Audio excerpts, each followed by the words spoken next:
Currently at level 1.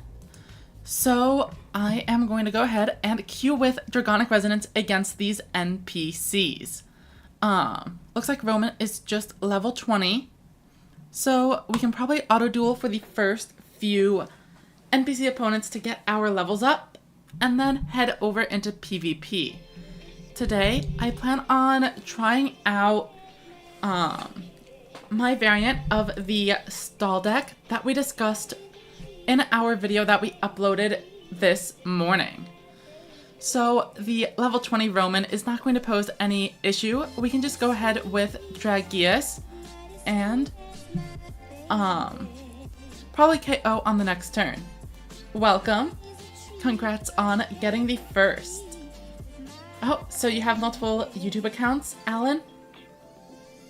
Welcome, Axel. Yeah, I'm interested in how this Goha Cup's going to shake out.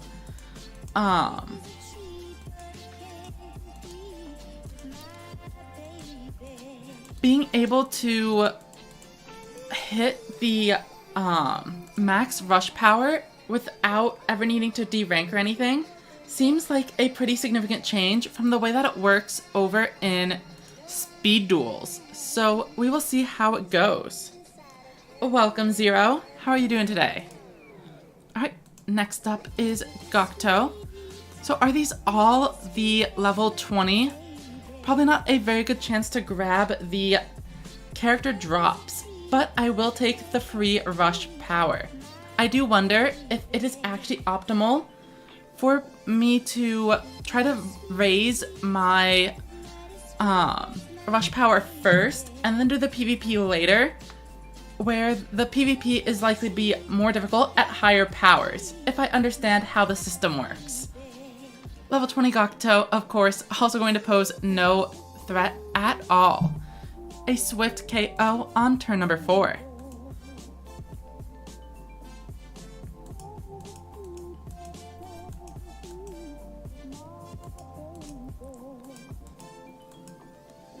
Terrible, just came out of math class.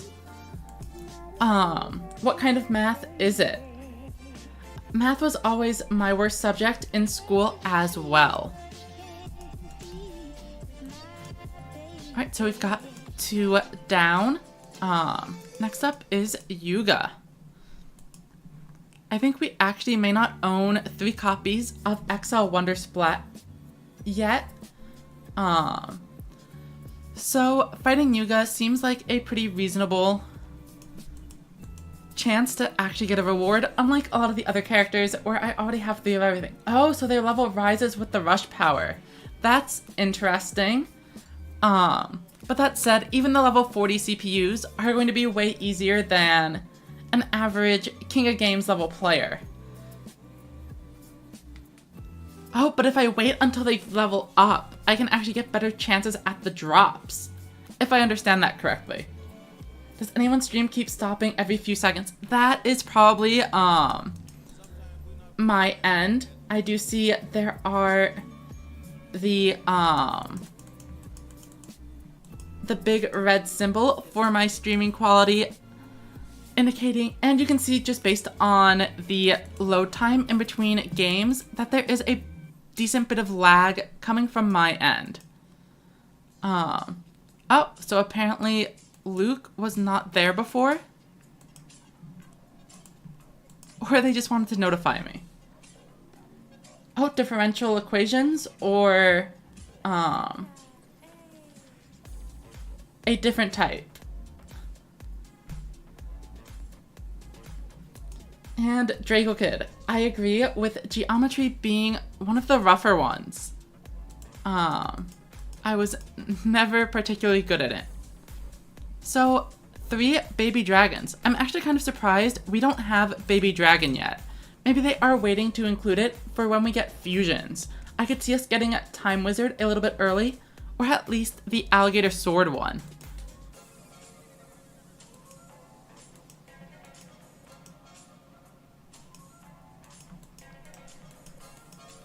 Waiting for this to load up.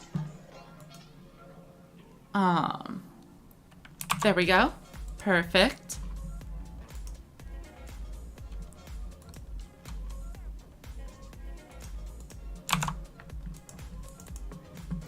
we get a stone dragon. I saw the high rarity drop and got excited for a second. Switch from YouTube to Twitch and it works better. That's interesting. I figured with the higher delay over on YouTube that it would take that extra time to make a better quality video. I wonder what the issue is. 1 to 40 is 20, so at level 81 they go up to 40. Okay, so we will get there, hopefully, as long as my internet decides to play nicely. My plan is to get all the way to level 100 today. Once we get into the PvP matches, I am going to have to remember to go back and actually claim the 50 gems. But as long as we don't completely forget about that, we should be good. Oh, wait a second. So since we're playing against Mimi, I think there's actually a chance we can grab Seahorse Carrier. Even though the event is over. That is a great chance for any players who only recently started playing.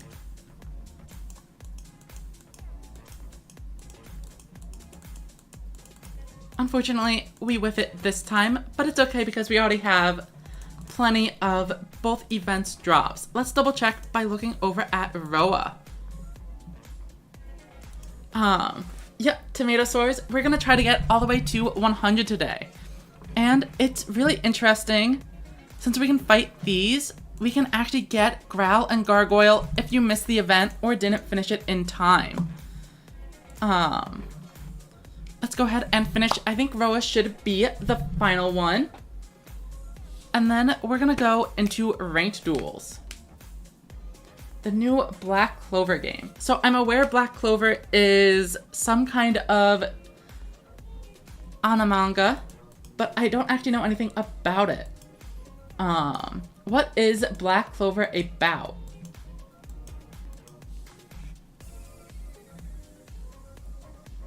Alright, so it looks like we had the option for Double Dragius, but we instead destroyed one of Roa's cards and finish this one up. I think we are now ready to head into ranked.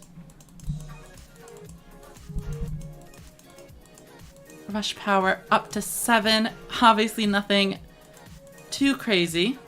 Oh, and then here we go. It tells us to go play in PvP.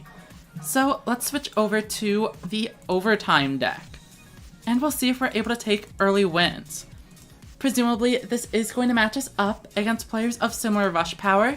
So I do wonder if this is going to end up being similar to playing over in the rookie and bronze ranks.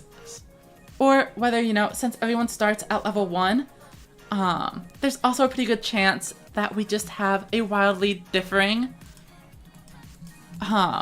power scaling on every single game. We are going second.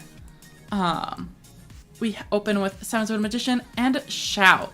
So if they somehow bring out a level 7 but keep the other cards in hand, we do have the option to make them discard an extra card.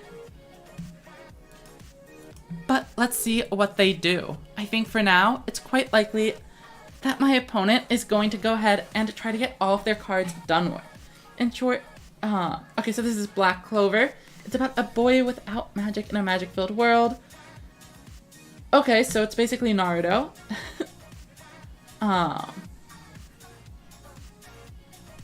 Except Naruto had all of the super secret powers within him the whole time and is a terrible, comeback kid story. Alright, so my opponent just passes turn. They are trying to farm for those daily gems. Let's set our Hammer Crush, grab ourselves a new card, set the Ghost Cyclone, bring out Thunder the Thunder, Royal Rebel Shout, and then we're going to want to tribute monsters of 2 different attributes to maximize the attack of Seven Sword Magician. Note that those 2 monsters individually had 2700 attack, so it actually does not provide us with any additional attack points, but it does get Seven Sword Magician onto the board.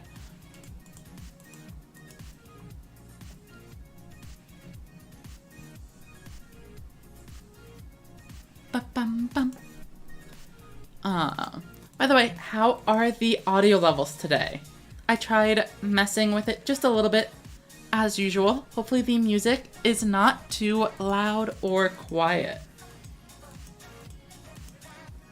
Student Rush Power goals give 1-card packs with some SR or UR cards from the Rush.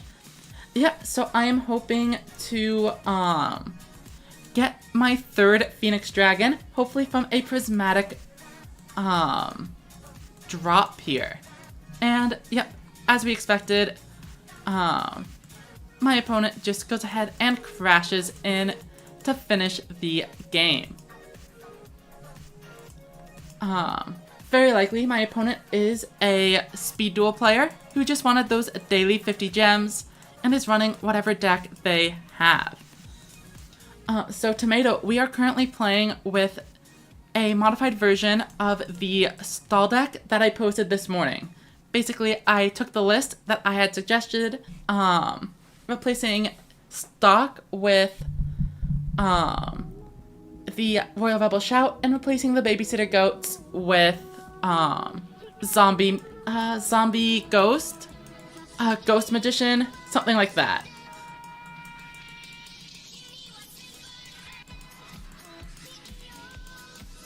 Alright, looks like we are up first today. And we have 2 level 7s. I would love a low level here. And we get it. So this is part of the power of this deck. We're able to set Bender Break here. And then it's going to have 2500 defense. So the opponent's going to have a really hard time getting over it. And even if they get one boss monster, we have Music Princess's Recital to block it out. And yes, I think the climb might take a while, though we could always switch up the deck as we go. When I hit 50 power, I started going on an 8 lose streak. Yeah, taking a break for the day seems like a reasonable plan. Oh, and I cannot believe they opened the Torna here to punish my Bender Break. Luckily, they are running Seal of the Ancients, so I don't suspect them to be playing a very powerful deck. Do they even have an out to my Bender Break?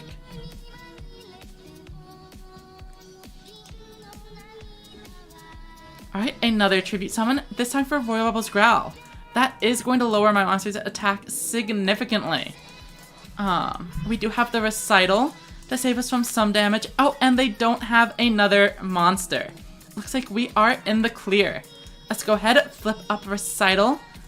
And when it comes back to our turn, Bender Break is going to be restored. Alright, we draw plenty of cards here. And now the question is, do we use a Phantom Bind to break Growl lower? Their deck does seem to have a slight spellcaster focus, so I think we can afford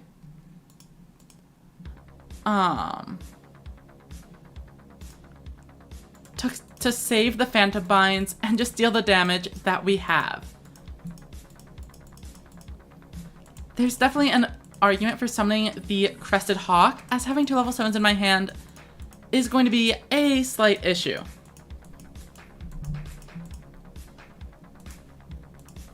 Hopefully one of these Phantom Binds is able to save our monsters. Obviously a 7-sword Magician is going to be able to break through even with Torn of the Windweaver. But we will see what happens. Yep, they have nothing. So we draw and we get a ton. So let's Mystic Dealer. Oh, and they have a turtle face down. So as expected, this deck probably not going to be doing all too much. We do already unfortunately have a water monster in the a light monster in the graveyard, but we are still going to deal plenty of damage here. Activate 7-sword Magician, boost ourselves up, and we mill the Widespread Ruin. But it should not make a difference, as this is 4,900 and we get a quick victory.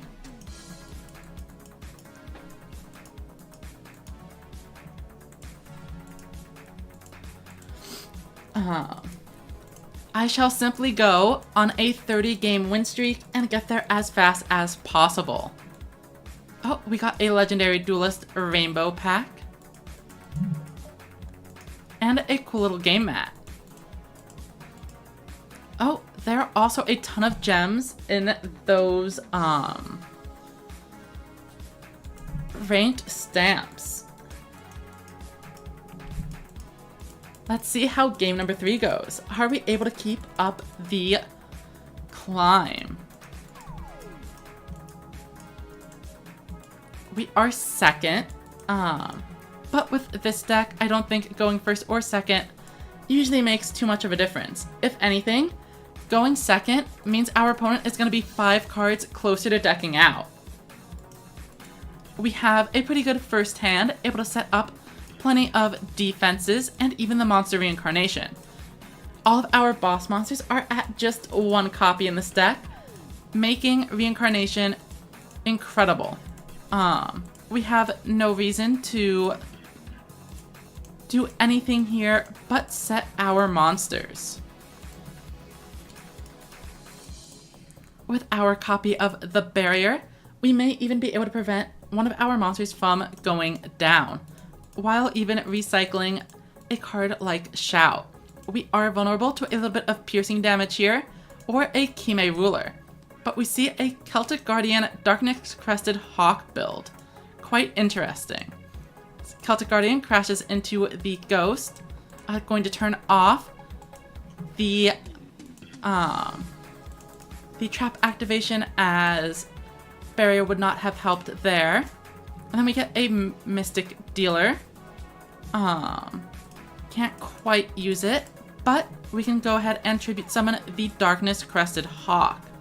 We could use this to destroy one of the opponent's monsters, but if they have a Widespread Ruin, that is pretty bad for us. So we are actually going to just tribute set this Hawk. We will drop down the barrier here. And then we could go for a Gazelle to test for traps, or we could Shout, which actually is a great plan. Okay, so Monster Reincarnation, we ditch Cyclone, grab back Shout, and then we're gonna mill them by 2. Summon down the Shout, and activate the effect. We ditch this, and they are forced to discard 2 cards. Pass turn, another drawing 4 instead of just 3, or 2. We also have the set Darkness Crested Hawk, so if they want to beat Shout with a high level monster, they are going to need to invest a high level into that swing. No need to activate the trap, as none of their monsters have enough to deal with me. They take a little bit of damage, and we are off to a pretty good start. Another copy of Shout. Interesting. I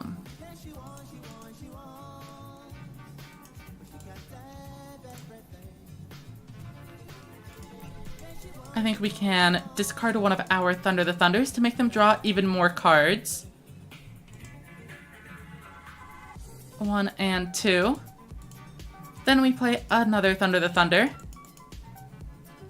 And we can do that to weaken. Oh, well, first we should Hammer Crush Deal. This will give us a free bonus card. And we can either use it to destroy the face down or to weaken the opposing monster. Let's go ahead, Thunder the Thunder. Discard Harpy Lady. Take out Celtic Guardian this turn.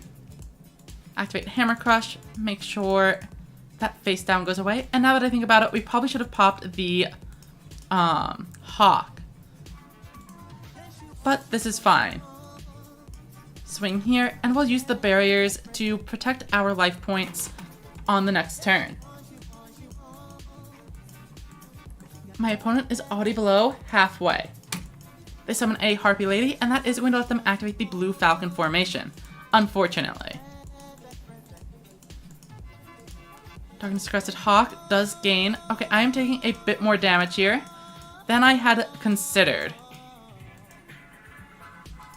3100 is going to be able to beat over my monster, unfortunately. Let's just heal ourselves up a little bit and shuffle this Mystic Dealer back into the deck.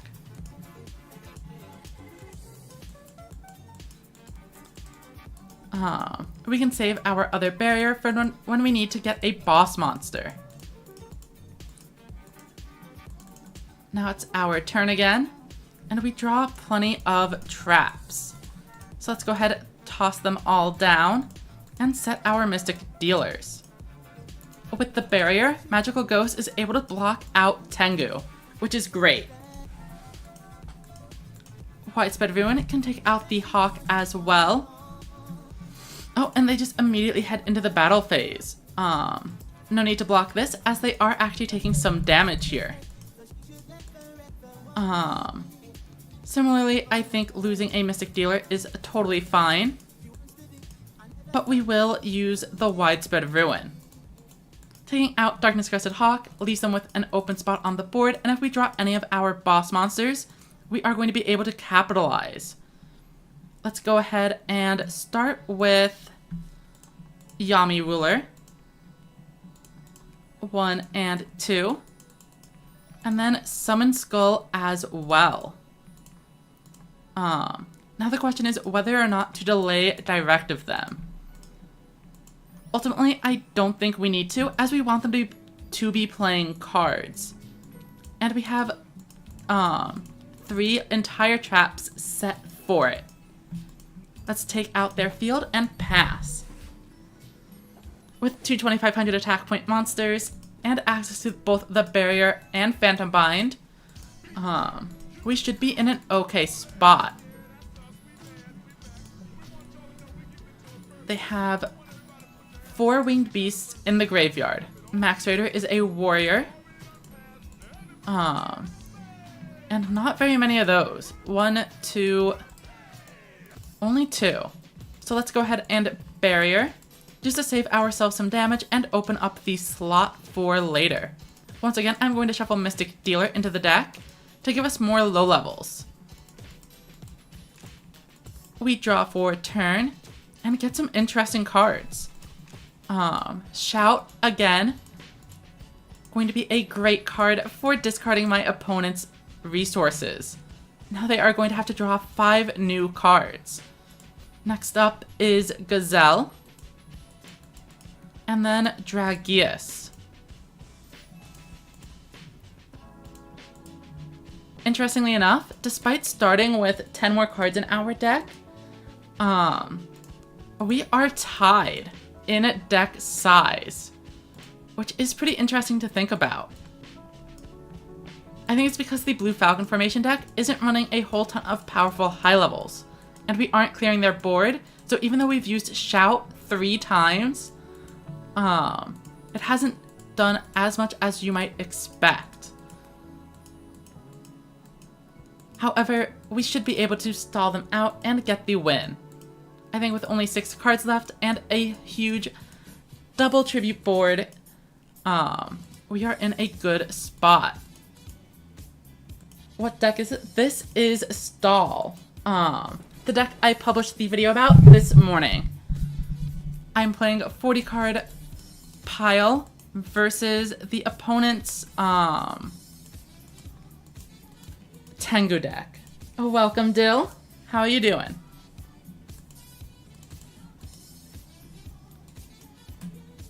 Alright, so I could go for the Torna here to play around Widespread Ruin. So let's summon out the Mystic Dealer and then tribute it off.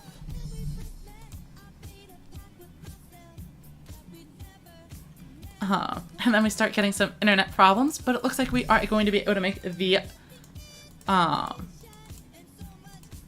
the summon. Let's go ahead and switch that to defense mode. And I think we want to keep our own cards in hand. That way we aren't decking out ourselves. Let's head into the battle phase.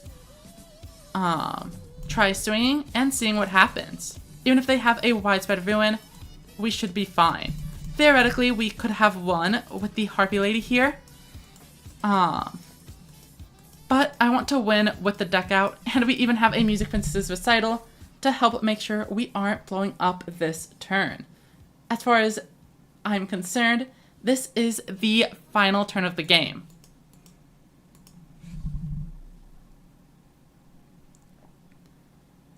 Yeah, so the reasoning is that Dragius in this deck is really good at clearing the opponent's board, which you need to do so they continue to summon monsters.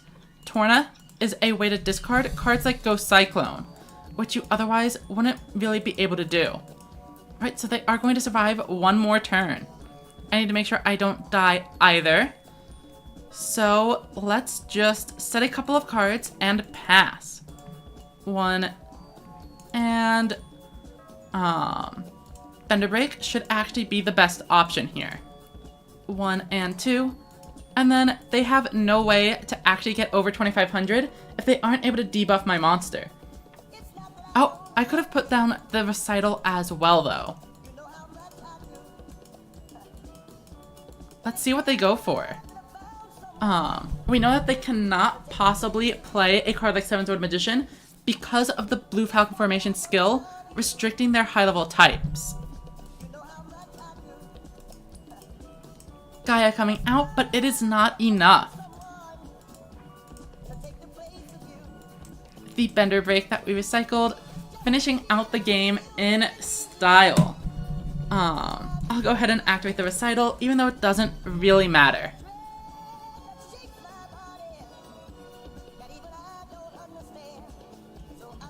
So we just draw 2 cards and pass it over. In just 19 turns, we get our 3rd victory. I'll send them over a nice.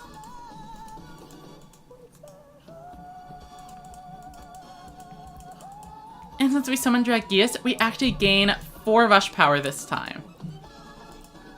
Plus 40 additional gems.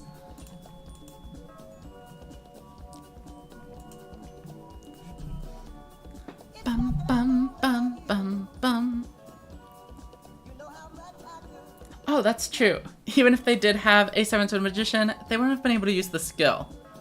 What other cards are able to boost over 2500? I guess Prima Gatarna, if they had another 2300 attack point monster. But again, they can't run it in Falcon formation. Alright, so up against Luke's, this is probably where we start losing. Dragonic Slayer is going to make it super easy for them to deal with all of our back row. But if my opponent is also setting multiple cards face down, who knows what they are running.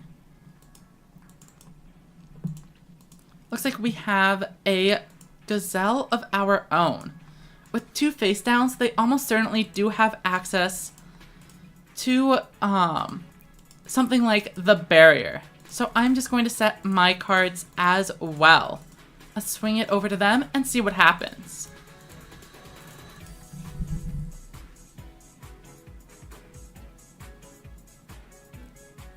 All they did was summon 1 monster. So presumably the other 2 cards in their hand are level 7s. We do need to be wary about, oh, a Dragonic Pressure coming out right away. Oh, and do they have both Sports Dragons? No. So that's good, but we do have no real way to punish this. Our Recital is not going to do enough. Oh, and they are on Red Eyes. A pretty rare sight in the pure Dragon decks. Fire Guardian is going to get me for that full 2100.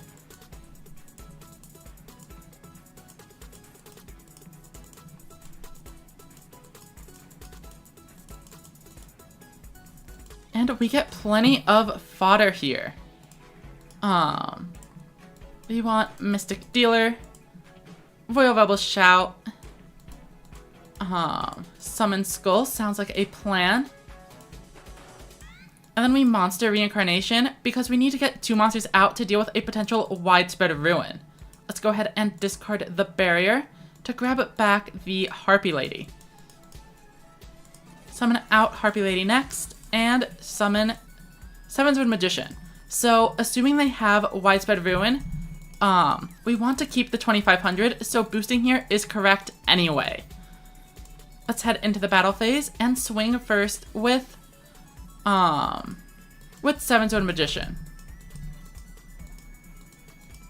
Oh, but it's actually just a Music Princess's Recital. That was a very bold play by my opponent to summon a lone monster on turn 1 with just a Recital to back it up. I guess I could have attacked first with the Summon Skull and got more damage in. Ghost Cyclone is unfortunately going to destroy my own Recital, which would have been useful for stopping some opposing plays. However, if they are on Dragonic Resonance, I think running Ghost Cyclone is a mistake, as all of those slots could just be Slayer. Phoenix Dragon coming out, presumably to get back the Red Eyes. Though, theoretically, they could grab Fire Guardian as well. We see a Clear Ice Dragon going into the graveyard, so they are possibly on Ancient Forces. If they were, though, Clear Ice Dragon would have been better, as a 2600 is going to be able to deal with Summon Skull, whereas Red Ice Black Dragon cannot. Next up is a Twin Edge Dragon, and a Dragorite. Do they have the ability to swing directly? Red Eyes is unable to deal with either of these monsters. But what could they have in store? Why is there an attack mode Dragorite? These questions are things that science cannot answer. It's my move, so I'll go ahead and draw for turn. This looks good enough for me. I could Thunder the Thunder and lower the Dragorite so I can clear both monsters. But how aggressive do I actually want to get with this? I could also just set 5 and beat the Red Eyes Black Dragon, which honestly seems pretty good to me.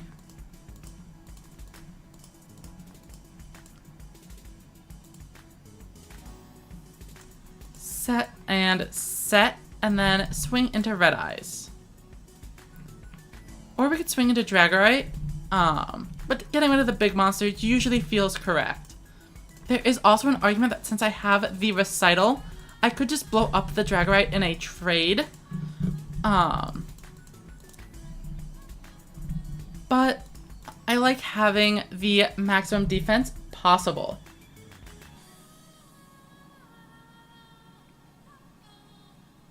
Swing Directive. I think that's what they call music teachers. Alright, so let's see what Ali does next. They are at a little bit under half of their deck, and will be going below 20 on the next turn. Another Dragonic Pressure is unfortunately not great for our lifespan. I think they still might be missing a Slugger though. So they are stuck with just one attack this turn, which should be pretty significantly weakened by my Phantom Bind. Also, they weren't able to use the Ghost Cyclone because we left that Dragorite on board. We will definitely Phantom Bind here, preventing a huge chunk of damage and giving us another slot to set into next turn.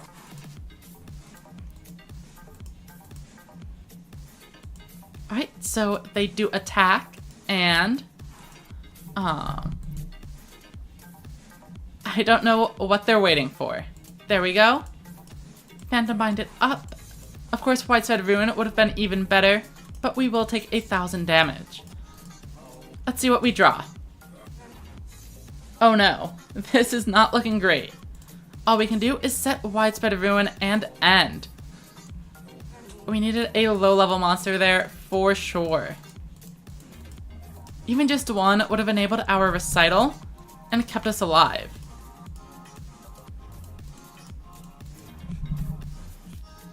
Even with Widespread Ruin, all they have to do is summon a big monster, a third one alongside it, and that should be game. I mean, they already have 2,500 damage represented on board. Ancient Arise Dragon is a 3k, so we are going to at least destroy that one. And then we will shuffle back a low level with the barrier if we get the opportunity. They do shuffle the 2 monsters back into the deck to help them prevent decking out. So we managed to just barely scrape by this turn. Let's go ahead and Widespread Ruin to prevent us from losing the game instantaneously. Then we need to clear our back row and get more low-level monsters into the deck. So we use the barrier, and we are going to shuffle in Mystic Dealer. If we drop a Mystic Dealer next turn, we will be able to discard Torna. We do only get 2 draws though, so this is quite risky. Oh, I could have used Hammer Crush last turn. I missed out on an opportunity to cycle through my cards. So we Hammer Crush Deal here. Draw a card, and it is a low level, which is progress. Definitely want to use this Hammer Crush. We will discard our Darkness Crested Hawk, destroy their face down. It was a Recital. So now we can set Magical Ghost and the barrier. And then we can choose to discard or to play out our hand. And that forces them to have 2 monsters above 2,000 attack, which seems better than forcing them to have 2 monsters above 1,800. So let's go ahead, Torna, discard the Dragius, swap their monster to defense mode, and swing in. This is riskier overall, I suppose, but we will see how it works. Definitely missed out on the opportunity here, though. Because I forgot that I could have Hammer Crush Deal and then activated on the previous turn when I just set Widespread Ruin. I should have been able to draw way more cards.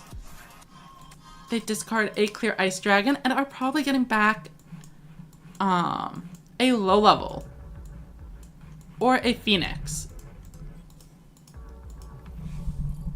Oh, I guess the Phoenix would be a low level. One interesting thing to note is that since we have a Recital, Dragius does not get to attack twice.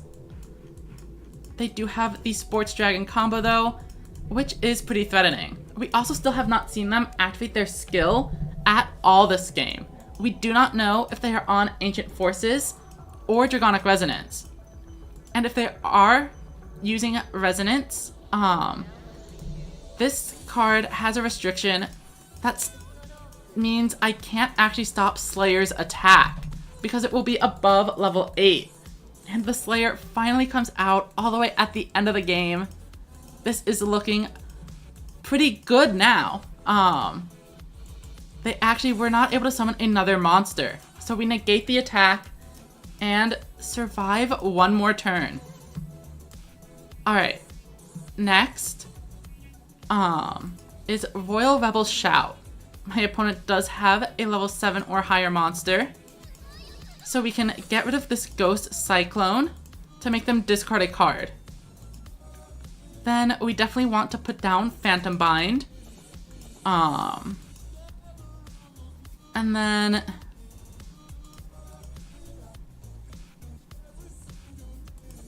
I think we just set up. Let's go ahead and lock them out with Yami Ruler for sure.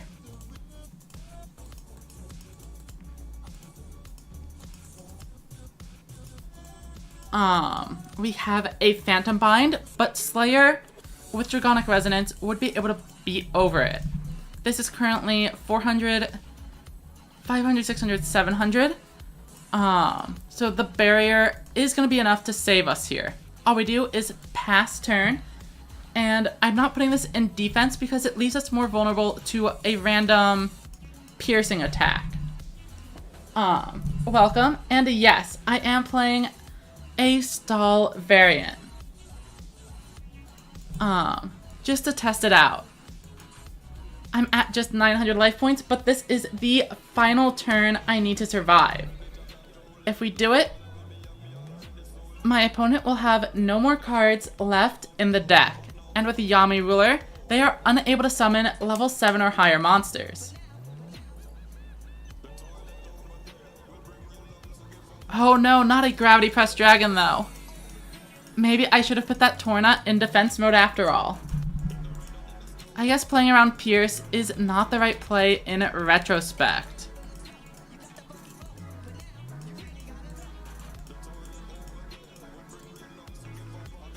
If you hit max power, does phase 2 immediately start? I don't believe so. That doesn't sound right.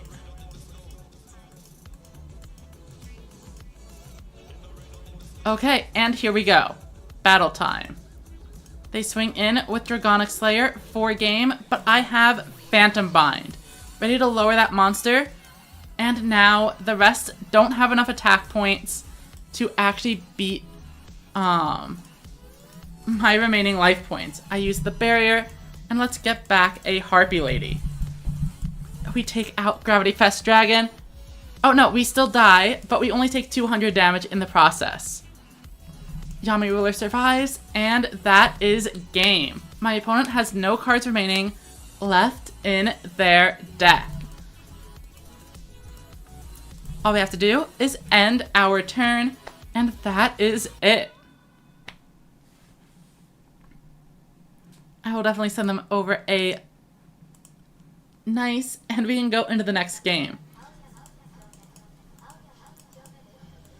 We gain a few rush power levels, up to 20 now. The coins are not useful at all, but those 50 gems from next game should be pretty nice.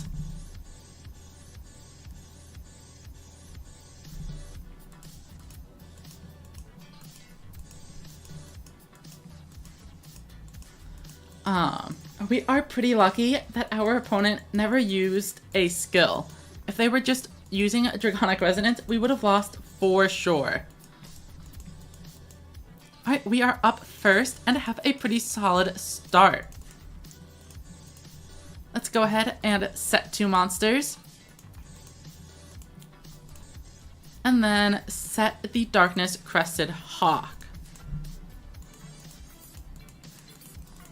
Harpy Lady is up next alongside Ghost Cyclone. Unfortunately, this Ghost Cyclone is not going to be usable because we are going to have either a monster on board or 4 monsters in our graveyard by the time next turn starts. To get to the max level, you need 100 total rush power, which is a fair amount. Probably like 30 or so wins. Alright, so now we have Dragius and Darkness Crested Hawk. I think we are ready to just kind of go after the opponent. Summon out this, then Thunder the Thunder.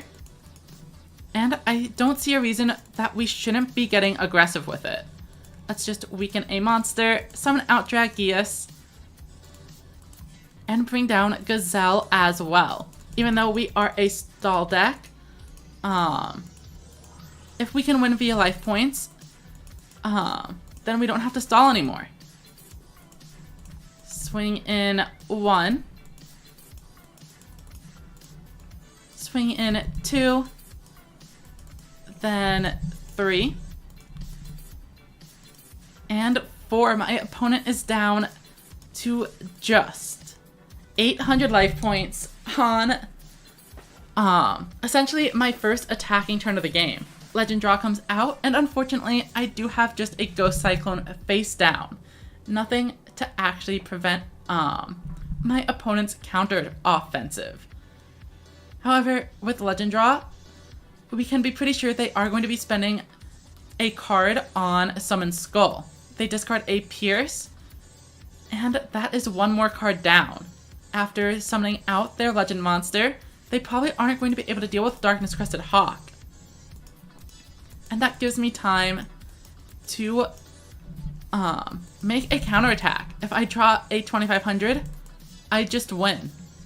Royal Bubble Shout, unfortunately, not going to get us there. So we can set some cards. We could set the Mystic Dealer, but I'm gonna go for the 1400. And then let's just go ahead and defend. We could set this Ghost Cyclone, but it feels quite dangerous. So I'm going to instead just opt to pass my turn. I don't want to brick my entire field with unusable Ghost Cyclones. My only way to get rid of them are the one copy of Bend or Break. We do have a Music Princess's Recital, so we should be able to keep one of our monsters alive. Or maybe not if they summon out a Dragius on me.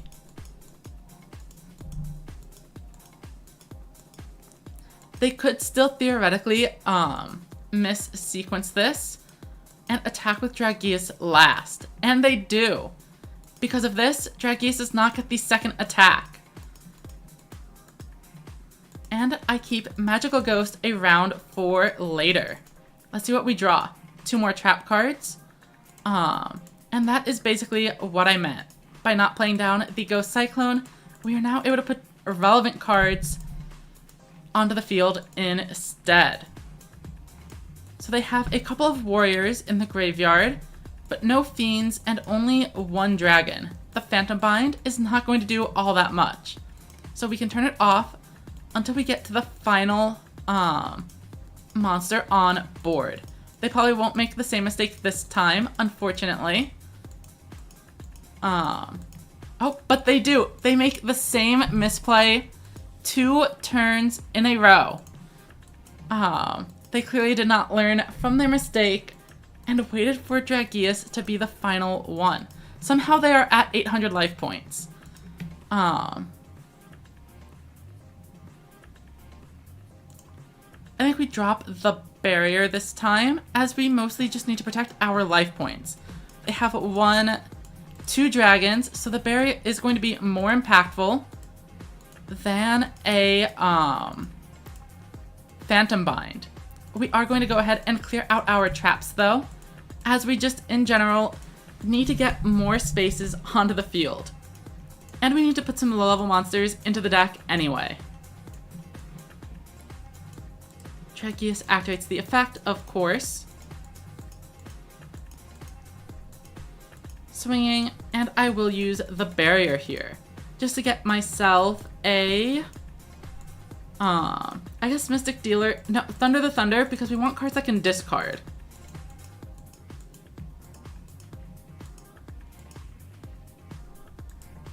Oh, and I think they just didn't use Dragius this turn. Phantom Bind. Take a little bit less damage. I actually could have prevented 200 more if I swapped the timing of my 2 traps. Slight misplay, but hopefully it doesn't end up making a big difference. Thunder the Thunder and Summon Skull. Let's go ahead and use my Ghost Cyclone. Make sure we destroy that card over there. Then we Thunder the Thunder. We will weaken the opposing Dragius. Discard 1. Oh, but they actually don't have any fiends. So we want to weaken Summon Skull instead. Because we need to clean out the Summon Skull, so that way they don't crash and then kill us. Theoretically, we are able to crash the Dragius with Phantom Bind, live, and then if they don't summon another big monster, we can survive another turn. This was a good oh wait, hold on. I could have dealt 400 more damage, which would not have been lethal. So I think my play was still correct. Alright, unfortunately no Aqua monsters in the graveyard, and that means we should lose unless they make another huge mistake. Dragius activates the effect, but Dion Keto is the one that attacks. Presumably there should be more dragons than psychics. We see 1 psychic. So, yep, no choice but to try to activate this. But I don't think it is enough. We go down to 1200, and that's going to be our first loss. Unfortunately, we drew a ton of Ghost Cyclones that game and just weren't able to keep up. My opponent was only a couple of turns away from the deck out, but you cannot win them all. We'll go ahead and give it another try this turn. It looks like if we win another game, we are going to get another one of those character drop packs. I still don't own 3 Phoenix Dragons, so that is definitely the #1 priority. Hoping to get a glossy or prismatic version of it. Alright, up next is a Roman, possibly using that new skill. However, we are never going to put their life points low enough for them to really get maximum value out of it.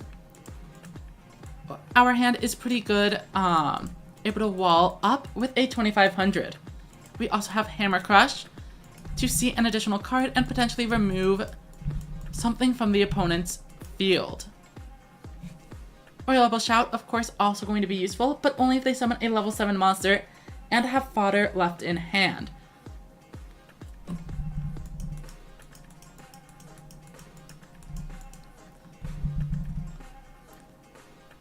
Pedro is up first and has the matching Prima Guitarna sleeves and playmat.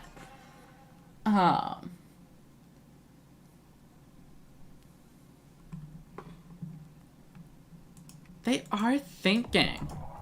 I feel like there shouldn't be that many decisions to be made on turn 1. Alright, they bring out a Dark Sorcerer. Presumably this means they are going to be tribute summoning out a monster. In comes a Fire Guardian. Not the card I was expecting to see. And then also a Summoned Skull. Quite interesting. We definitely use Hammer Crush Deal here, as we want to get rid of my opponent's face down. Oh, or we can even go Cyclone and get a bonus card from it. Let's definitely go ahead, destroy it, and draw one more card. Mystic Dealer. Ultimately, Mystic Dealer isn't going to be doing anything for us, so we'll set it. And also, let's set Thunder the Thunder. Then Bender Break in defense mode. Then we put Gazelle over here and Shout over here, and we are done.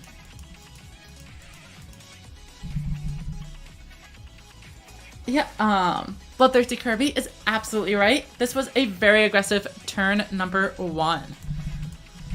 If they only had 2 low-level monsters, it does kind of make some sense that you don't want to set them and then leave yourself with 2 high levels and just need to draw 3 low levels next turn to keep playing. And it does end up working out for them, as I am not an aggressive deck at all and did not deal with the Summoned Skull. They summon out a Telepathic Agent, but are currently unable to attack directly. In comes a Side Stage Bouncer, another level 6. They are going to clear out my other 2 monsters, unfortunately, but I don't ultimately mind all of that too much.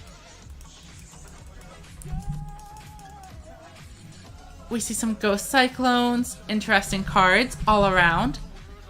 So if I go 1 and 2, I can activate the effect of Bender Break.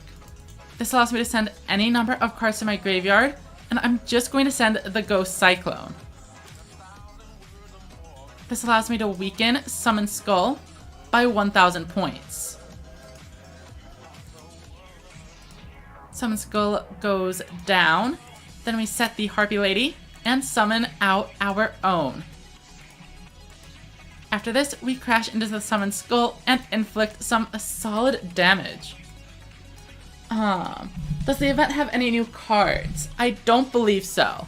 I think we just get gems and the chance to get more gate drops. Alright, so they do go hangry mode, but they aren't going to be able to actually activate the skill yet, as they have 3 cards in hand.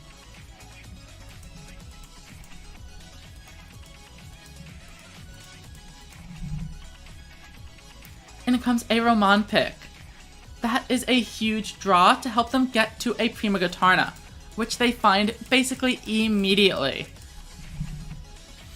Presumably they are now going to tribute off the Roman pick and Side Stage Bouncer in order to summon out the Guitarna. With 2 monsters on my board, they are going to be able to boost well above that 2,500 threshold. And the question is, which monster do I want to protect with my barrier? We'll have to wait and see what kind of attacks they go for. And a Folder Blitz. I'm at 6,000, so they are going to be able to Folder Blitz me. Unfortunate. Folder Blitz swings in. And, I think I have to let it through. With the barrier, Summon Skull might actually be safe here. And I think they have realized it, and they are choosing not to attack.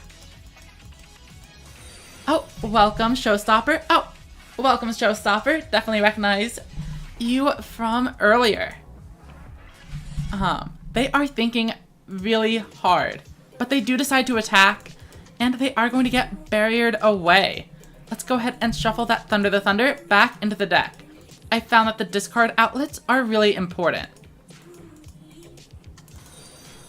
Thank you, Renegade. Alright, and speaking of discard outlets, here are 2 of them. However, Music Princess's Recital seems pretty good on its own. We can just set the Thunder the Thunders, and then summon out Darkness Crested Hawk. I could have theoretically just set the Hawk, but I like clearing the board here. Well, what does that put them at? At minus 600, they do go under 3,000. Okay, so even if they Roman pick plus Prima Guitarna, they will have exactly 1,100. They will have exactly 1,100 life points, meaning that they cannot quite yet use the skill to destroy my 2 monsters. Oh, but they can if they loop Roman pick into Roman pick.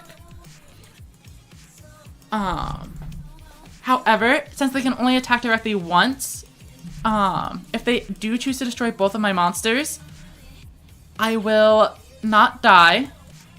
And then if they do choose to destroy both of my monsters, or yeah, if they don't, I have the recitals to block them. And if they do, I have only 1 attack coming in, which should be less than 4,200. Does the event have isn't the beast pretty bad? What does it do against Dragius or Heavy Metal? It has 2,500. If you're talking about Fender Break. Alright, so here you see it's 3,100. And they only can attack directly once this turn. So we are safe. And with a Dragius pull, quite interesting decisions to be made here. Well, I can't set the traps, unfortunately. I would love to play down this Widespread Ruin, but there are no targets for the Hammer Crush. Let's go ahead, play that Dragius, and we'll just try to protect it with our recitals. We can activate the effect, but there's absolutely no reason to. We are not crashing into Esperade. Oh wait, they just die. I completely forgot they were so low. Alright, I will send them over a nice. Alright, see you later, Showstopper. Thank you for dropping by. We gain 4 rank power from that one. Because we managed to summon Dragius, we get a bonus rank.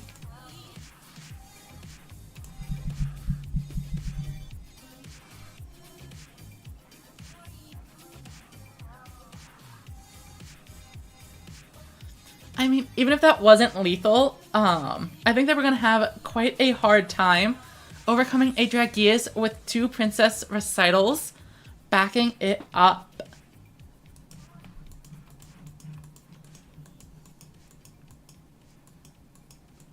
Alright, next up is Gomez, presumably on the Royal Rebels. But they are playing Rush on Royal Rebel. They have no growls or heavy metals except for the 1 copy. We open up with plenty of trap cards. And if my opponent is playing a scuffed skill like this one, we should be able to potentially just get them in a fine spot. They set 3 and pass. Unfortunately, we don't have much going for us either. We're just gonna set 5 and pass, and then turn off the traps here. I don't think we actually want to use any of them. Though there is an argument for using the traps just to get them off the field. Oh, but they also end turn, which is hilarious. Alright, well, if they're not gonna do anything, neither am I. Let's see who wins the war of attrition. So Princess Recital versus Barrier depends on the deck. This deck runs both because I'm a stall deck. Typically, if you are a deck that runs a lot of monsters with 2500 attack, so warriors for example, you want the Barrier. And if you are a deck running I need to clear out spell and trap zones. Oh no, it didn't let me Barrier because I was too late.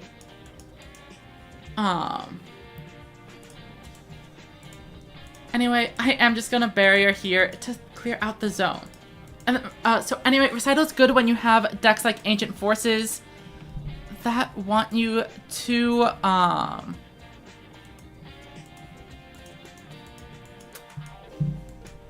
summon a 1600, 1800 attack monster and keep it on the field into the opponent's turn.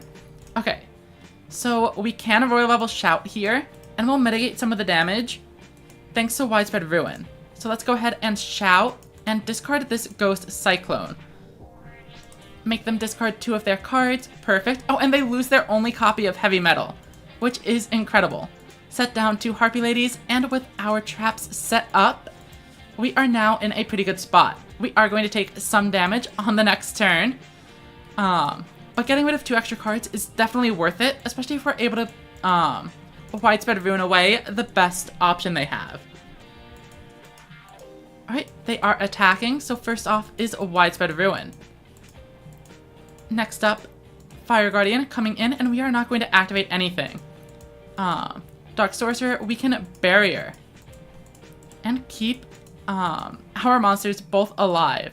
Let's return Mystic Dealer to the deck because they aren't going to have a level 7 on board. And Mystic Dealer helps us on Brick. We draw for turn, and we find a Darkness Crested Hawk, which is a good start. Unfortunately, we don't have any other big monsters. So, I'm gonna say, oh, we can Monster Reincarnation, but they don't have a level 7. Let's see here. We only have Phantom Bind, which means, oh, but they do have 2 warriors, which means that the next Gaia is only gonna be at 21, which is very funny. Do they have any dragons? No dragons though, so they could crash with the Fire Guardian, which doesn't sound great to me. Let's just set and see what happens. Well, actually, no, we can set the Hawk. And then pass turn. My opponent goes down to 18, but I do need to keep in mind, I'm drawing 4 and they only draw 1 card. The Noodle Ninjas can deal major damage after the mini set. I agree. I feel like, the Noodle Ninjas are pretty strong. We see Sonic Attacker giving me more life points. I will absolutely take it, especially since Sonic Attacker is still not able to beat Darkness Crested Hawk after using the effect. So I just gained 1,000 life points for absolutely free. Next up, we can finally discard some cards. Thunder the Thunder, and we will toss out probably nothing, because we are going to Torna, and then Gazelle, and then we need to swap that Fire Guardian into defense mode. I guess I did miss out on 300 damage. No, but this is better. It's only blocking, yeah, this is actually more damage as it only blocks 1500 instead of 1800. Battle phase, pop this, and we will just clear out the whole board, forcing them to play down cards in their hand and draw more on subsequent turns. It is worth noting, I am going to be at the tied deck count after this one. Because their deck is so relatively unimpressive, I may need to actually just win via life points. But we'll see. They set 3 cards, but I do have a Torna. So we are going to go on the offensive here. Let's go ahead and activate the effect, ditching Mystic Dealer. We'll just switch this one up, and Battle Phase. We know none of those monsters will have 1500 or more defense, so we can safely attack into all of them. Looks like they had some pretty solid defenders.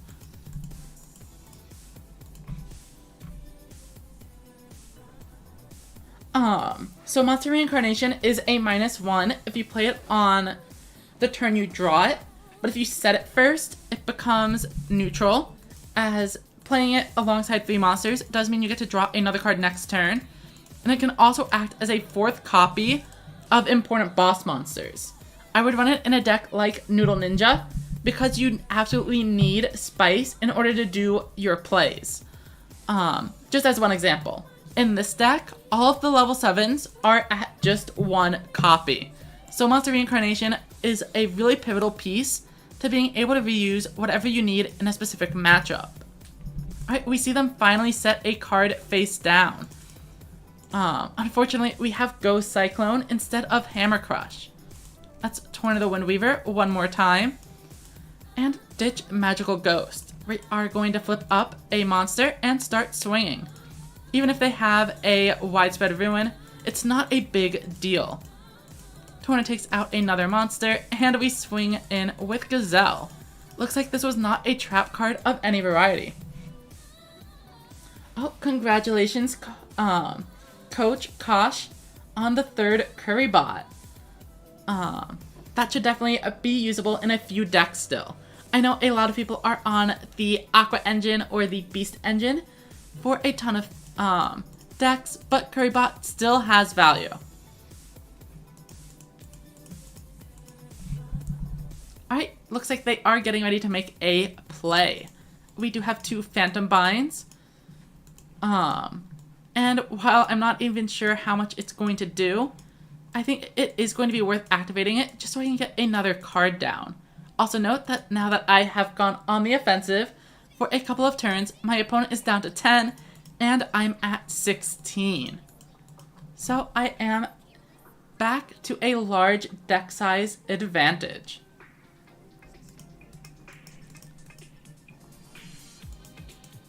Fire Guardian alone is definitely not enough to beat this board. Darkness Approaches is going to toss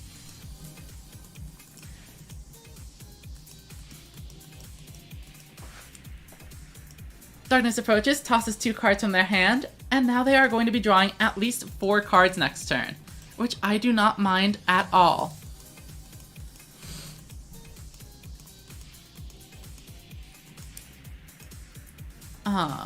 No need really to do anything about that one. But I will keep my Darkness Crested Hawk alive with Phantom Bind. And now, I think we might just be able to win the game. Yep, and they conceded up. I'll send them over a nice, and we can head on to the next game. This deck has been doing fantastic. Of course, the games are pretty slow due to the nature of the deck.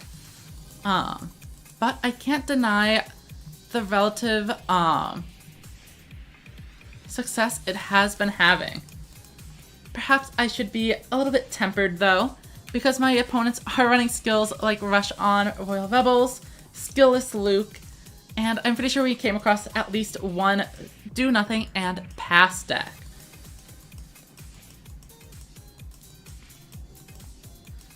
Gold 5 is still a pretty good achievement. I think give it another month and you might make it to King of Games. Why is Call of the Earthbound limited to 3? Barrier and Prisoner's Recital feel like better cards. I think Earthbound has a key advantage in that it can direct an attack away from a boss monster. So if the opponent slaps down a 7th Magician and you have Dragius, you can switch that 7's Road into some other monster, and then the opponent is pretty unlikely to be able to actually deal with it. Let's just go ahead, set our Harpy Lady and 3 cards face down and pass it over. Dragius would have been a great card to summon here. But they do have 2 traps, so I wouldn't have wanted to run into a widespread ruin anyway. They appear to be playing a Royal Rebel deck, but since they are not on Roa, I think they have to be using that Tribute Boost skill. Interestingly, I think we can actually survive this turn. If we use all 3 traps, Kime Ruler will just be destroyed, and then Barrier will cause the other 2 monsters to tie at 1400. They swing in with this one, so we will Phantom Bind, keeping our monster alive.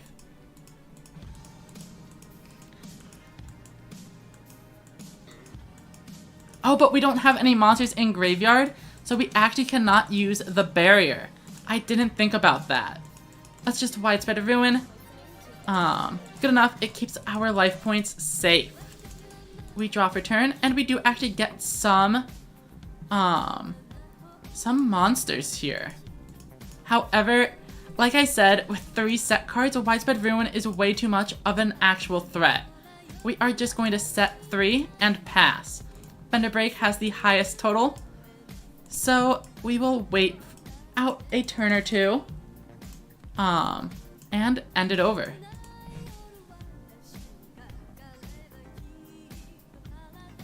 If their bosses are cards like Kime Ruler, they might not be able to actually beat over this. Even if Prima Gatarna does not get there, and neither does Dragius. Alright, Prima Gatarna comes on out, and they might be about to pay 1,000 life points for no effect. However, Recovery Force does mean they can get another boss monster out on the board super easily. 2 Dark Sorcerers and a Doriado, that is plenty of low levels.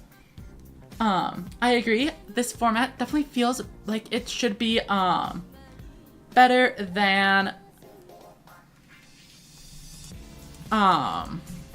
what's the word? KC Cup, as everybody is able to get to max level.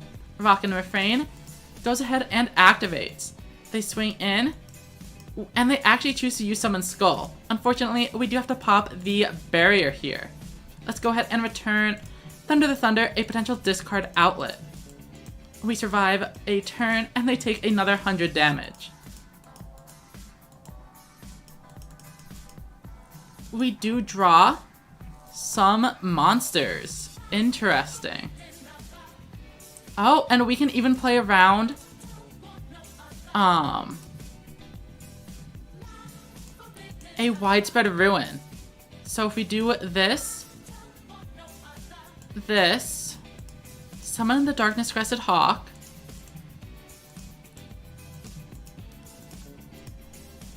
activate the effect, we boost Hawk up to 3100.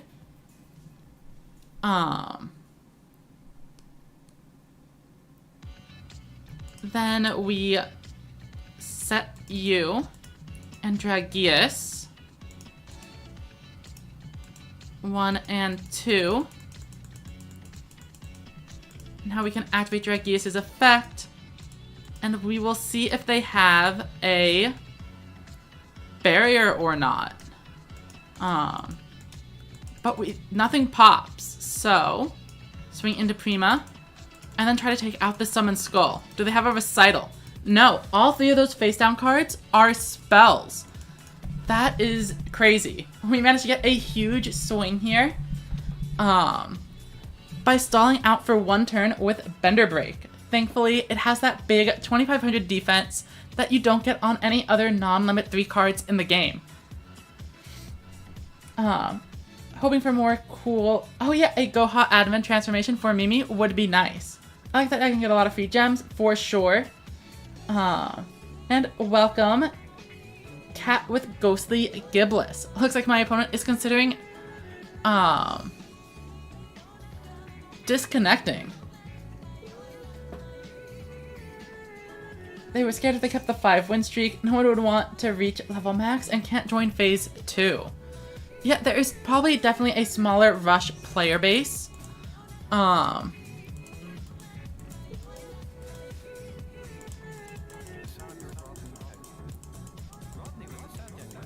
with everyone being in stage 2, I do wonder if that's going to affect the matchmaking quality. Like if I'm trying to get to a high rank, am I going to be playing a lot of people who wouldn't be able to normally make it into stage 2? Or am I going to be playing against other high power players?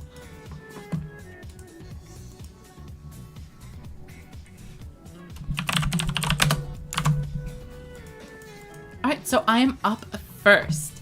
Let's see what we draw into. Another low level would be great, otherwise we are not loving this. Go Cyclone. We were so close to greatness. All we needed was one more low level to bring out this Yami ruler. Unfortunately, this is not looking good. We do at least have the Ghost Cyclone, so if we survive the turn, we will be able to presumably draw a bonus card if they set a back row of their own. This is looking like a potential aggro deck though. 2 sets, perhaps they are going to go for a tribute summon here. Yep, and it is Torn of the Windweaver. Okay, using the last card in hand to flip my monster up. Oh, but nope, they just battle. Unfortunately, we can't use the barrier as we had no monsters in the graveyard. I can barrier here, but it is definitely not worth it. Alright, 2 low levels or we die. No low levels.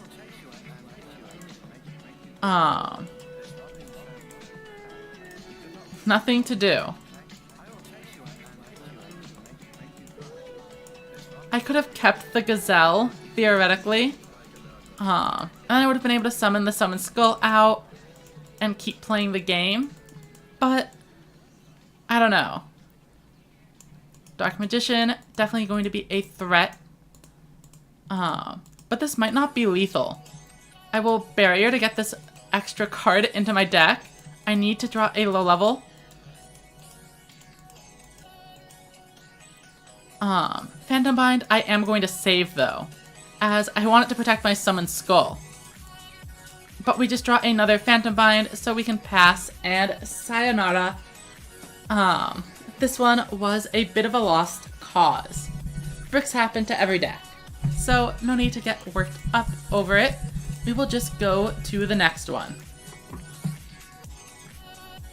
Oh, and now they finally set a face down. If they had done that earlier, we could have gotten one more draw to try things out with the Ghost Cyclone.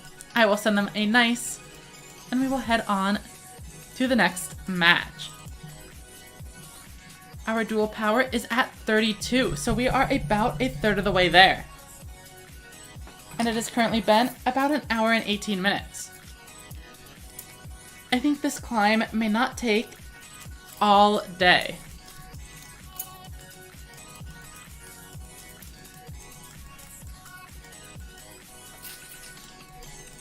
Alright, looks like we are up first. Hopefully we'll actually be able to set up some measures this time. Alright, so we have the very funny play of just setting everything. And we can actually summon the Dragius here, as we have a form of protection for it.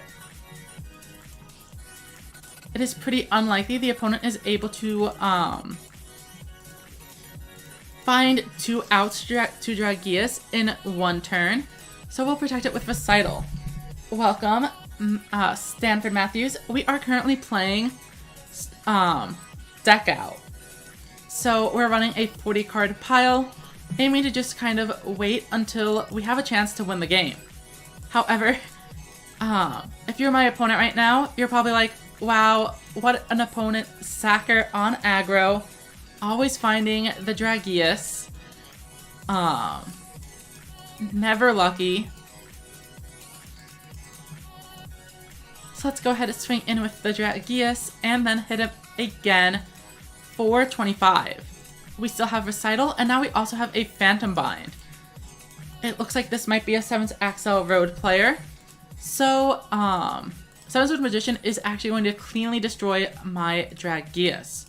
We're hoping to see them set some cards though, as I would love to be able to activate my Hammer Crush and get the spot open. Oh, apparently I missed a question about, yeah, so Cat is correct. You have to have no level 4 or higher monsters. The skill is mistranslated.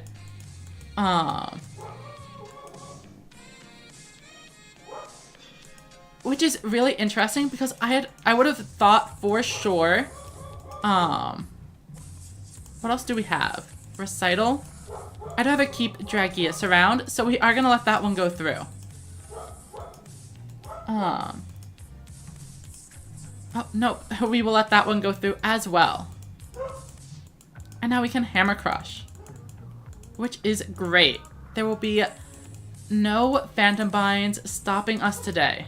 No widespread ruins to ruin our day. Oh, it was actually a Phantom Bind. Pretty funny. And this ought to be game here. We summon out 2 Harpy Ladies, activate Dragius' effect, set this just to be triply sure, and then that's 900 times 2, and then 2600. Perfect. And since we played down Dragius, we actually get 4 rush power.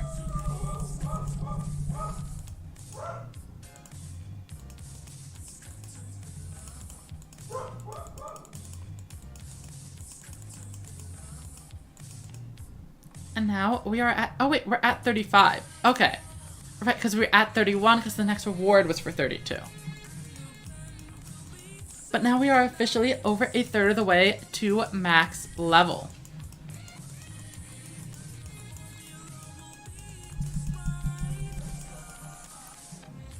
Why does the deck play Harpy Lady? It is a 1400 defense monster with 1300 attack and a wind attribute for 7th Road Magician.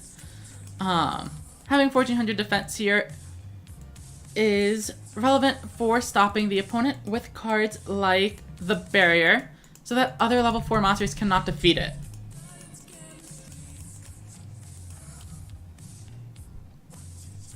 Oh, apparently that was our 100th message.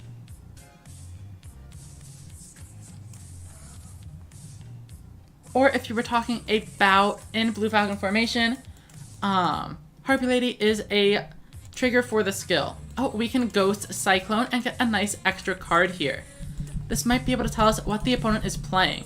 I would like to draw a card. But do I want to attack? Without a boss monster, I'm not convinced attacking is the right play. But I'm gonna go for it. If they have a 1400 defender, it is what it is. Set down a Phantom Bind and Battle Phase. Swing in. Swing in again. And then a 1500. Looks like we are playing against an aggro deck. The first flip made me think it might be a warrior. But with Silent Assailant, we can cut out skills like Celery from the list of things they are on. Do I plan on playing in any tournaments for Rush? I would like to, but I am usually busy on Sunday, and that is when the only one I know about takes place. Alright, still no high-level monsters. Hopefully this Hammer Crush deal is able to get us somewhere. Let's set a card and draw Dragius. Good enough. Hammer Crush. Going to discard a Shout here. Because we're playing super aggressively, we don't need to mill cards. Next up is Thunder the Thunder. And we will use it to discard our Gazelle. This will weaken the opponent's Summon Skull just enough for us to be able to get in there for a ton of damage. Head into the battle phase and swing.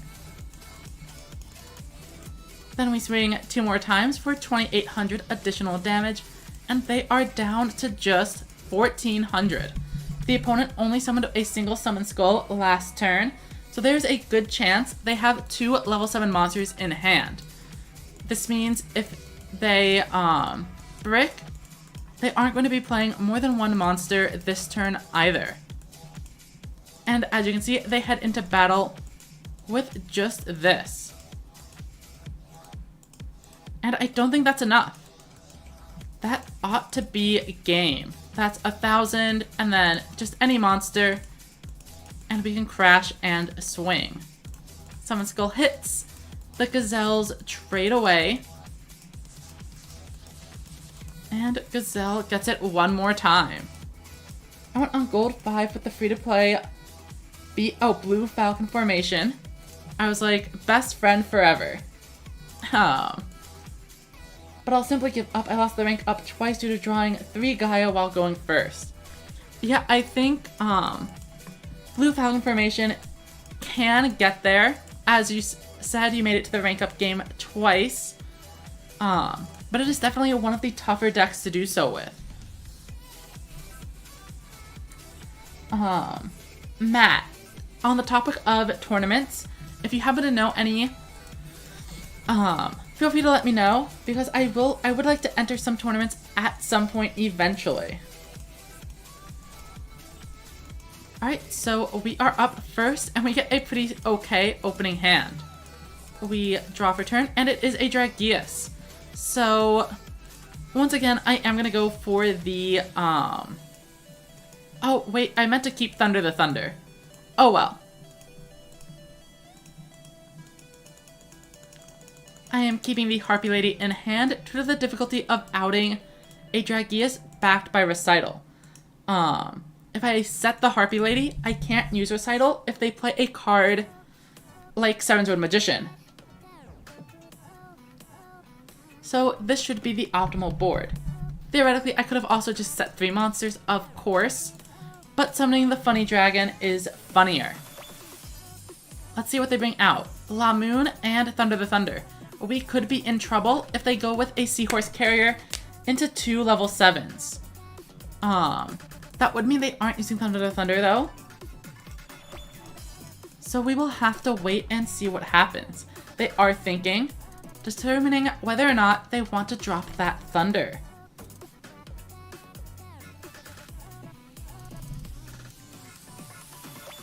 Alright, they activate Thunder the Thunder and are going to weaken Dragius down to 22. They discard a Dion Keto. So the next one should be coming up next. Hit the King of Games at last second with Warriors. Nice work, Kirby. Definitely a good idea to grab King of Games before the reset, since you have basically a full week to hit Rush level 100. Here comes their own Dragius. However, we are going to stop that completely.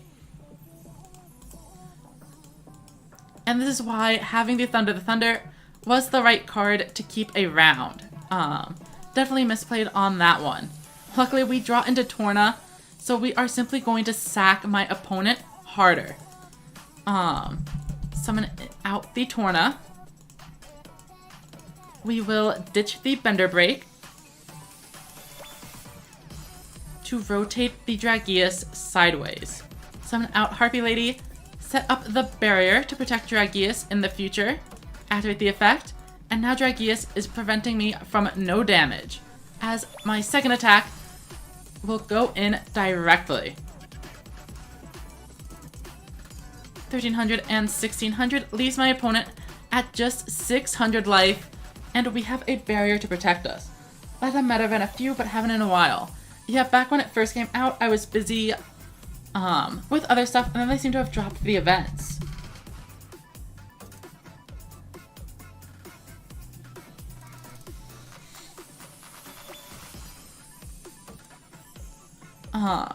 I've also considered hosting a tournament of my own, but I really don't have anything to offer as a prize pool. if I ever do monetize my YouTube or Twitch channel, and reach the payout thresholds, I do plan on investing some of that back into the community via tournaments. But that is a very long way off. I'm not a Twitch affiliate. I don't have immediate plans to become one. And YouTube is several thousand watch hours away and hundreds of subscribers from being able to do that. So it'll be quite some time, but I would love to start hosting events in the future. I do have some experience as a cross-duel event organizer. The third Blue Falcon Tengu is so impossible to get. Oh, rest in peace, the keys. So if you're trying to farm for a drop, in the future, what I would do is set it to just the 1x rewards, and then use the results booster, so you can farm more rewards. At times 3, you're almost definitely wasting some. As a farm deck, I'm currently running just all of the glossy and prismatic cards that I can find. Okay, so my opponent takes a long time with some connection issues, but then decides to summon out some aquas. Another Thunder the Thunder coming out. Let's see if they have it again. Seahorse Carrier. They could once again go for 2 level 7s.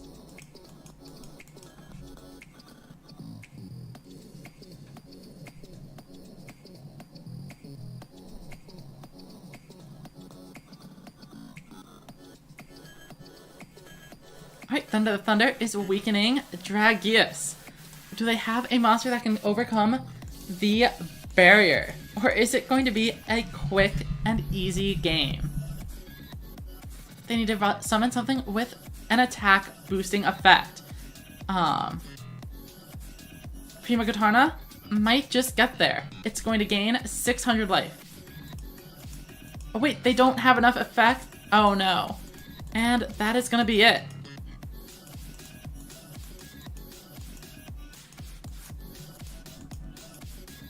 With only 200 life points, they swing in with Kanan. Yes. So when you are playing, in the duels, we might be able to see it right here. So when you go to the score assessment, played glossy card, 100. For every glossy card you play, you get 100 assessment points. And for prismatics, it's 200 for every prismatic played. And then, of course, the reward chests are 1 per 1,000 up to 8,000.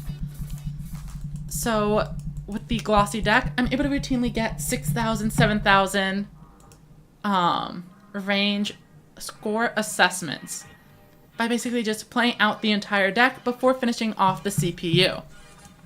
Alright, so we make it to Rush Power 42. Let's see what comes next.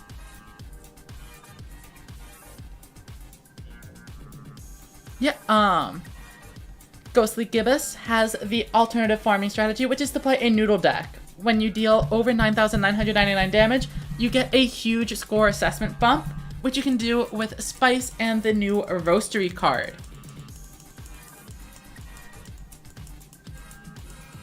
Alright, we have a fantastic opening hand. 3 1,400 defense point monsters and a widespread ruin to ruin my opponent's day. As long as we're able to find a high-level monster next turn, we might not even need to deck out the opponent. Even though this is technically a stall deck, we are winning most of our games just by beating down the opponent. Alright, so they start off with two glossy cards. And here comes Seven Sword Magician, a card I would love to pop a widespread ruin on. Especially if that's their only monster. That is devastating. They are taking way too much damage. Fortunately for them, I do not draw a single new monster, let alone a high-level one. So let's go ahead and flip summon. We'll swing in for our 3,900 and see how it goes.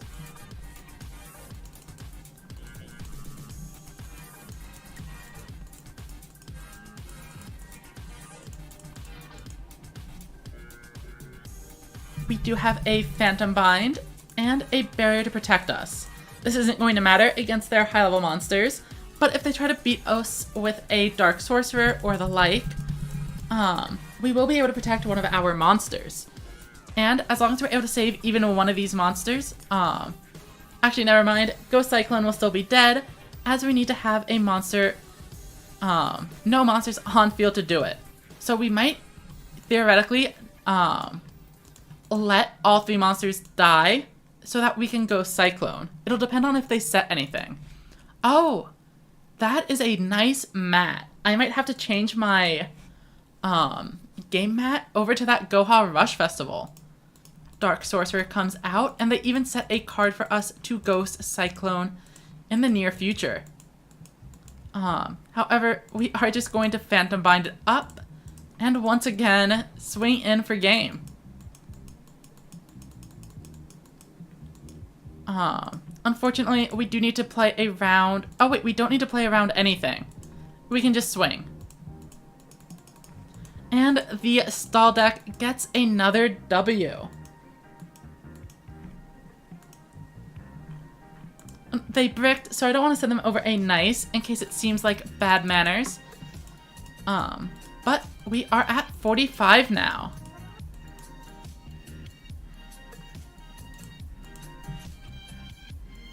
Does Duel Links have bots on the ranked ladder? Not that I know of. At least not Konami bots. I know, for example, I used to play a game called Minion Masters, and up until, like, legitimately Diamond rank, you would just go against AI. Or, like, they wouldn't want you to know it's AI, but it was. In Duel Links, I don't think we are doing the same thing. Cross Duel is another game that had that feature. Alright, so Magical Ghost face down, barrier set, monster reincarnation, and then do we want to get rid of this Torna? I don't think so. Actually I do. We need to draw more cards. I could also monster reincarnation here early, but a Luke deck is almost certainly playing cards like Dragius, which are light attribute for a Darkness Crested Hawk. We see a Hammer Crush coming out, but they whiff and hit the monster reincarnation. A second Hammer Crush, they are not going to have a ton of cards on the field. Twin Edge Dragon is not capable of destroying my Torna. What a hilarious opener. Let's go ahead and summon this Thunder the Thunder. Flip over Torna. And then I think we do discard the Hawk this time, just to get all of the cards out of our hand and prepare us for later. Dragius rises into the light. They are so not ready for this. Let's activate the effect. Toss down a few more traps now that all of their Hammer Crush cards are gone. And we hit them for around 4,000. Wish Rush duels were more free-to-play friendly with the cards. I still find it annoying you have to get the cards with gems like you do in speed duels. Yeah, so since I only play Rush, for the most part, it's been kind to me. But if you're a long-time established player, I understand the difficulty in getting new gems, for sure.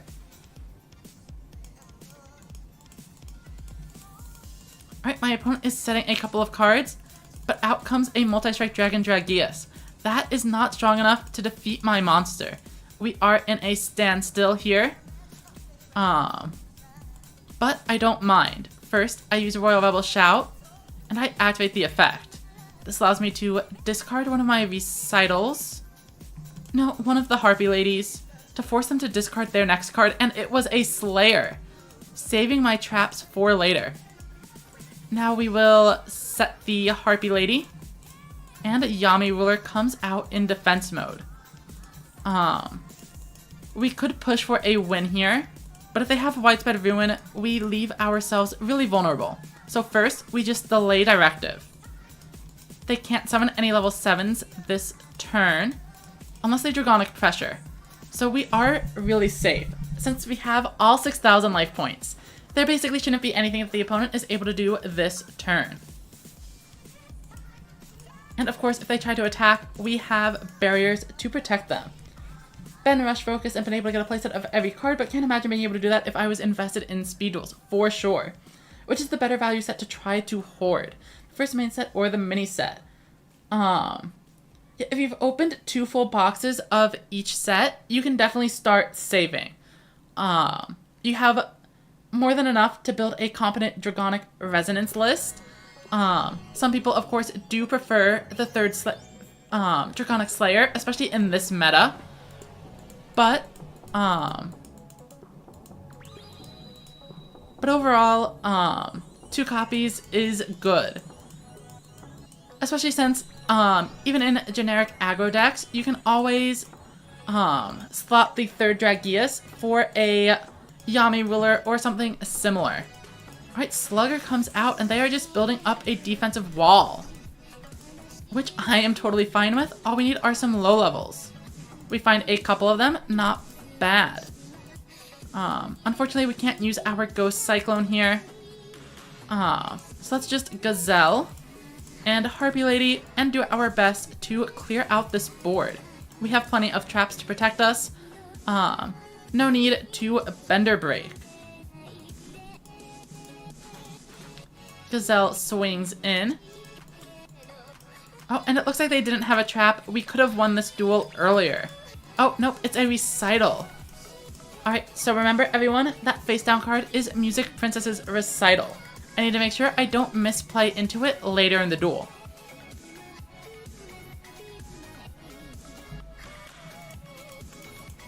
No need to argue over the formats. Obviously, I do have a preference for Rush myself, but if people like speed duels, I can't fault them. Alright, here comes Bunker Strike to thin more cards from the deck. However, they are getting themselves 1 card lower, as you do have to mill for Bunker Strike. With my 2 Music Princess's Recitals, I should be able to keep my field relatively healthy. However, it is worth noting that it doesn't take much for a lethal to come out of nowhere. I'm going to return a Harpy Lady into the deck so I have more cards to draw.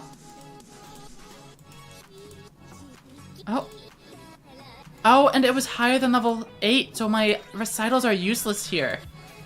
I see. Ghost Cyclone will pop. Then Magical Ghost, and we set a Phantom Bind. So we are actually in a lot of danger. The Dragonic Resonance skill basically negates my Music Princess's Recitals, which is incredibly dangerous. All I have to protect me is 1 Phantom Bind. And how many do they have? 1, 2, 3, 4, 5, 6, 7, 8, 9, 10, 11, 12, 13, 14, 15. So yeah, I have to Phantom Bind here. Then those 2 monsters are both level 8 or lower, so we can actually use the Recital, which is perfect. All we need to do is hang on for a couple more turns.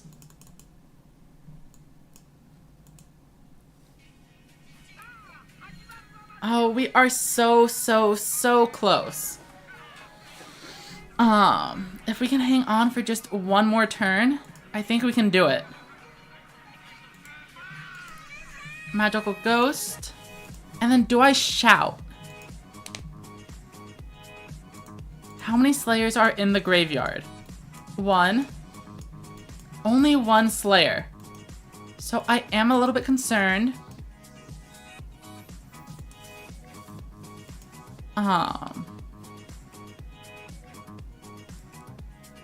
Like if I shout and discard the Ghost Cyclone, there's a pretty good chance they can pop my Bender Break.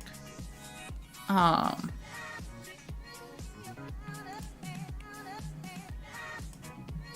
I think I have to go for it. Let's go ahead, Royal Rebel Shout, discard Ghost Cyclone, make them discard 2. Then we tribute set this Bender Break. And then with a Phantom Bind, they do have their work cut out for them to actually overcome this entire board.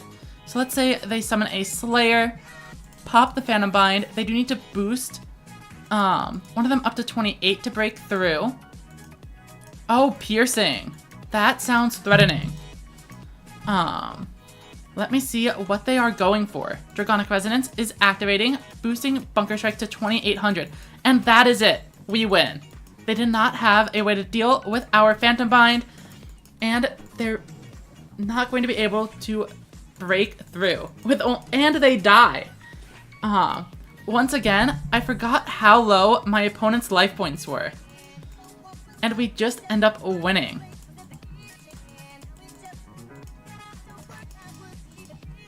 That was a good duel, so I went ahead and sent them the nice. Oh, and we are gaining some real gems now. Let's go ahead and a rush duel. And now let's catch up. Only doing the rush KC Cup for the gems. No problem. No shame in that. That's exactly how I did the Kyber Court. Don't dislike speed duels. Play Master Duel for that kind of thing. Yeah, that makes sense too. Who do they patch up random Yu-Gi-Oh cards from every archetype? One rush duel cards designed to... well, I mean, it's not like we don't have cards from the future in this game either. Revised Terra Secure, for example, is a pretty recent card, as is Seraph of Darkness. Alright, so my opponent's going first, which is not great. I definitely wanted to be able to get some sets onto the board.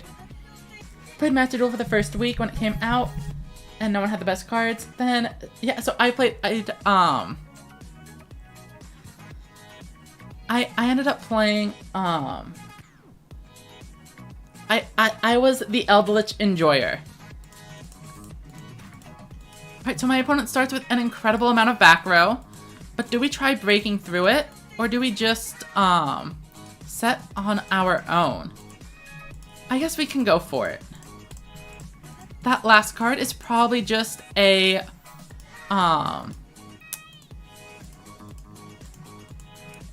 level 8. Oh, a Babysitter Goat. We might be against a Beetle deck. And I'm pretty sure they have King's Majesty face down to negate one of my attacks later in the duel. And, Maximus, I am also planning on bringing Dragonic Resonance to some portion of this event. I wanted to give a highlight to the deck, to stall decks though, because I published a video on it today. Whenever you all are done with the stream, I'd appreciate it if you checked it out. In Goha Rush, you can reach a maximum level in less than a day. Absolutely. I think I'm roughly halfway there already, and it's only been a couple of hours. Rocker comes down, but they don't have any targets for it, which I am happy to hear. But Growl is going to do a huge debuff. I'm pretty sure they could get my shout all the way... Oh, is it only 200? I thought it was times 300. Alright, but I do not have an out to this currently. Bender Break is one. But do I even want to, though? I know they have a King's Majesty, to negate one of my attacks, so... I think it's better if I just do some tribute setting, because there's a pretty good chance they mess up. Alright, we're gonna do the funny. We can delay directive, but we're just gonna place this Yami ruler face down and see if they swing into it or not. We'll also round things out with a magical ghost and end turn. My sneaky plan is in work. My sneaky plan is in motion.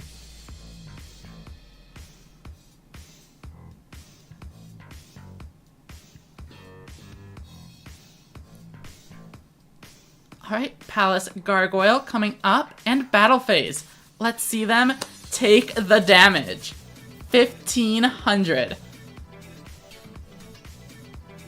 1,000. They just took 2,500 damage during their own turn. And with just 1,000 remaining, I have a chance to end this game.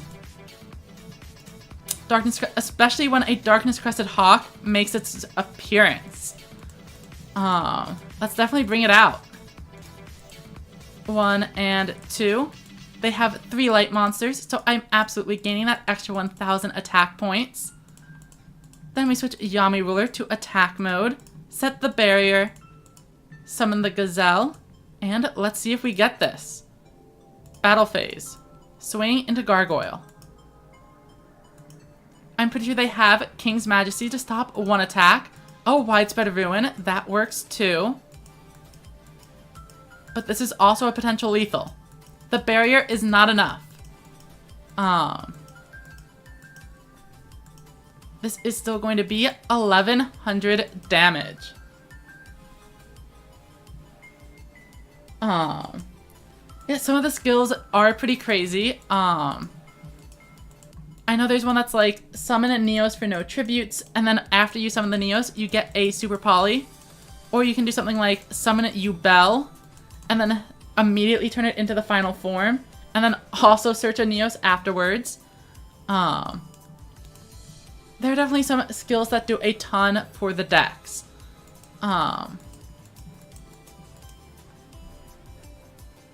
Yeah, though some decks like BLS have strong skills despite not needing a ton of summons.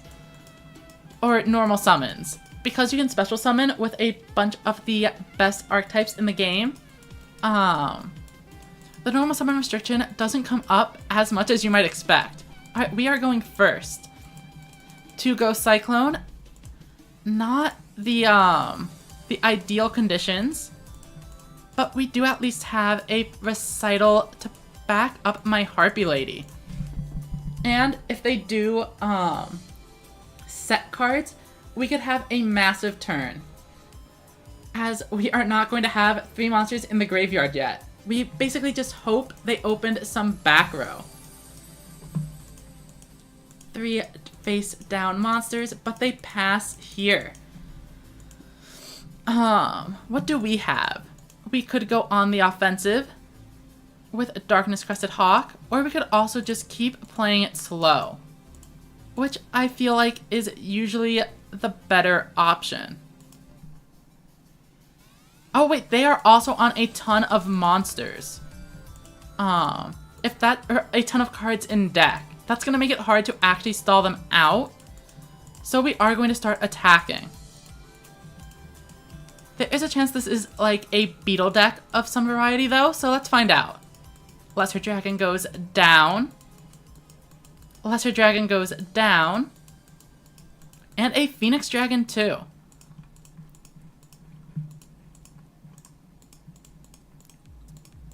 Alright, let's see how it goes.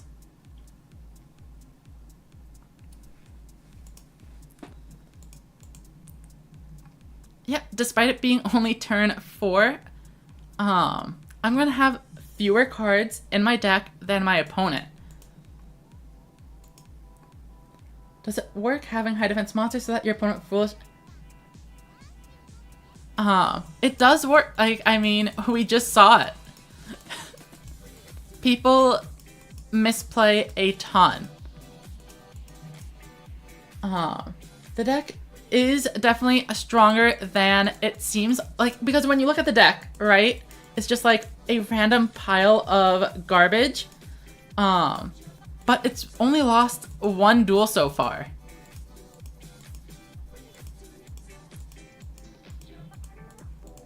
Well, that worked out pretty well. We are able to recital here. But this is a resonance deck, so we are in quite a bit of trouble if we don't grab some good cards very soon. And these Ghost Cyclones are killer.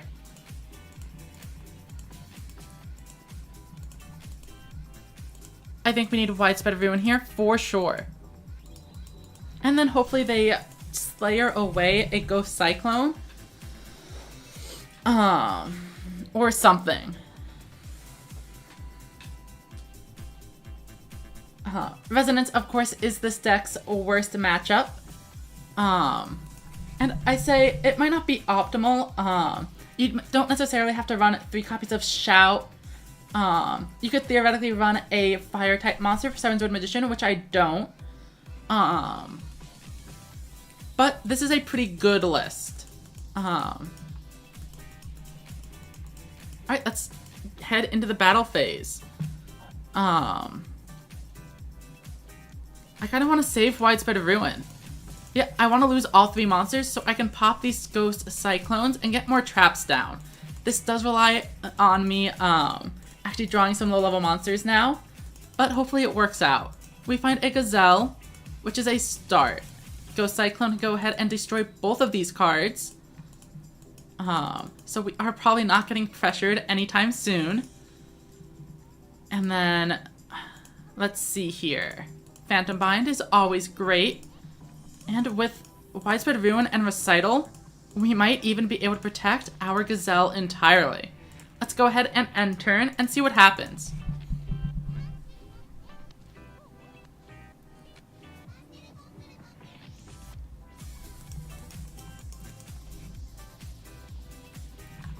Oh wait, and then earlier I think someone said that they just got back to the stream. So sorry for not acknowledging the return, but welcome back, Showstopper. Is there any deck that counters Dragonic Resonance? No. I think Dragonic Resonance is easily the best deck in the format. The other decks that seem to be competing for the top spot is the other Dragon deck, Ancient Forces.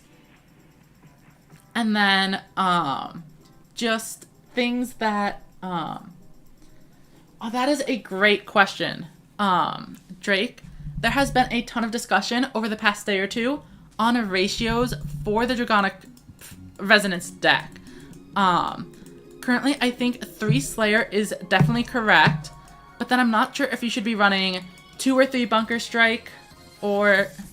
Oh, I forgot to turn on... Oh, no. I didn't have my traps on.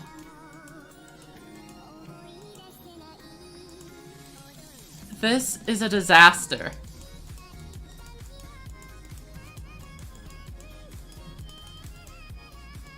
Alright, we do draw into a 7-Sword Magician, which is nice. But is this really gonna be enough? For some reason, I am doubting it.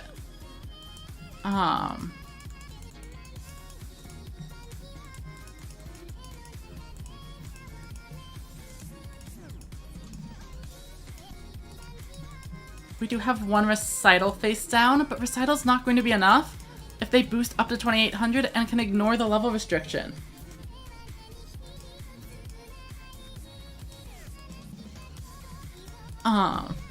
I wouldn't say that it's tier 0, just that it has like even matchups across the board, if not slightly better ones. So a deck that's like 55-45 against the entire field is going to be the best deck, but it's also not overwhelming.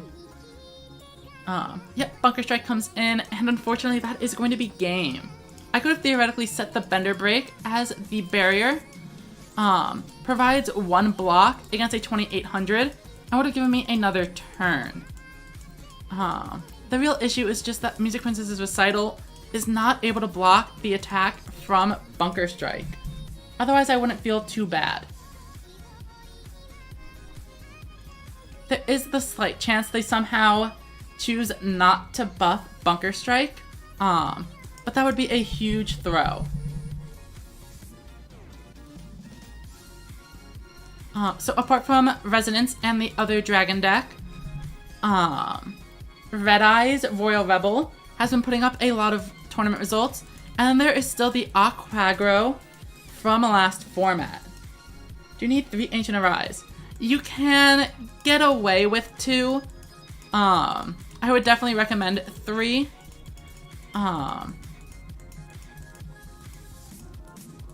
But it's like, it's okay. You can definitely, like, still King of Games.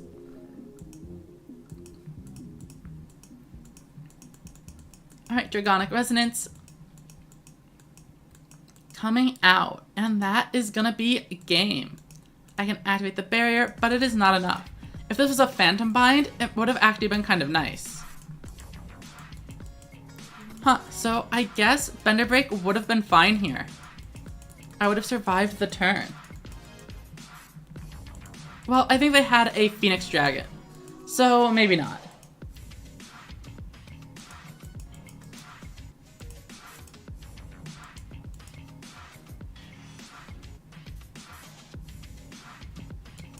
Alright, so that was a 1, 2, 3, 4, 5, 6 game win streak. But we are now in the upper half of the Rush Power. So perhaps these decks are getting more competitive. How many copies of each level 7 dragon does Dragonic Resonance play? 2 to 3 Slayer, 1 Dragius, or 0 to 1 Dragius. There are some people running 3 Phoenix Dragon in the deck for maximum Slayer.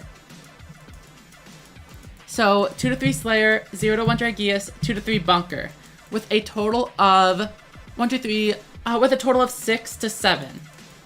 So don't run the lowest count of all of them. And if you need another tribute, you can run 1 to 2 copies of Gravity Press, but it's still not like ideal. I would like to draw a card, thank you. We can get rid of these two. Toss down Seven's Road and see what happens. A Widespread Ruin would be pretty bad for us, but we also have the chance to get in for over 3,000 damage, so we do need to take it. We see no trap, so 2,700. Oh, they can shuffle something in. It is a barrier. Their face down card is the barrier. How can it run only 1 Dragius? Why would you, you need Phoenix Dragon to recycle your actual skill targets and also Dragius. So out of every deck in the game that runs Dragius, the pure Dragon deck is the one that cares about Dragius the absolute least. You could actually just cut it entirely and you'd be okay. Because 3 Phoenix Dragon is just that impactful. Okay, so we can Hammer Crush deal here. But unfortunately, we are not seeing many ways to deal with this Dragius. So we are going to be taking a ton of damage. I will discard Mystic Dealer here and pop one of the back row. We get a Phantom Bind, not bad. If they have Pierce, we just kind of lose. But we will keep these around. And remember that that other one is the barrier. Almost certainly. Seahorse Carrier, we are in quite a lot of trouble. Another Dragius ends the game on the spot.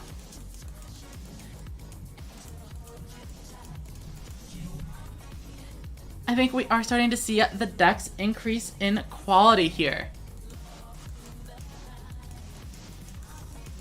If we lose the next game, it might be time to switch things up. Do I want to barrier here? I mean, I can try getting back Seven's Road, but I don't think it matters. Oh wait, we're just dead. That's 5,000. Even if we reduce it by 400, they get an exact lethal on us. So that'll do it.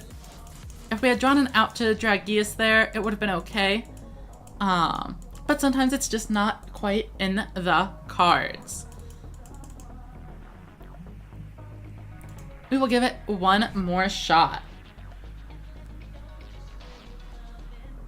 If we win, we'll keep up with this deck for now. Otherwise, we'll go ahead and switch to the dragons. I was playing some Dragonic Resonance over in Ranked earlier, and I did go on a 10 win streak. That was right before the maintenance started. Alright, we are up against Purpur. And we have a solid turn 1 hand, capable of setting plenty of cards. 1, 2, and we will keep Shout Around. Set this Hammer Crush so they don't know what it is, and pass. I am thinking of putting in a second Hammer Crush over one of the Ghost Cyclones because they end up being pretty dead. And Hammer Crush Deal will at least let me cycle an additional card. Looks like a odd looking Dragonic Resonance list, but it could also be Curse of the Dark. Can't rule out the wacky skills just yet. They clear out a Harpy Lady, and if we draw a high level, we can punish them with a ton of damage. Unfortunately, we draw 4 spell and trap cards, including a Ghost Cyclone I am not expecting to ever activate. Let's go ahead and just set our field and pass it over. Let's see what they've got. We do have Barrier and Widespread to deal with 2 monsters here.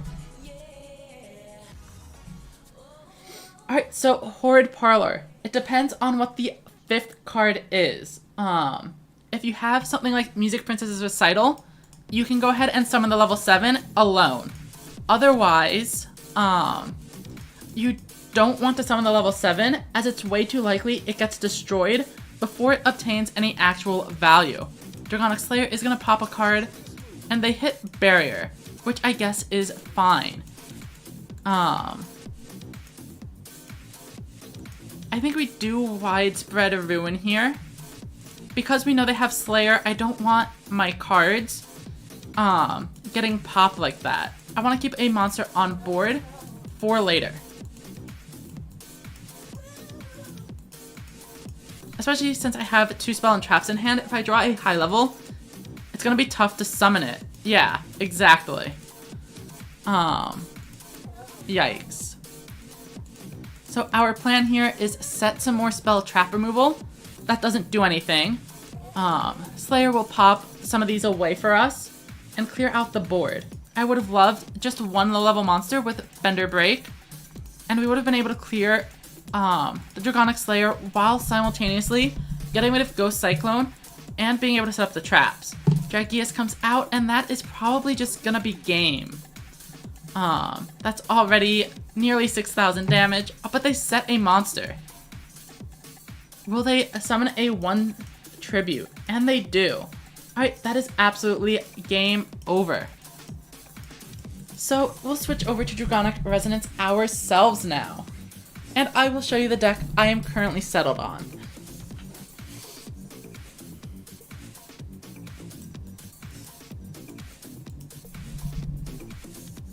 I kind of like this song. Swinging in for their big 7,000 damage push. I will send them the nice.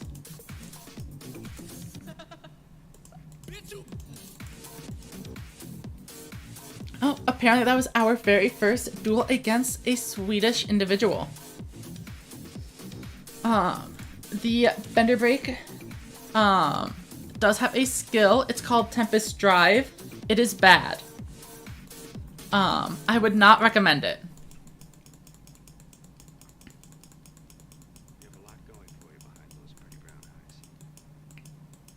So we've cleared out the mission bingo. Gonna grab a ton of gems.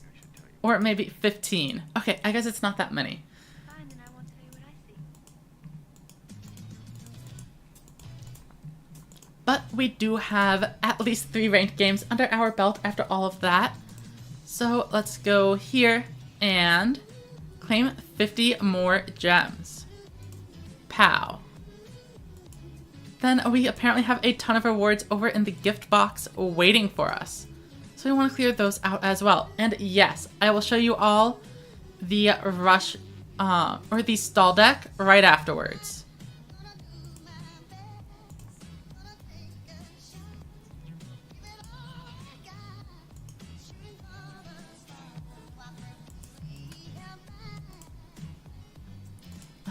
Let's go ahead and claim all of these rewards. And then we'll open up those they're not prismatic packs. They are just regular packs. Alright, so first up, we get a... Oh, So I'm just looking for a Phoenix Dragon. Road Magic Explosion, not a huge one. I believe that is indeed our 4th copy. Next up is, drumroll please, a Blue Falcon Tengu. Once again, this one is our 5th copy. We can claim some random miscellaneous rewards here. Oh, and I accidentally exited out a little bit early. Let's head back in. Claim this one. Oh, it's gonna be a glossy card. So, this was much more likely to be a card we don't already have 3 copies of. Glossy XL Wonder Splat. It is our 4th one, but our first glossy. I can toss it into my glossy deck if I want to. Let's go ahead and receive these rewards. Then open another rainbow pack. Let's see what we get. A 5th Road Magic Explosion. And another glossy. Does that connection issue pop up just a regular thing in Duel Links? Absolutely. Everybody gets the red reboot. And another Road Magic Explosion. We've gotten 3 Road Magics in 6 pulls. And then our inbox is just full of skill chips. Alright, so let's switch up the decks. First, here is the stall deck I was running. 1 copy of a bunch of different boss monsters that do different things. Bender Break is mostly here for its 2500 defense. Yami Ruler is of course an ideal stall card. Darkness Crested Hawk, a 2300 defense wall that can also beat over cards like Dragius. Dragius and 7th Sword Magician are the main ways we deal with the opponent's board to force them to play more monsters and deck out. Torna allows you to discard excess cards like Ghost Cyclone that you don't need, and is also an out to cards like Dragius, 7th Sword Magician, and Heavy Metal. Royal's Double Shout makes the opponent discard cards from their hand, decking them out faster. Thunder the Thunder, a discard outlet just like Torna, and also helps in clearing out opposing boss monsters.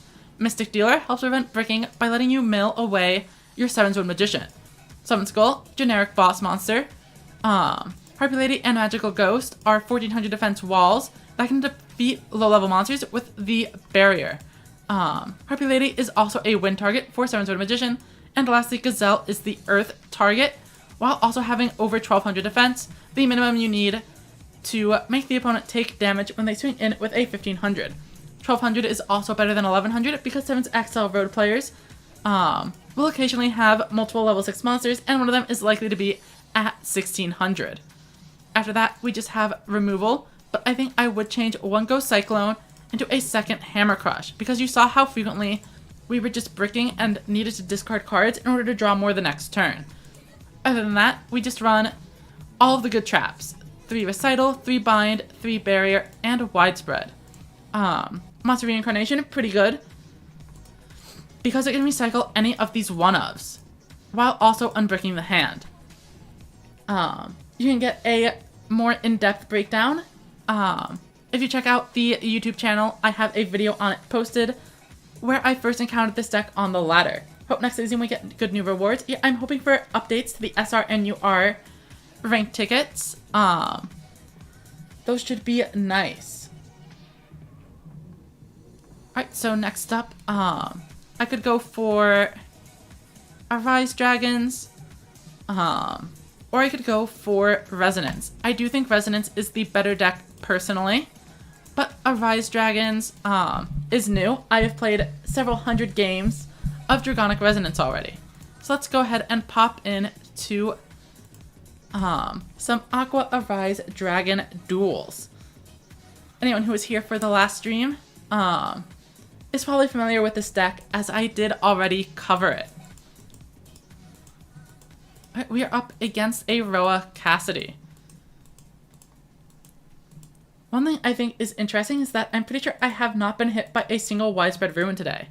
We have the Ancient Arise Dragon, but no level 6s, and a Speed Horse Carrier with no Aquas. This is a pretty awkward opening hand, especially going second. We could Ancient Arise Dragon, but this is gonna blow up in our face if they set a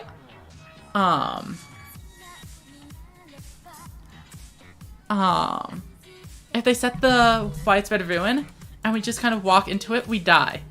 Yeah, so this guy, he's ancient, so, you know, he's the boomer. And we're not running the pure dragon deck. No sports dragons. So it's an impure one. Okay, so La Moon. Speedy Performer.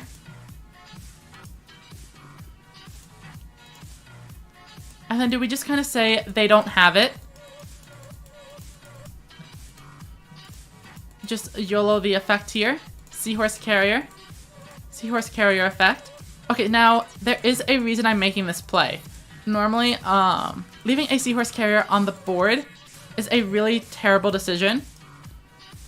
But my opponent is on Roa, and if they have a heavy metal, I do want to... oh, they have a recital.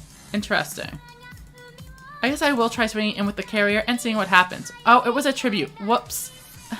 You see, I was not paying attention. I was too busy looking at the chat and didn't even notice they had set a big monster there. So I take a ton of damage for no reason. But what I was saying is that heavy metal makes having Seahorse Carrier a little bit better. Though with 3 monsters on the field, it's not quite as much, as they can just destroy the La Moon and then swing into the carrier, and then I am in a lot of trouble anyway. Overall, playing this one really sloppily. Oh, but if they are lowering La Moon, they probably are not summoning a heavy metal. At least that is what it implies to me. Alright, here it comes. Oh, but they do have a heavy metal this whole time.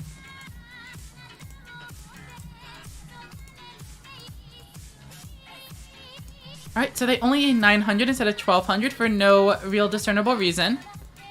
So I'm hoping they keep the Arise alive, but they do not. They swing in first with heavy metal. I will keep this Seahorse Carrier with Recital. And we'll see how it goes. I unfortunately cannot reuse the effect because it's only during the turn it is summoned. I do find a Clear Ice Dragon. But I don't think I really have the liberty to summon it. Let's go here. Clear Ice Dragon. Activate the skill. Send a card to the graveyard. Yes. Get rid of a Burning Blaze Dragon. Set 1 Seahorse Carrier. And then just kind of say, hey, that time it was a recital. Maybe it's another one. If it's Barrier, we do get punished pretty hard. And of course, Widespread Ruin is Widespread Ruin. Not going to sweat the details on this one too much. I would be playing Dragonic Resonance if I were just trying to climb as fast as possible at Shadowbat. But stage 1, you can play whatever you want because there's no penalty for losing, and you have a full week to win like 25 games or so. 25 to 33. Oh wait, a rocker comes out. Thankfully, due to Recital, we should be able to keep at least one of these two, or we're not going to take any damage. Then Seahorse Carrier is pretty strong, and we got rid of Widespread Ruin, so we don't have to worry about it anymore. Definitely do not want to take 2500 damage, so Recital comes out. And we can go. We are just looking for an Ancient Arise or a Dragius. Dragius works, but it's actually still not optimal. Seahorse Carrier first every time. Grab back the Kana. Then Kana down. Ancient Arise Dragon is up next. 1 and 2. We have both in the graveyard, so we can activate the effect, return the cards to the deck. We have a 3000 attack point monster that is also able to destroy a Royal Rebel Heavy Metal for absolutely free, which is pretty incredible. Phoenix Dragon set and La Moon set. Then Dragius can come out, and we have a huge push on our hands. However, we don't have any trap cards here. So there is a threat of Heavy Metal coming out and kind of just ending the game, unfortunately. If they're able to get the effect off, I think they just pop Ancient... They pop Dragius, swing in for 25, and then whatever monsters they have on the side is gonna do it. If you do the PvE duels every day, it's even less. That is a great point. You gain, I want to say, what, 7 levels of rush power each day just from fighting the NPCs. So given the course of a week, that's 40 rush power. So you only need half of that. Heavy Metal does come out, and it uses the effect, popping Dragius, going to inflict 2,600 damage. And we are looking in a rough spot. We do have all 3 Seahorse Carrier down, so finding the right out here is pretty tough. We do get a Curry Bot though, and that is basically all we can ask for. Let's go ahead, Curry Bot, activate the effect, grab another Curry Bot. We do not have any of either Clear Ice or Burning in the graveyard, so we need to summon... Gosh, this is gonna be the world's stupidest play. But I'm bringing out Grace Princess Kana, attributing it off for this, then activating the skill. This boosts Clear Ice, and then we send a card to the graveyard. Then in order to use our Rise's effect, we need to tribute the Clear Ice Dragon. So we go 1 and 2, and now they are both in the graveyard. And now we are going to turn off Recital by using Ancient Arise Dragon's effect. We shuffle them both into the deck. Heavy Metal gets destroyed. And then we have Lethal with Curry Bot. We need to ensure ourselves... Wait, oh no, the barrier is enough. Yeah, I think they live on 100 with a barrier, and then we lose, because I summoned 2 Curry Bots. Oh, it's King's Majesty. Okay, that works too. I don't mind. Obviously, that was not, probably the correct play. And we already messed up a ton earlier in the game, so I figured I should take the opportunity since I had it. Rocker is fine. I definitely think running 1 or 2 is correct. Maybe not the full 3.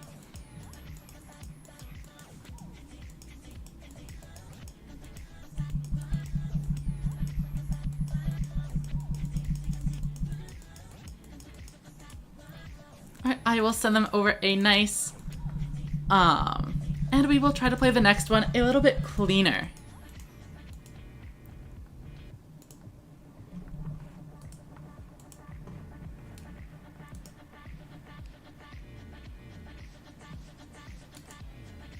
Let's see who our next opponent is going to be. Interestingly, I haven't run into anyone whose name I recognize. It happens a lot in King of Games, where I will find the same people over the course of the month.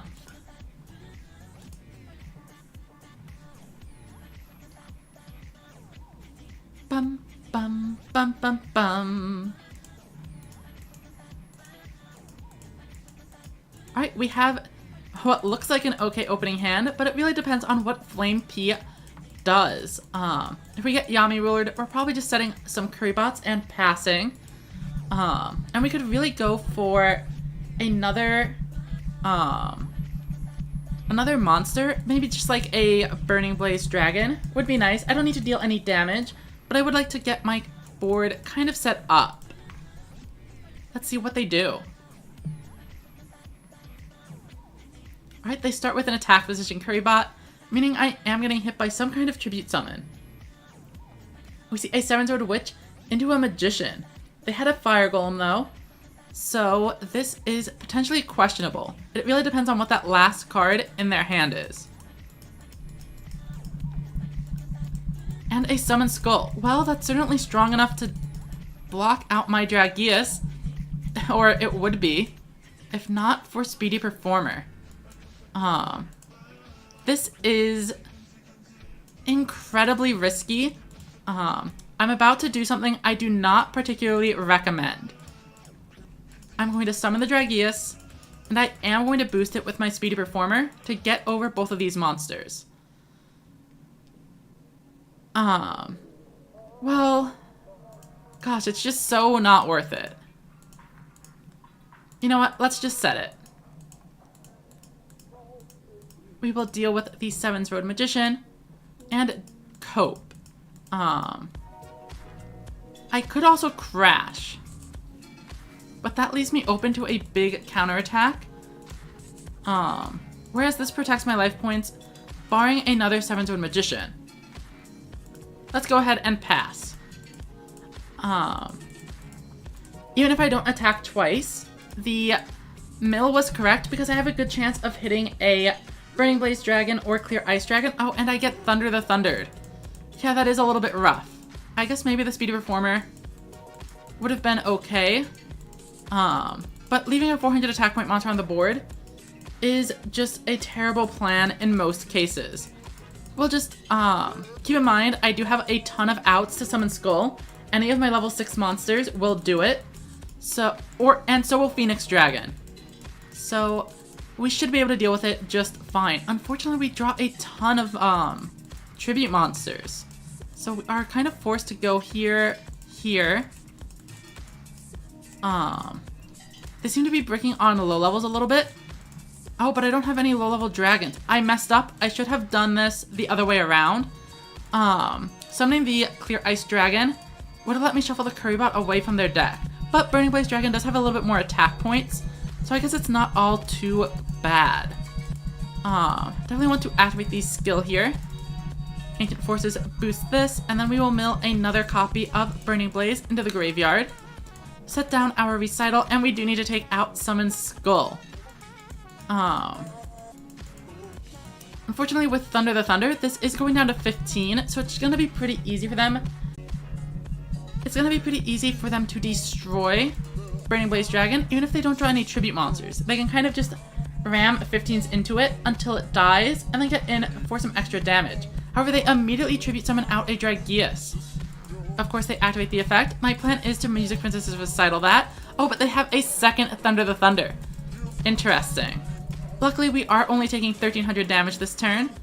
And we do have an oh, okay. So we are taking a little bit more damage than planned here. But I still don't mind it. Recital saves us from a direct attack from Dragius. A total of 3500 damage. And now, as long as we get some low levels, Ancient Arise Dragon is going to put in the work. And this looks bad. But that is where handy dandy monster reincarnation comes in to save the day. Let's go ahead and grab ourselves a Currybot here. Oh wait, no, we can get the Seahorse Carrier and not have to pay the life points. We will discard one of our Ancient Arise Dragons. Then we grab Seahorse Carrier, allowing us to fuel these summons a little bit easier.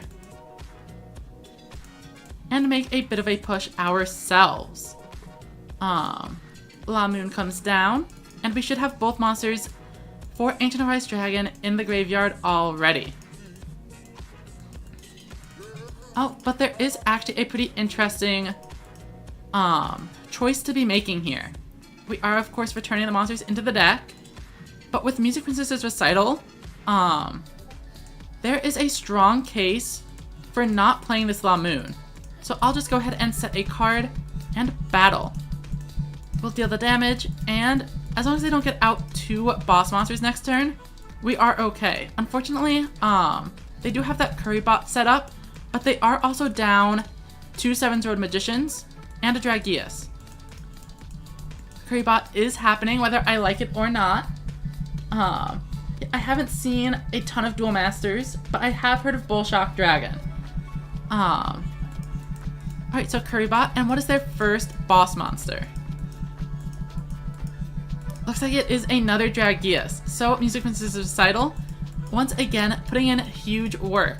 Looks like it might just save us entirely, because they have a trap card here.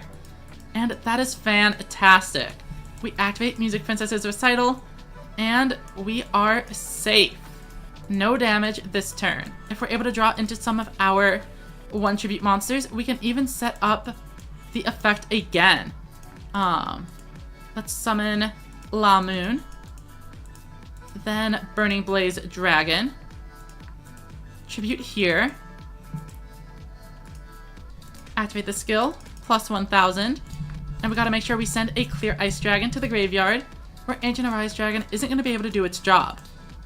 Oh, I almost changed it to defense position, which would have been devastating.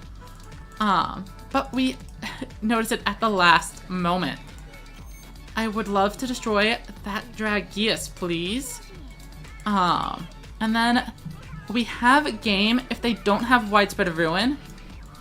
But it seems pretty likely they have a Widespread Ruin, as there are only 10 cards left in the deck. So we're going to play it a little bit more conservatively and just head into the battle phase here. Swing in. And they do have a trap of some variety. And it is Widespread Ruin, so the 1200 was not going to be game and would have left us very vulnerable to just 7-Sword Magician and whatever else cleaning up. Unfortunately, there is space for more Dragiuses here. Pretty sure that we've only taken out 2. And this is where not being able to use Clear Ice Dragon's effect comes back to bite us. These curry bots are generating insane late game value. And we are starting to run out of fumes. If we die this turn, we die this turn. But if we don't, we have a good chance of winning. Unfortunately, yeah, 1500s. Oh, that's not 15. But that one is. So that's 2500 plus 1000. Yeah, so as long as they don't mess up, they have got this one. It all comes down to whether or not Thunder the Thunder decides to attack here. And it does not, of course. So now they are able to clear out this game.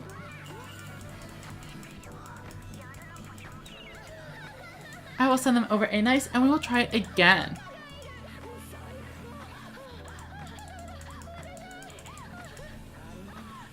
This has been a pretty brutal loss streak after entering the rush dual power of 50 or so.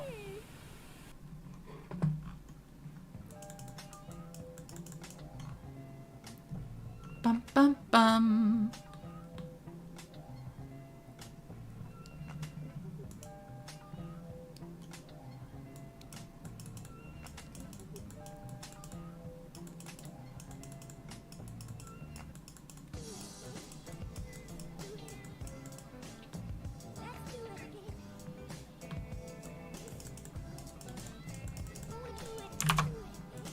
Alright, so our opening hand is unplayable. We desperately need a low-level monster to secure at least some Burning Blaze Dragon plays. And if we do get the low level, we will be able to recital twice, keeping it relatively safe. If we whiff though, it's probably just game over. Let's draw.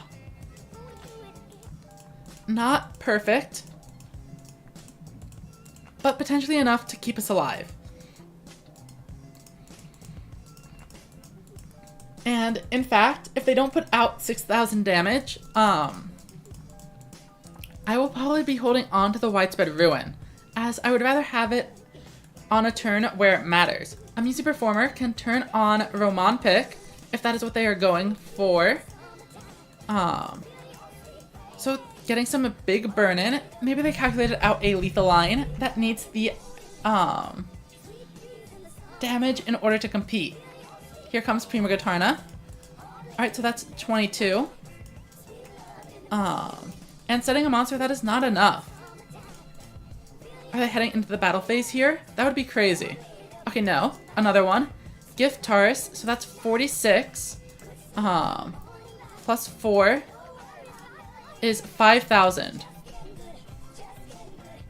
Oh, and Climax Performance is plus 500, so we are going to need to activate our trap in order to survive. This is currently 55. Luckily, they cannot hammer crush us now, so we are going to at least guaranteed destroy this gift Taurus.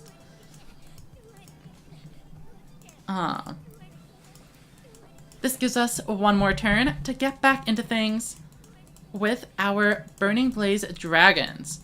They are strong enough to beat Prima Gitarna, though my opponent might have a Widespread of Ruin, which would be pretty bad. We also only have 2 monsters here. So we have to set these for sure. Then we can Burning Blaze Dragon. And then we activate the effect to go to 2800. And then we send a card to the graveyard. And we could theoretically Ancient Arise, but that loses way too hard to Widespread Ruin. This play is relatively insured against it, as we can pass on 1 monster plus 2 relevant trap cards, or if they only have a card like Severing Psychic Wall, 2800 minus 5 is still 23. So we clear out Prima Gitarna no problem. Both of those cards appear to be spells. I don't think... Oh! They can Esperade me. That is game. Probably.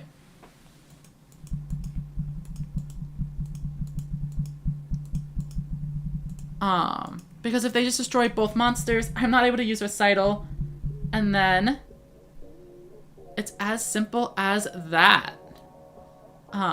They Prima Gitarna up, they blow up both of my monsters, and they swing in. For 3,100. Oh, but they only have 1,000 left. So now, they might not be able to get the boost. Oh, Speedy Performer is going to provide that extra little bit of reach that they need. Summon out the Esperade, boost it by 400, and attack directly for game. I think they did it. Wait, Prima Gitarna? That's an interesting choice. I guess we will see how it works. Oh, maybe they're just going to destroy 1 monster?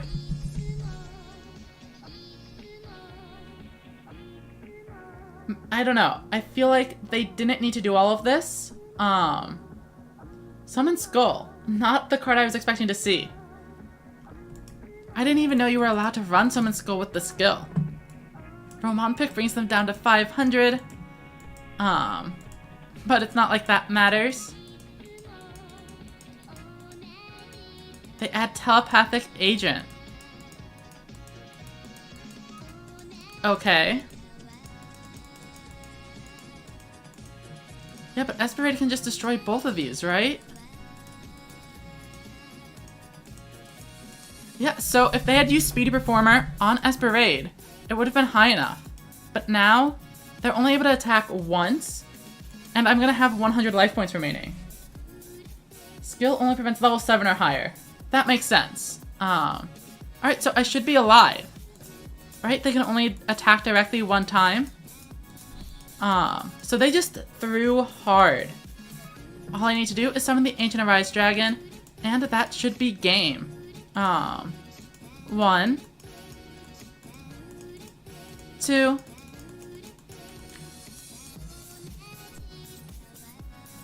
and then as long as I do not disconnect here, we can go 1, 2,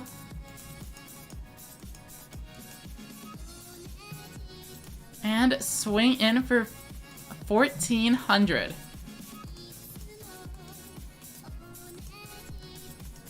And after a 4 or 5 game loss streak, we managed to get up to... But yeah, they absolutely had the win there. Just did not play it correctly.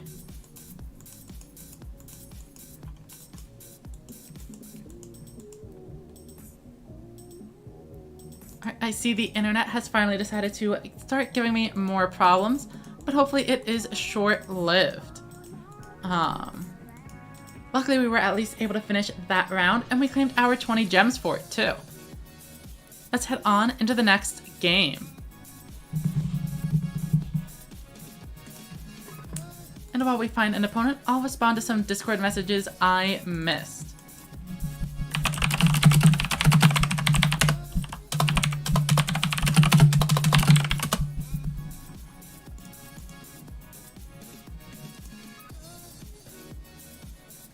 Oh, that's a cute profile icon.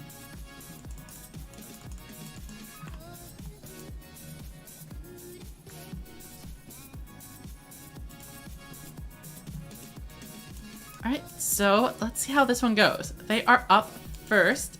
And again, we have just one low level, which is better than last time. At least Burning Blaze Dragon will be a 2800, though with 2 set cards, that does feel a little bit dangerous. We definitely tribute Blaze for the other Blaze here. And then if they have the Widespread Ruin, they have it. 1 in 6 chance. I don't think it's worth playing around here.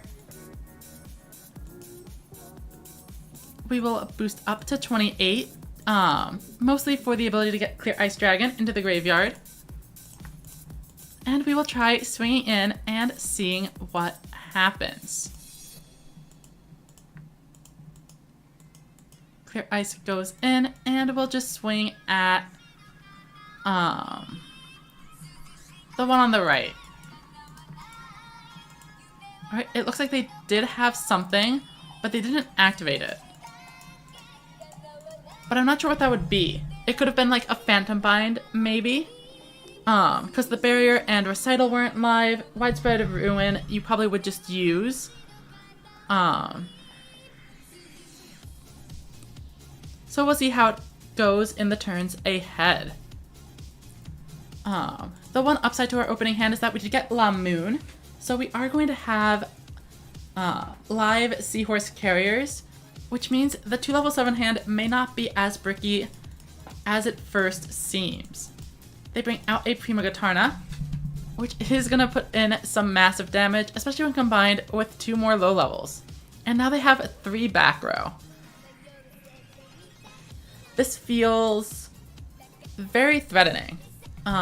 If we only get 1, I'm going to bring out Ancient Arise Dragon, as clearing the Prima Guitarna for free is nice. Alright, but we actually do get both a Seahorse Carrier, which means we are able to not only summon both boss monsters, but also back it up with a Recital. So even if they Widespread Ruin one of my cards away, it's still protected. So first off, we are going to Ancient Arise Dragon here, for sure. Activate the effect. Shuffle away Burning Blaze Dragon and Clear Ice Dragon before destroying Prima Guitarna. And thanks to the attack boost, our Dragius is going to be safe from the Widespread Ruin, allowing us to more safely swing into these monsters. Let's add a card to hand. Set it down, and then tribute both off for Dragius before activating its effect. If we somehow manage to mill a Clear Ice Dragon again, that would be pretty good. Setting up Ancient Arise Dragon for a future turn. Pretty unlikely though, so no harm done. We want to play around Barrier, or I'm sorry, Recital. So we start with Dragius, as that way it's guaranteed to at least get one of its 2 attacks off. Oh, it is the Barrier coming out. Interesting. The 400 seems fine to me. Next up is Ancient Arise Dragon, which I guess technically this does not play around Recital. But we deal plenty of damage either way, and they are down to just 600. So they have the Angry Roman skill, but are only able to use 1 Roman pick. Oh, but once again, they can simply summon Esperade, smash them, and win. Yeah, so maybe I had to not deal the extra 2100. Because they're at 100 life. Summon Esperade, destroy both monsters, and that is game. That is my bad entirely. the barrier kept them alive so they could use the skill. If they had an extra 2100, Prima Guitarna would have brought them down to 11, which I guess wouldn't have been... It would have been just barely not enough to activate the skill unless they had the other Roman pick ready to go. But they did not. So definitely a misplay on my part here. Unfortunate.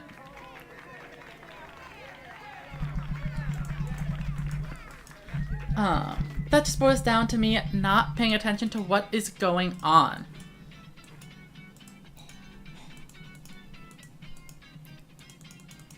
I totally deserve to take that loss. I'll send them a nice for a job well done and cute into the next game. After this, I probably do want to switch over to Resonance. So after we lose one more round, we'll switch to the other dragon deck and see how that one fares. We're now about 2 hours 45 minutes into the stream, and we are maybe 10 rush points higher than we were an hour ago. Definitely slowed down significantly.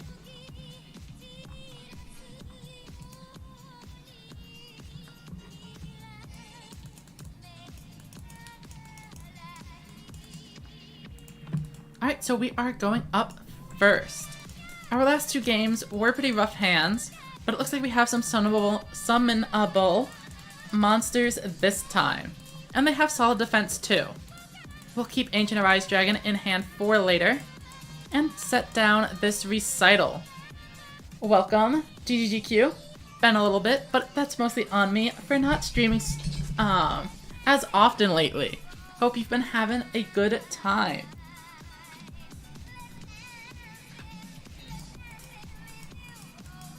Alright, let's see what they bring out. Masaki, probably just a generic aggro deck then. One monster set face down, but will they tribute? They do not, which keeps my recital and a monster safe. What program did I use to make that ROM hack? I think I mentioned it in the ROM hack channel, but I just used a combination of advanced map for the encounters and whatever the trainer modifier was. So it wasn't anything too crazy. Let's go ahead, boost up this Ancient Arise Dragon, and swing on in for 1500 damage. Just a lone Ancient Arise seems bad, but when we have Music Princess's recital, it's basically impossible for them to out this, unless a surprise heavy metal comes into the field. We have plenty of our light aqua set up, so if we ever draw Seahorse Carrier, those are some free +1s.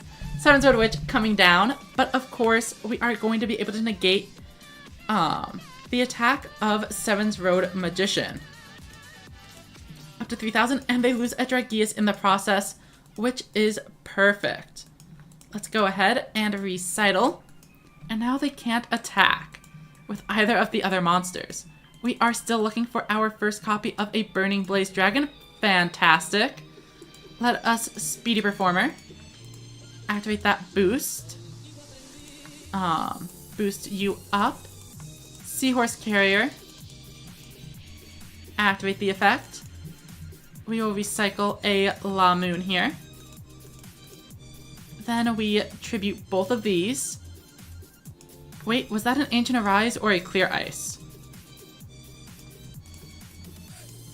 It was Ancient Arise. So if we want to use the skill, we do need to tribute over the Burning Blaze Dragon.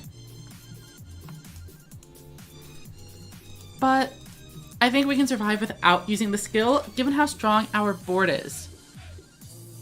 And we also are going to have a couple more chances to mill with the two Ancient Arise Dragon we are pumping out. So let's start with those and see if we're able to mill any of our 1 tribute monsters. 1 and 2. We unfortunately do whiff. So let's Burning Blaze, send the Clear Ice to the graveyard, so we'll at least be set up for the future. Even though we aren't popping anything, we have 3 incredible monsters on board. And I would like to send a card from the deck to the graveyard. Yes. Clear Ice, set Widespread Ruin, and we even have Monster Reincarnation and Recital. All of these seem great. Let's swing here. Try to take a quick KO. Hopefully I didn't run into a Phantom Bind. It is Widespread Ruin. Not to be surprised by. And then we get in for some extra damage and pass. Our board is looking fantastic. I'm not sure there's really anything they can draw to turn this around. Maybe a 7-Zone Magician Dragius board would be a good start. But even then, I destroy the 7-Zone Magician and block the other attack from Dragius. So it's going to take them a ton of resources to completely overwhelm the board. And they're down their own Widespread Ruin. Meaning on the crackback, my deck should be the better positioned one. A lone Prima Guitarna is not enough. They are going to need another level 7. Or for me to disconnect. That is always an option.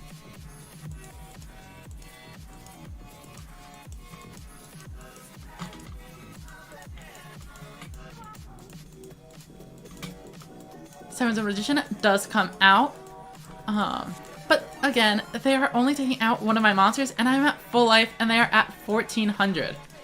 Let's see what they go for. Of course, trying to clear the Ancient Arise Dragon makes sense, but Widespread Ruin is going to put a... Oh, is there a raid? I completely missed it. Thank you. Let me go open up the Twitch studio. So I can properly say hi. Alright, and we get a Phoenix Dragon, which is definitely game. Activate the effect. Currybot goes away. Ancient Arise comes back. Of course, my internet connection is having a rough time of it. But in any case, thank you for the raid. Oh, and they concede. Just in time. Alright, let me go find Twitch Studio. How was your stream?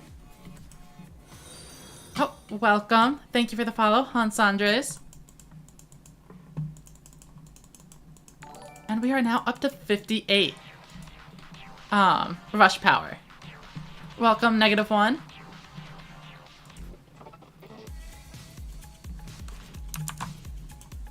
Looks like we got some solid gem rewards for that one. And we are moving on to the next round. Twitch is still loading, but it looks like at least the streaming quality has returned to normal.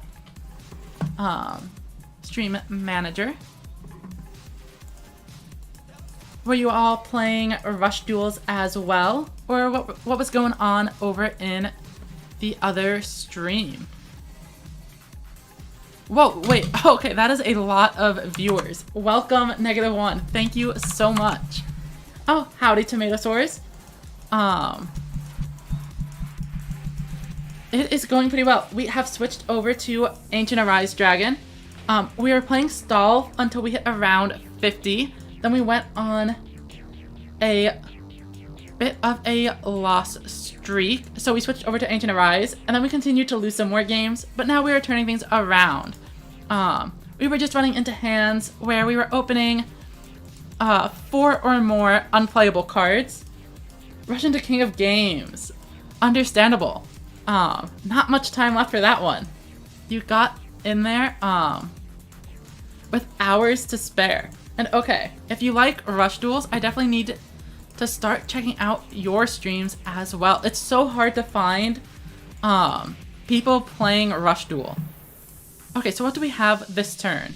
I can Speedy Performer and La Moon, then go into Burning Blaze and send Clear Ice, then summon Ancient Arise. But that seems silly. So we are instead going to Speedy Performer, La Moon, activate the effect, buff up this so it can take out any level 4 or lower monster. Speedy Performer gets distributed off for Burning Blaze, who then gets boosted up significantly by Ancient Forces while simultaneously sending the Clear Ice Dragon to the graveyard for later.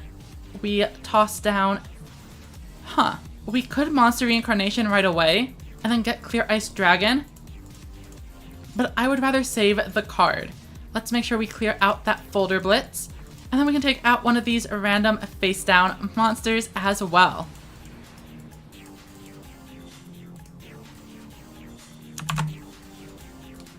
So -1. What deck did you play to hit King of Games? Always interested in hearing what other people are enjoying. Alright, and our opponent Amusi performs us just to deal a little bit of damage. They are widening that life point gap, so cards like Folder Blitz might be coming up soon. Interestingly, I have seen a lot of success from these Amusi performers as another way to manipulate life points on the amp turn, because they do need to get themselves down to 1,000. Oh, and a Climax Finale, of course, 500 life points, is going to let, it would actually let Amusi Performer beat the La Moon, but Berry Bassist makes more sense, especially if they are going into a card like Prima Guitarna, but they are not. They are only able to clear out one card, which puts them in pretty big danger. If I draw well enough, I'm pretty sure they just die. I don't think this is going to get us there, unfortunately. Let's see, we do have a light aqua, so we can Seahorse Carrier. But do we even need to grab a card yet?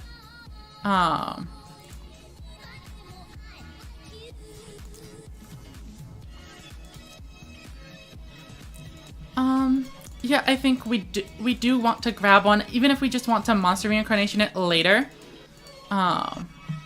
So let's Grace Princess. Then Tribute 2. This is going to give us our first Ancient Arise Dragon. And set up a big push in the near future. We should have one of both in the graveyard. The question is, do we want to Monster Reincarnation them or not? I guess if we don't, we're probably in a good spot. Because we can destroy one of the monsters for free and presumably beat them up. Oh, welcome, Bismuth. We are going to return the cards. Yes, 1 and 2. This will destroy Berry Bassist. Perfect. Then we Speedy Performer, and we are going to be able to boost Ancient Arise Dragon even higher. So now it's at 34. Then we have a second Ancient Arise Dragon. Unfortunately, this time we are not going to be able to destroy a Amusi Performer, but with only 800 attack points, it should be a nice way to push. We see a Burning Blaze Dragon set up in the graveyard. We summon Outlaw Moon and head into the battle phase. As long as that's not a super high defense monster, in a Psychic deck, it basically has to specifically be a Howling Bird. We should be able to win. It's a Telepathic Agent, and we swing in for a game with a double Ancient Arise Dragon turn. Resonance Dragons, good choice, -1. And Lemillion, King of Games with Heroes, congrats on the Speed Duel, King of Games. Also making it in with just a few hours. Alright, we are now past level 60. Only 40 more to go.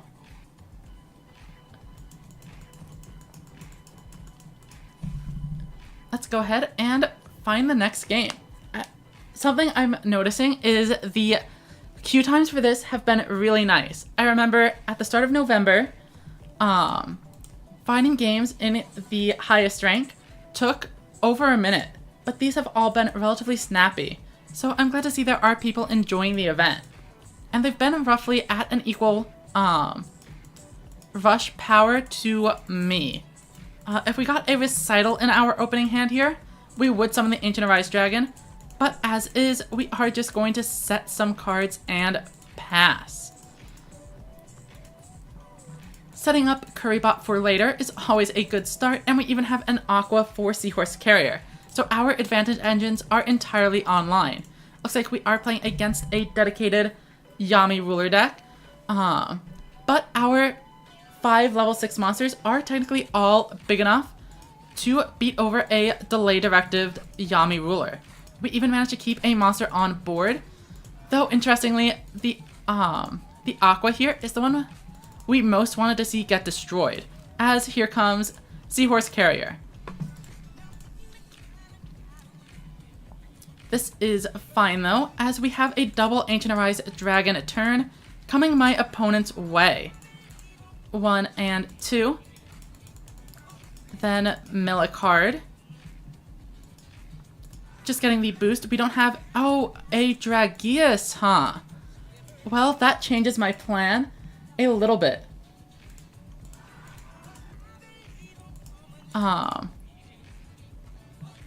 We grab Grace Princess Kana, and if we look in my graveyard, last turn I had a Phoenix Dragon. So now we can Monster Reincarnation, toss Ancient Arise maybe, or just the Kana. Okay, so the plan is we are going to toss this, get Dragius, Speedy Performer, boost, then keep the Ancient Arise in hand for later. Theoretically, we could play a little bit safer, and that would involve having the set Grace Princess Kana instead of going for instead of keeping the Ancient Arise Dragon in hand, we could have had another set. However, this play is very aggressive, keeps a boss monster for later, and even plays around the Widespread Ruin. And now first we need to make sure we are playing around Recital. Dragius always needs to attack first here. Widespread Ruin activates, but we are okay with that. Next we swing in with Umegumi, or into the Umegumi, and alright, -1, enjoy the rest of your day. Welcome to the stream, Jorg Unsen. Glad you are a huge Rush Duel fan, just like me.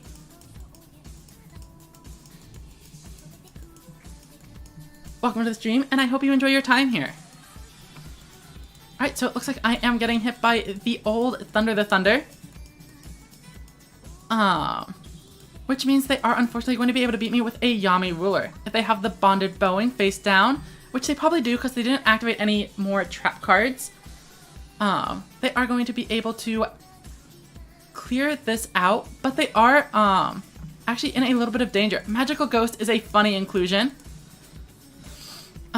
So next turn we are kind of looking to find finally one of those 5 one-tribute monsters that have been evading us for so long. We do find them. Perfect. We want to start with Grace Princess Kana here. And Clear Ice Dragon. Clear Ice Dragon comes out, and we can boost it with Speedy Reformer. It's important Speedy Reformer gets tributed off though. So we are going to come in here and also have a Burning Blaze Dragon. We need to play around Dark Ruler's Battle Slash, so the Ancient Forces skill needs to go on the same monster that we provided the boost with Speedy Reformer 2. This does actually have a bit of a weakness to a Phantom Bind. But we can recycle a card here. So let's clear Ice Dragon to get 1 dragon out of the graveyard, and we will just return Umegumi into their deck, because I consider that to be probably their biggest brick. Now we swing, and hopefully they don't have anything big to stop us here. They do have some kind of trap card, but if it is a Dark Ruler Battle Slash, we just perfectly get over it. It was not, as this is not a warrior monster, so their face down card might very well be the barrier, as it's the only one that immediately makes sense to me.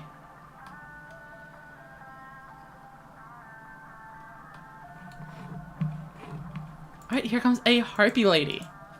Another back row. And another one behind that one too. Have we faced Widespread Ruin? We have. So that's always a good start. Oh, and they get the Umegumi back. So we might be getting hit by a big Pierce here. They can actually clear both monsters even without Pierce. But with only 600 damage, this is a pretty tame turn.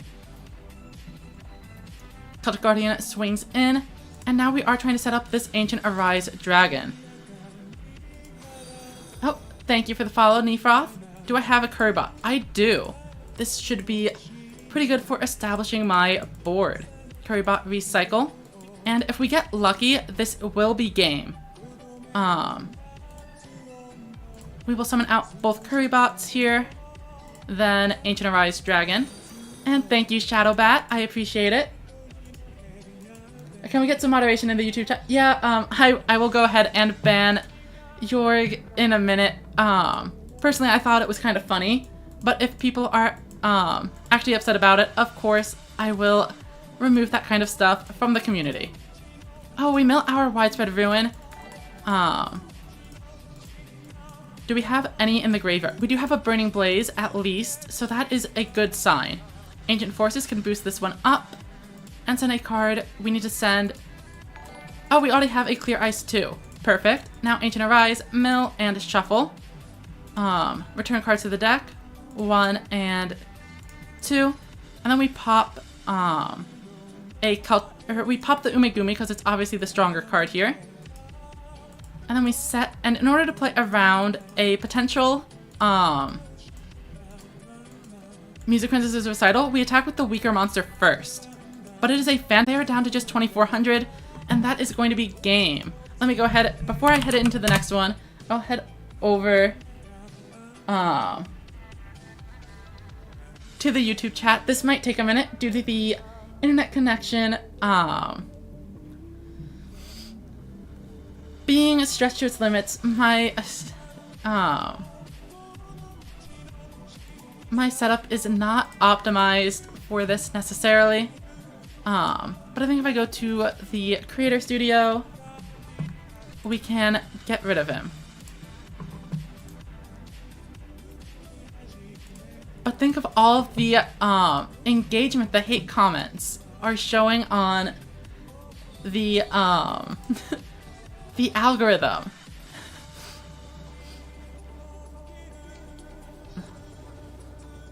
So view in the control room, and then presumably there ought to be a option somewhere around here.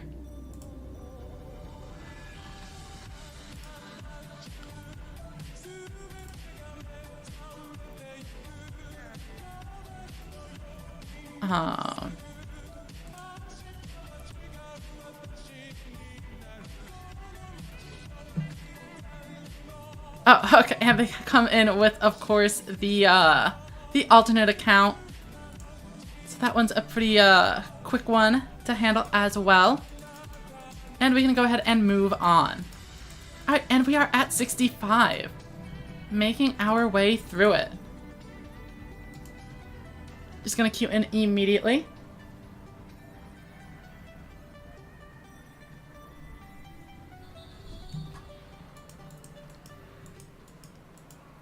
And then hopefully that's good for now. I'll go ahead and close out this stuff so it is not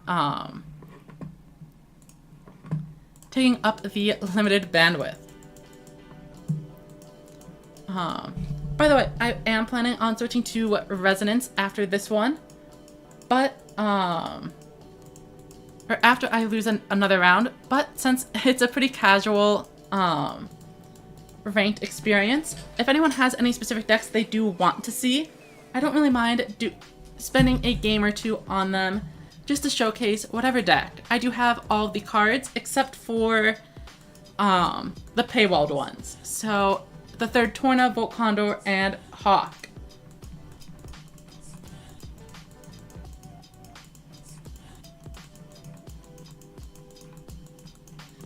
Alright, so they are in an Ancient Forces mirror match, setting up their Ancient Arise Dragon turn 1, but possibly leaving an 1800 attack monster on the field in exchange. Setting a card face down, possible protection. And I don't have anything too crazy either. My board is actually going to look incredibly similar to what they put out here. We Ancient Forces ourselves, and we're going to try to get in for that 1,000 damage. Let's send Clear Ice to the graveyard, so we are prepared for later. And then we can choose between Speedy Performer or La Moon. I don't think they're playing Pierce cards, so La Moon seems like the better card to set down. swing in, and they don't have a trap. That means the face down card basically has to be a monster reincarnation, as anything else doesn't really make sense in the deck. There are some variants running pressure, but those decks wouldn't be running prismatic curry bots.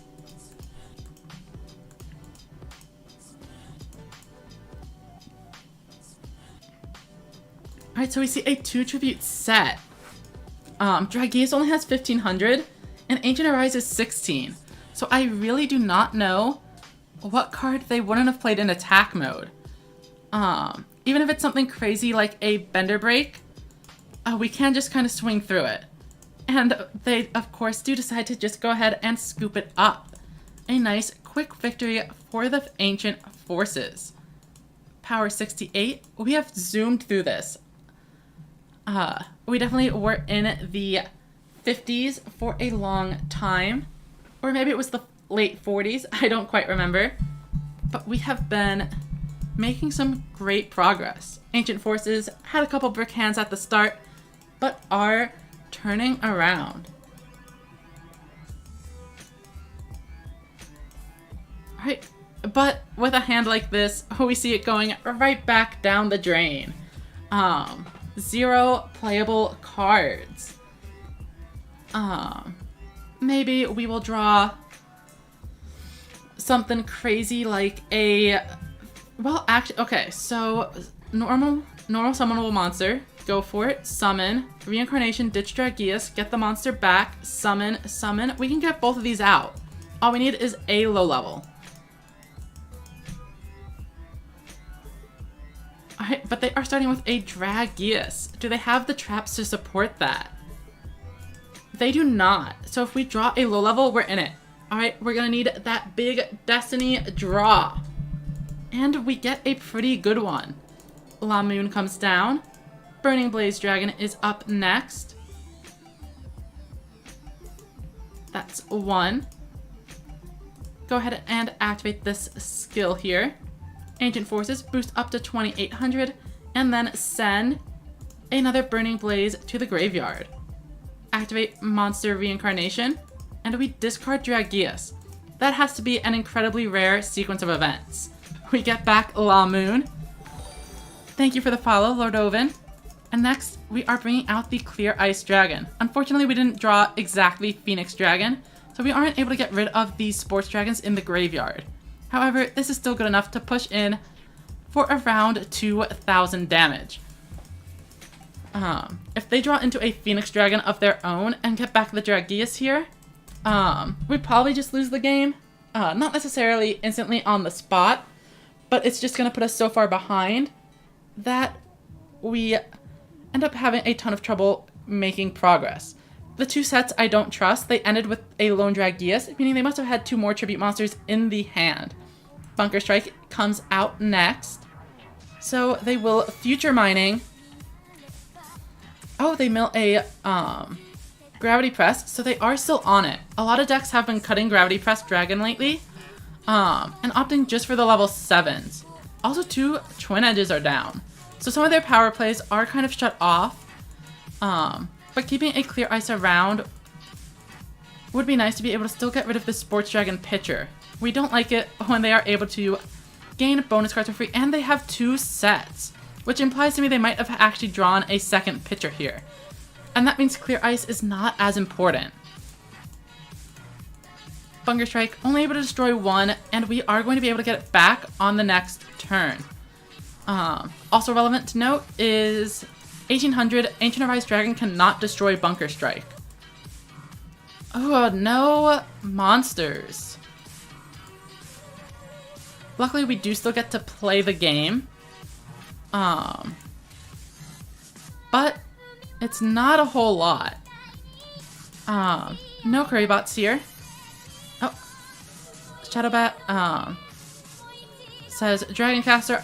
I might have missed where the Dragoncaster comment was, but this is an Ancient Forces mirror for sure. And I am currently on 2 Phoenix, and that's for both Resonance and the other deck. Anyway, we need to activate the skill for sure here. Send a card to the graveyard. Probably the Clear Ice. And then we just Grace Princess.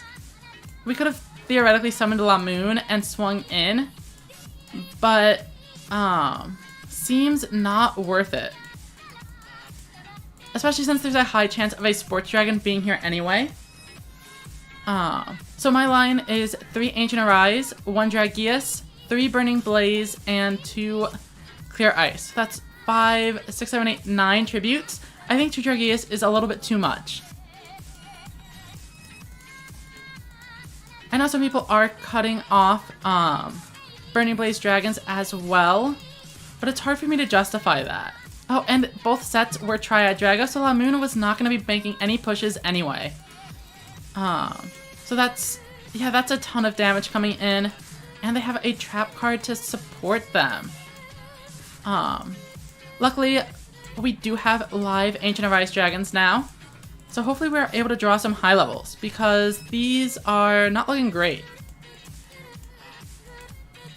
Oh, another Dragonic Slayer. Our face downs would have been super gone. But we mostly just run recitals, which isn't good into this matchup anyway, as they can boost their monsters above level 7. And I take the big 1900 and are down super low. Kind of comes down to whether or not I can make a comeback on this turn, but we find, once again, just nothing. I think we just have to set and pass. We are keeping our advantage edge in here. And we'll just see if it works. With Trinette Dragon, though, the answer is no. That is a guaranteed 2800 to the face. They don't even have to do anything. Oh, but they summoned the Dragius anyway. Hopefully they make quick work of it.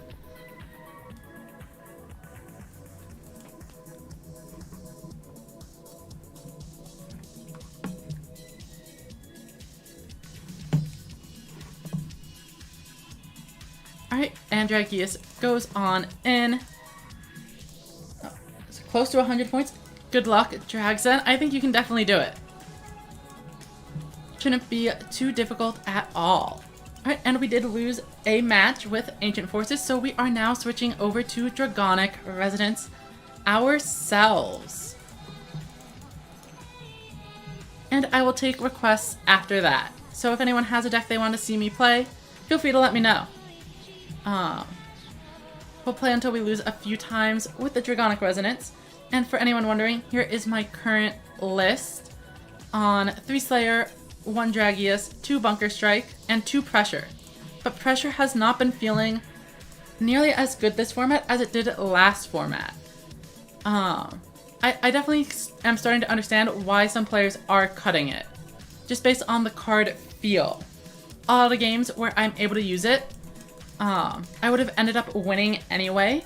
And then a lot of games where I'm not able to use it, it would have been better off as just like a monster. Alright, so we are first. We are a combo deck, so we like to go first, especially when we draw cards like Sports Dragons to set us up for later. We draw a Dragonic Pressure as well, but none of our monsters actually have any defense points, so we are going to need to dodge Piercing. Luckily, not too many people are actually on it these days, but okay. We have a Sports Dragon Slugger. All we need is a Sports Dragon Pitcher, and our Dragonic Pressure is live. After talking poorly about it, this might be a great time to showcase it anyway.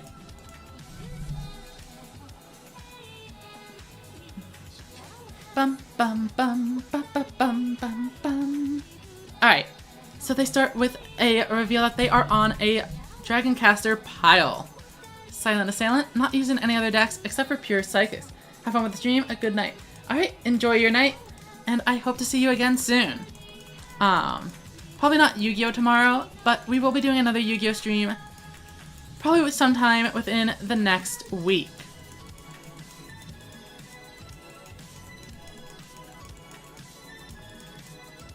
Alright, Ariana is getting ready for combat. Oh, but they have a Tribute Summon for Summon Skull. What is their last card, though? It might be a 2 Tribute that they are not currently able to use. Alright, so we are basically just hoping to draw into some Dragonic Slayers. Being able to pop some of that back row feels important.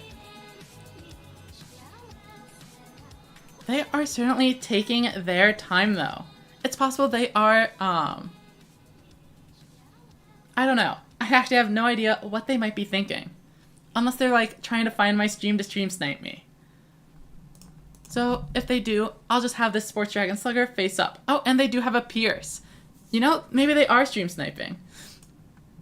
Though I doubt it. I'm definitely not big enough to be having people go specifically after me. So I specifically said Pierce was not very likely, and then it happens. Kind of cringe. But that is fine. We have Twin Edge Dragos, which is pretty good. So we'll set, then we need to Bunker Strike. We can get the other pressure out of here. At the bare minimum. Activate the skill. What did we mill? A Slayer. That's the card we were looking for. But anyway, we want bottom of the deck. So we can... I think we just go for the double Bunker Strike. That way we can play around we don't want to lose to a Widespread Ruin, so going super aggressive with double Twin Edge doesn't feel like the right play to me. We mill... Did we just mill a second Slayer? Incredible. We'll go ahead and send this one to the bottom of the deck as well. Let's go ahead and set a monster for protection and activate Dragonic Resonance. We have some protection against their face downs, so we can swing in and see what happens. Unfortunately, we do lose a Bunker Strike to a card like the Barrier here. And Widespread Ruin, I'd at least rather get it out of the way nice and early. We have our own Barrier to serve as a form of protection. So we are hoping it goes well. As long as they summon only something like a Dragius on the next turn, we are safe. If it's a 7-sword Magician, we are probably in some amount of trouble though. The downsides to not drawing Widespread Ruin. Torn of the Windweaver is an interesting one because it's going to be a huge punish onto my Triad. But if that means they can't deal with Bunker Strike, oh, and they don't even discard. So I can actually Barrier here.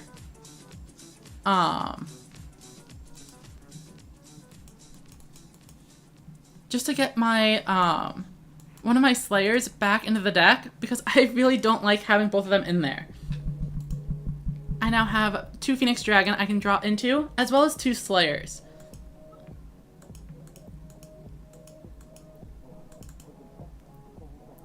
We find a Phoenix, which is enough. Activate Phoenix Dragon's effect, and we can recover the second Slayer. Let's just ditch the Lesser Dragon since it's not that great. Slayer comes in, summon out a Winged Dragon, and then tribute them both off here. 1 and 2. Slayer's effect can now activate and destroy that face down card. Next, we do have the option to summon a Dragorite for an additional 1500, but thinking about it, we are already dealing kind of enough damage in my head where I'm exposing myself to 7-sword Magicians by playing this in attack mode. So instead, I'm just going to swing in casually, get the damage that we can, and try to go for a pressure lethal on a later turn. 3100 is definitely enough for us to do something like that. Yeah, the Ancient Forces and Dragonic Resonance matchup is pretty close. Both decks are quite strong, so it's hard to say for sure who is the better one. Alright, we see a Water Magician, and we know from last turn they probably have a tribute monster on the board that they didn't want to summon out. Because otherwise ending on Silent Assailant and Torrent is kind of weird. So I'm pretty sure they are going to be able to play something here, and it is 7-sword Magician. I think they were probably playing around a Widespread Ruin on the previous turn. But Keeping this Winged Dragon in defense mode does minimize the potential damage I am going to take. They set a card, so they probably are going to be going for Slayer here. But we once again have 2 Slayers in the deck and a Phoenix Dragon. So 3 out of 14 cards are Slayers, and we only need 1 in order to safely dispose of that face down. And we draw a Slayer. So if we Dragonic Pressure, we ditch 3, and then Slayer would be by itself. If this was any monster, we would have been fine. But I think we can actually get there anyway. So we just set this, then set you, then we go 1 and 2, and this has to be game. There's no way. Slayer's effect activates and destroys that face down. Then Dragorite comes out. Activate the skill. Boost 1 and 2. Swing. That monster should not have more than 1400 defense. Perfect. And Dragonic Slayer gets us in there. The barrier would have prevented lethal. I will send them a nice because that was a pretty good game. And that should bring us to something like 71. We have crossed the 70 barrier in just 3.5 hours. I wonder what that means the going rate is. Obviously the beginning was a much faster climb because we were playing worse decks. But hopefully we don't get hard stuck anywhere. Oh, this is a pretty nice sounding song. Alright, and we are first. This is looking pretty solid. We have 4 cards to just throw down and a Dragonic Slayer for later. 1 and 2 and 3 and 4. Like a dancer. Definitely keeping this Slayer for later. Though you could argue to summon the Slayer, but against a Luke, Sports Dragons are Resonance makes it too likely they have a 2800, which barrier does not prevent. So here comes a Bunker Strike, and unfortunately they are going to get a huge mill from this. They also even have both Sports Dragons set up, so if they are able to find a pressure, we are in some danger. That is a very strong opening hand from my opponent.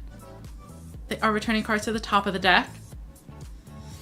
So they do have to at least choose between having 3 monsters out or having spells or traps.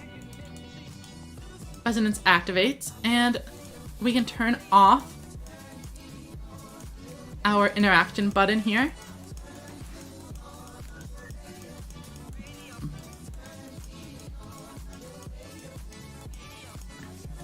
And then we can turn it back on. Let's see what we draw. Alright, a couple of low levels of our own. We don't need Slayer yet, but it is going to be a probably important contribution in a turn or 2. Let's start with 1 and 2, then Bunker Strike, and we might just go for a Twin-Edged Drago play, since it's able to reliably clear both of the opponent's remaining monsters. We do have a Slugger set up, so pitchers are cards we do want to be on the lookout for. Oh, and we do find one. Alright, so we are putting 3 back, so we are stuck at just 2 cards remaining. So we can either set up our Widespread Ruin and Dragonic Pressure, or we can go in and get some damage. I think we do return to the top of the deck either way. Is Slayer worth keeping?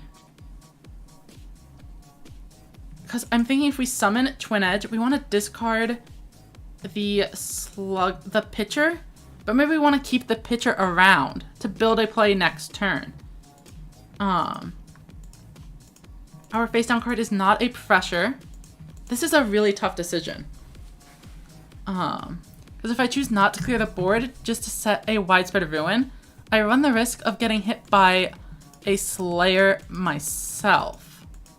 But if I set up... Okay. If I can just survive the turn, though. So if I go 1, 2. So if I put the Twin Edge Drago back, I can set up and then deal over 1,000 damage to try to get a cheeky kill on the next turn. Alright, this is a little bit risky because I run the risk of just dying here, but we're going for a big resonance play. Rather than popping the bunker, we're just dealing maximum damage. Oh, but we're gonna shuffle these away if we use the barrier, so we need to watch out for that. So the idea here is maybe the Slayer won't, like if they don't draw a Slayer, we can definitely survive due to the widespread rune. Congrats, Dragzen, on the achievement. Oh, and welcome, Benext. Didn't see your message at first. So my plan here is if they don't Slayer me, widespread ruin keeps me alive, and then I have both sports dragons, I have a Slayer, I'm set up for a potential 4600 lethal if I draw 2 monsters, and there's only one more spell card in the entire deck. Phoenix Dragon is going to do a revival for Fire Guardian. I'm okay with that. Fire Guardian comes out, of course, so I need to not use the barrier so I can redraw those cards that I'm desperately digging for. I put them back on top for a reason. So as tempting as it is to use the barrier here... Oh, but if I use the barrier, I can actually just destroy that and leave him empty. Okay, it's actually worth it. Let's go ahead and pop the barrier. I will return a Triad Drago into the deck. It's because he chose to boost the Fire Guardian rather than both Bunker Strikes that I'm able to make this play. Because now he either has to let my Bunker Strike survive or have an empty board. And we still have pressure. Welcome, Richo's dog. Unfortunately, we draw kind of really awkward. I could pressure, theoretically, but that doesn't seem good here. So we are just gonna Twin Edge Dragon, ditch a pitcher,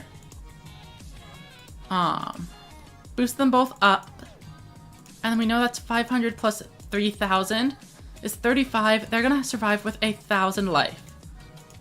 But this is fine.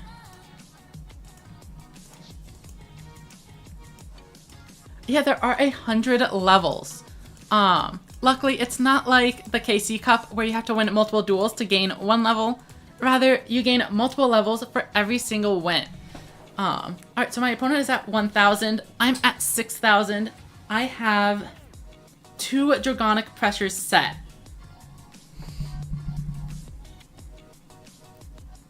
And I have plenty of Slayers left in the deck.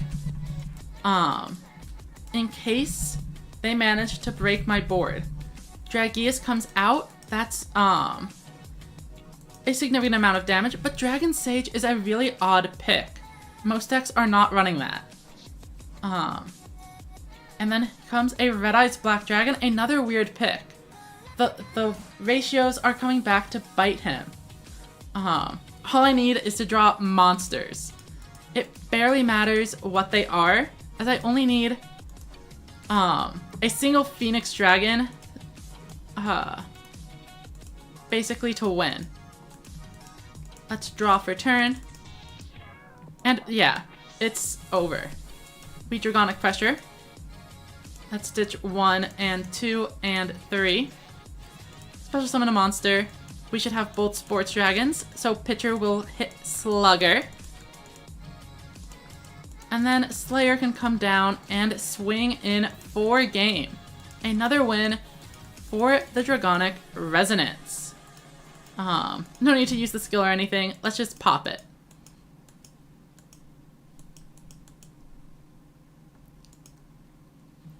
Alright, I will send them over a nice, since I had fun with that one.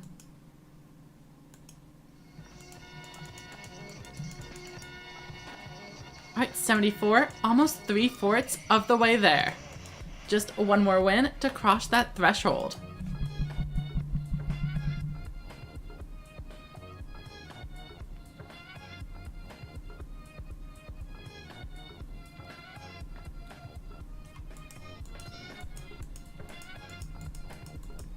Alright, looks like another Luke, which is kind of to be expected. I think at the high ranks, you're going to be seeing a lot of Luke.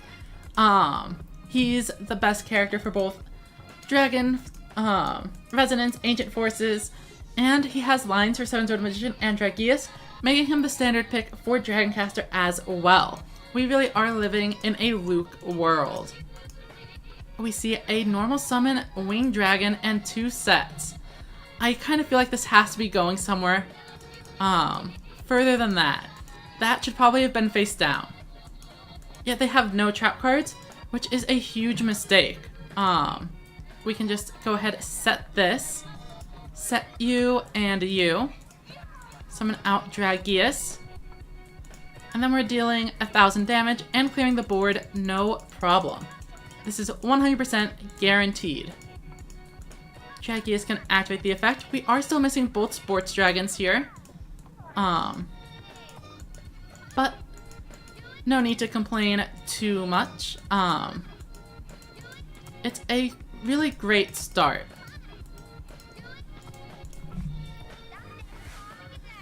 Opponent is down to 5,000, so a bit more of a push, and we will be ready to go. Oh, now they have a set card. Hopefully we're able to find some Dragonic Slayers.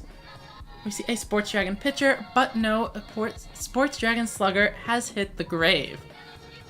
Here comes their own Dragonic Slayer. Unfortunately, my Dragonic Pressure is pretty, I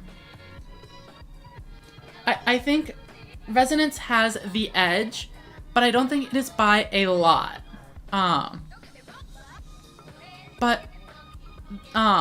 Like, I think the matchup itself is overall pretty even. But I feel like Slayer is just such a consistent card that it's really hard to justify not using it. Anyway, we drew a bunch of low levels. We did get the Sports Dragons that we were asking for. But I'm not going to take any big unnecessary risks. Oh wait, I should have used pressure. I forgot that there's a Dragonic Slayer right here to destroy my board. So now I'm losing spell. Yeah, I could have popped, reset. Oh no, this was a huge throw. Especially since Hammer Crush is here to destroy the other one too. Yeah, I got distracted by talking and completely just overlooked the board I was looking at. Pressure was absolutely the right play. I could have set up the Sports Dragons again and then saved myself some pain. I mean, still, this isn't the best board in the world, and they definitely wasted that Hammer Crush. They could have set Hammer Crush and the barrier. Alright, and now we get a chance. It's Triad Drago time.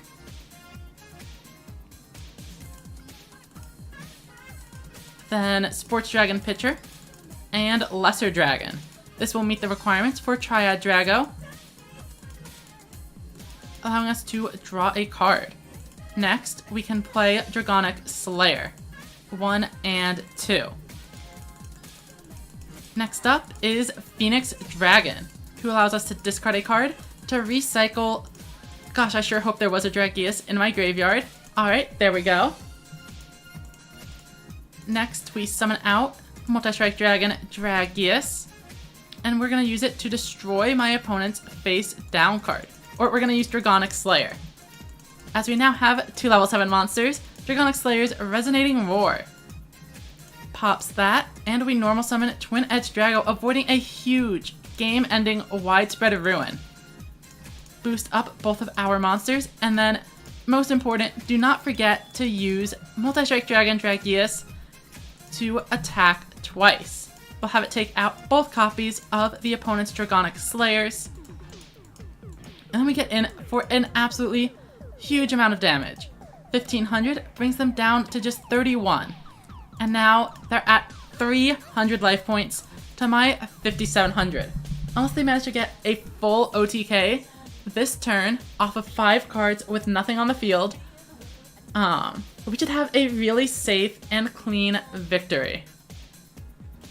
Sports Dragon Slugger is going to get them that Sports Dragon Pitcher, which is one of the requirements for a 2-boss board.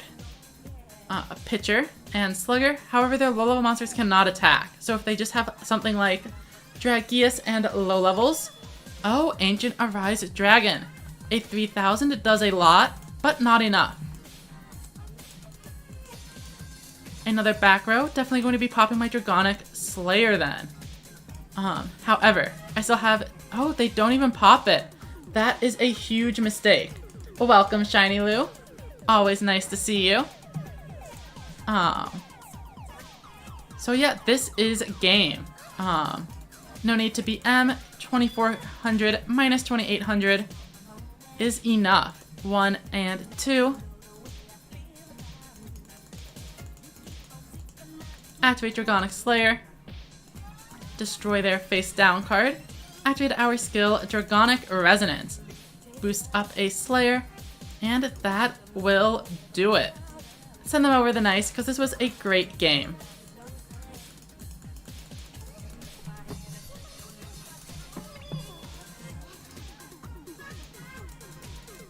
Bum, bum, bum, ba, ba, bum. Alright, 3,000 points, exactly enough for that third reward. And now we are at 78. And we earned 60 gems for that one game. That is a ton. Against other decks, it's hard to tell. Resonance with Slayer got so much better now that we can have traps, but the Ancients can kill anything. With the Ancient Arise, absolutely. I guess at the end of the day, Ancient Arise Dragon is a stronger effect, as destroying a monster is better than destroying a random back row, in 90% of cases. But I think the Dragonic Resonance skill is just better, as it also does so much else, like allowing you to run the Sports Dragons, turning off recitals, and so on. And of course we have that big consistency in Bunker Strike. Alright, so the opponent starts with 2 sets, and we have no Slayers in sight, unfortunately. They are going for set 2 and 1 monster. Not a huge push from my opponent. I think we definitely do try to get in for the 3k. I am expecting something to stop me.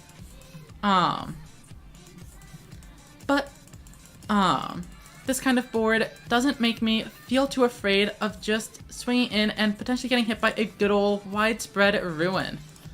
Phoenix Dragon, we'll send one to the bottom of the deck.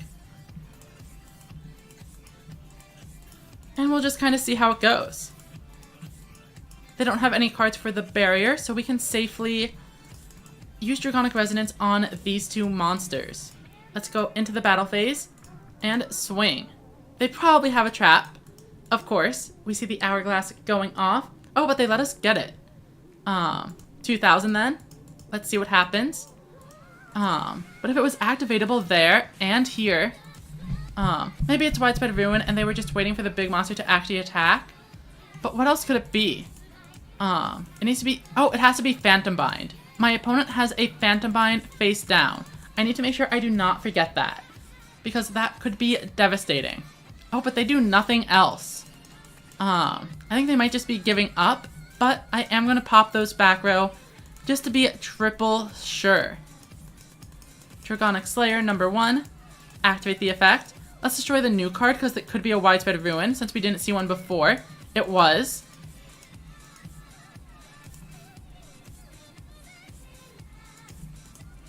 And then without Widespread Ruin, I'm pretty sure this is just game. But we'll pop another back row just to be extra safe. Set a card and battle phase. We don't even need to use the skill, as either of these hits is good enough. We swing in, and the Dragonic Slayers put in incredible work. They didn't play any cards, so I feel like sending a nice would be kind of bad manners. So we'll just move on to the next one. Rush Power 81.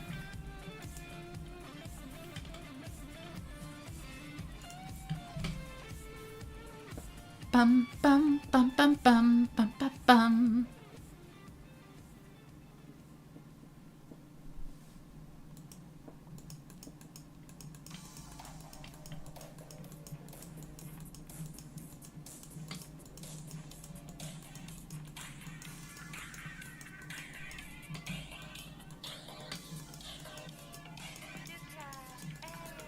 Alright, so we have a pretty solid hand. Multiple high defense monsters, a sports dragon for later, and even Dragonic Slayer to respond on the next turn. Alongside Dragorite, we should be able to build a pretty strong push to whatever Lackyu decides to summon out, unless we disconnect. Always gotta be paying attention to that wacky little Wi-Fi icon. Mystic Dealer, will they activate the effect? What are they searching for? We then discard a high level, setting up a Dark Magician Girl for later in the game. However, using Mystic Dealer like this makes me think they may not be on Magician Shuffle. This could be a 7's Axel Road deck that just so happens to be running the Dark Magician engine, possibly to utilize Dark Magic Attack. And here we go, immediate confirmation of 7's Axel Road. The boost does not matter at all, but a Witch plus 7's Road board is pretty good turn 1. Interestingly, they already had a Dark Magician ready to go, but they titch it 7's Road and another Dark Magician Girl straight down. Wait, are those both prismatic? No. Okay.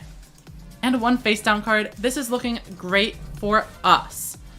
Dragonic Slayer is going to be able to destroy that card with ease, and then their board is already dealt with. So whatever we draw this turn is just gravy. Triad Drago, absolutely fantastic. Flip over Winged Dragon, summon out a Dragorite. This will let us draw an extra card. Oh, but it's just another low level. Unfortunate. Grabbing another high level would have been really good to thin out the hand for later. And then activate the skill. We gotta boost up at least one of these so we can use Slayer's effect. We didn't use any sports dragons, so no need to worry about anything else like that. Slayer popped the back row. It's just a recovery force, but still denying them an extra card seems like a valuable addition. We swing in, and get an extra 1500 for good measure. I definitely do plan on playing in stage 2. Weekends are usually pretty bad for me though, so I'm not sure if I'm gonna get to play as much as I would like. Normally I spend some time fulfilling my social life over on the weekend, but one of them does actually play Duel Links, so maybe we'll play some together. Alright, 7's Magician at 3000, do not mind. Dragonic Slayer will be going down, but we have 4 more in the deck. 2 Phoenix Dragons and 2 more Slayers, and any of them pops that back row and ends the game. We don't find it, so now we do have to think on whether it's worth extending.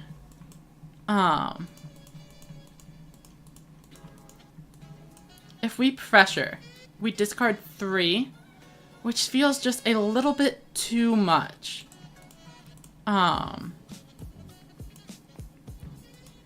Alright, so the play is this. I'm gonna go with the Dragius here, as if they don't have the trap, this is enough to win. Then in the last slot, I will hedge my bets that they do have a trap by setting a monster face down and heading back. Okay. Apparently there was a small lapse of internet here. This is an incredible board. We are facing down. Not entirely sure I'm making it out of this turn alive here. That's 2k, 29. Oh, we might just barely survive. We still don't have any Sports Dragon pictures though, so it is looking rough. We definitely need to pressure regardless of what it is we draw into. And it's just like, hopefully that's enough to get us there. Oh, I'm sorry. I know I've been streaming for a little while, so my voice probably just did get a little rough there. My apologies. So let's see. What do we have? We can try a drag. So we can pressure. And then we discard 1, 2, 3. Leaving us with... But we don't have... Not having a pitcher here is really troublesome. If we try a Drago, we can draw into another card and then maybe get a double swing that way. But like, man, that just doesn't feel enough. But I think it's what we have to go for. Oh, well, maybe if we add in a Dragius. Okay, so if we go here, here, here, then we don't have any restrictions on Triad Drago's effect. Oh, and then of course the card we draw is the pitcher we were looking for. Then we... And then we Phoenix Dragon.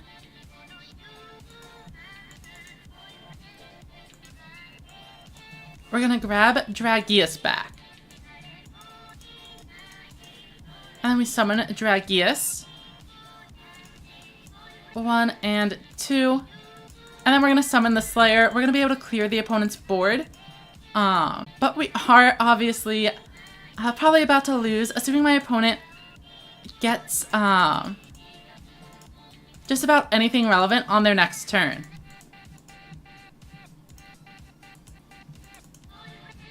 Activate the effect. Resonance here. Boost you. Battle phase, swing. And then swing and swing. I just like rush duels more, so it's what I generally tend to play. I do play, like, I played a little bit in the KC Cup. I got to stage 15. I'm in, like, gold rank or something. Obviously nothing crazy. Okay, so my opponent is probably going to recycle those 7-Sword Magicians, just looking for any true tribute monster, because it will beat over my card and end the game. Unfortunately, the pressure wouldn't have helped me. If I had just drawn the pitcher 1 card earlier, we would have been able to do the full pressure combo, but all 3 of my pitches were in the final 12 cards of the deck, so it just didn't work out. I think we replay that game plenty of times, I would end up with the advantage. They do another recovery force, so they still aren't quite where they needed to be. Yeah, unfortunately, if this pressure was just a barrier, I'd feel a little bit safer, oddly enough.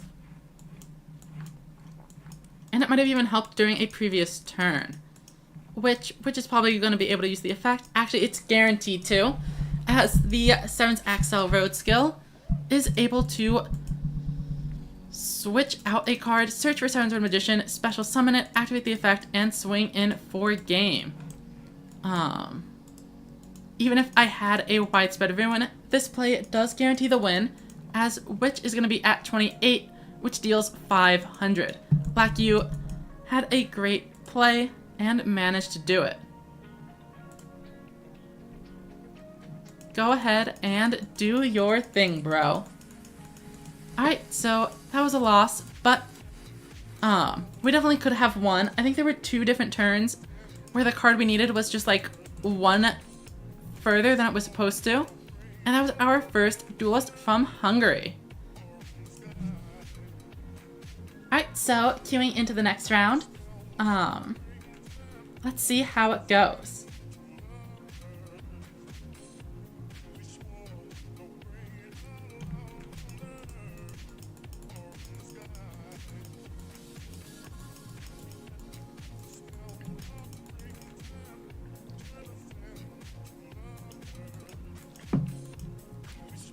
Alright, so our opening hand, a little rough. Hopefully we get another low level, because then we can at least Slayer plus Twin Edge and push in for some damage. Unfortunately, we draw the 3rd Slayer, which is definitely suboptimal, to say the least.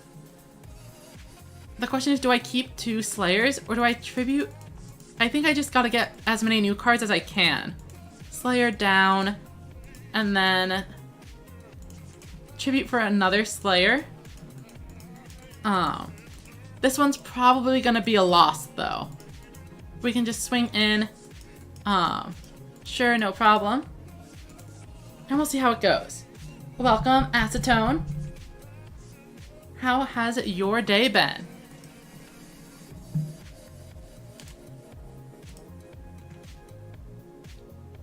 Alright, so my opponent is tributing off for an Axel Wondersplat. Almost definitely on Axel Road.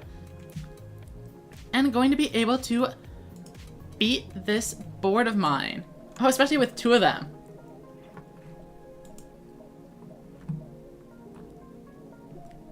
By the way, your profile picture is adorable. I'd say it is going overall pretty well. We started at rank or power 1, and we've worked our way up to around 80 so far. Do we have no, we have 2 pitchers. Once again, not being quite what we're looking for. I will set both of these monsters.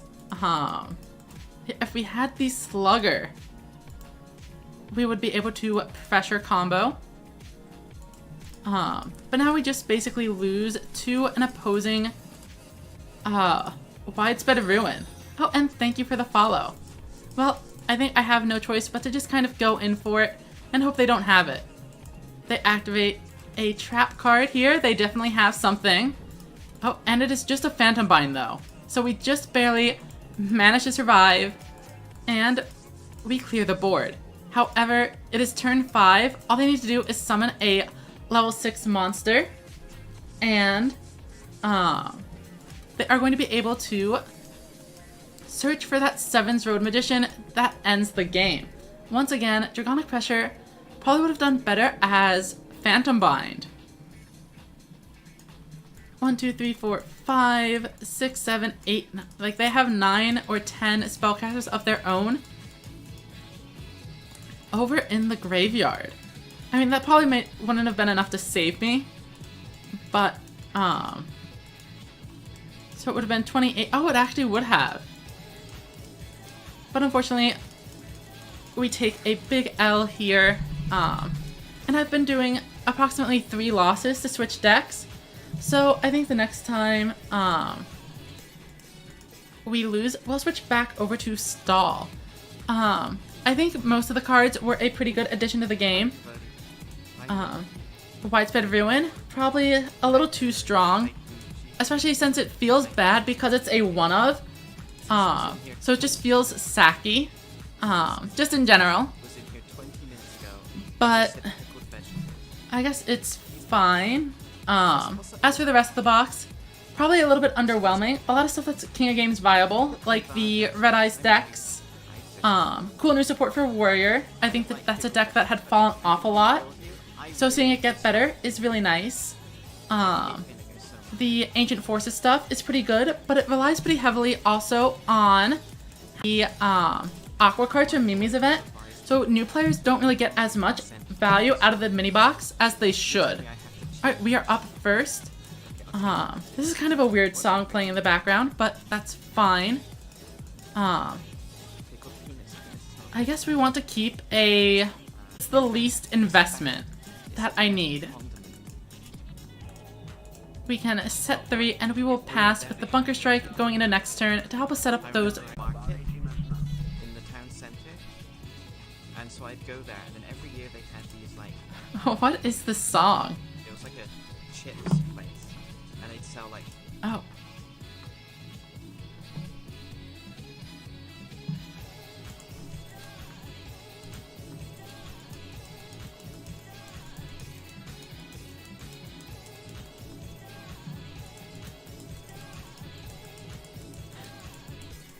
Okay, so they have the Twin Edge, but they are leaving a Triad Drago in attack mode. So many players are doing this, and I just cannot comprehend why. Even if I did have a level 7, gambling on drawing a high level is not the play. Like, I don't care that I'm taking 2,000 because their board is complete trash. Unfortunately, of course, we draw pretty poorly to punish it. And we're not even really able to capitalize on Bunker Strike, as we definitely want all of those cards. Theoretically, this is, of course, a misplay, and I should have Bunker Striked first before deciding that I wanted to set the Widespread Ruin and Pressure as against a fellow Resonance player. There are always the threats of an opposing Dragonic Slayer coming in and blowing up these important cards. So, Piercing Dragon Bunker Strike, and we see a Sports Dragon Slugger. However, I definitely do not want to draw the other pressure, so we're sending these all to the bottom of the deck. 1, 2, and 3. Activate the skill. Here we go. And let's pop the Triad Drago. Oh, yep. I went to the channel to get a better look at the profile picture, and then I think you're right, it was auto-playing. That is my bad. I'm sorry.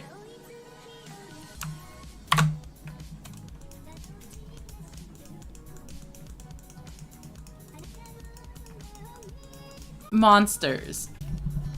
I should be okay. If they have another level 7 though, I am in trouble. They didn't bring any out last turn though.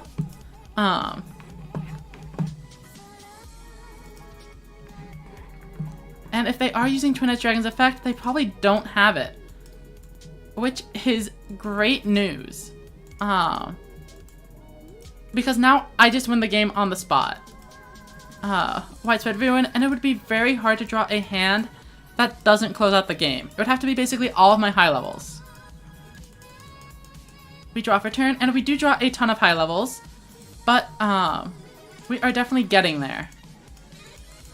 Oh, yeah, that is not what I wanted to do. Summon the Sports Dragon Slugger first, then we Bunker Strike. 1 and 2.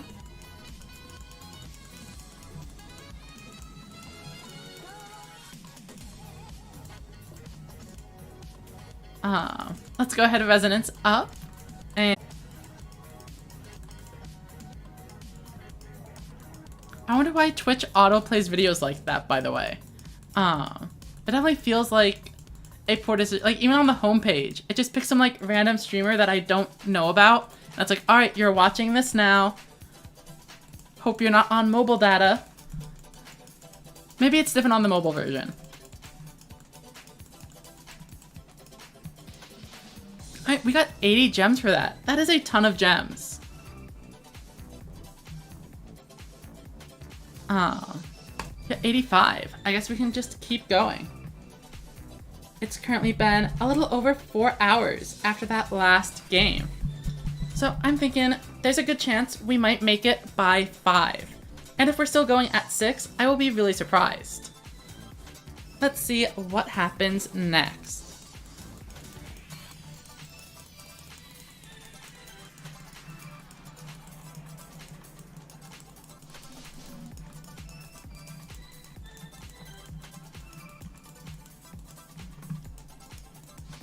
We've got 4, and we actually have a pretty playable hand, especially if they go with a level 7. Well, we wouldn't have the non-level 3s. Okay, good game. Keep going. We not see a lot of people playing Rush Duels. Yeah. If anyone knows any Rush Duel channels, Twitch or YouTube, definitely let me know. Because right now I watch Brad and Tomato, and that's about it. I find it really hard to find new channels here. Okay, so what do we want to do here? Bunker Strike is, despite me not having any control over my character. So this is a bad start. Guessing my internet connection has decided to start being very uncooperative. We definitely want to Bunker Strike. We will filter cards. I mean, summoning Twin Edge and Sports Dragon isn't even, like, the worst thing. But, let's see what we get. Okay. That is pretty crazy. We want to keep pressure here, I'm pretty sure. I have to set it up for a future turn. Well, we actually don't need it next turn yet. And we also milled a slugger. So, top of deck for sure. We can't use Slayer yet, so put that one back. We can't use Pitcher yet, so we probably put that one back too. Then we have to decide here. Do we want to set the Dragonic Pressure now or save it for another turn? I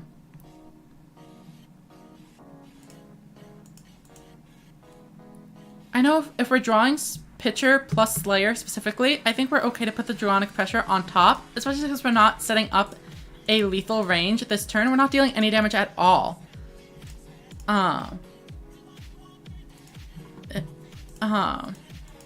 Yeah, the stream lag is something, it's not really anything I have immediate control over. I'm sorry. I understand if it makes watching a lot worse. Oh, there was a tribute set. That is a little whoopsie on my end.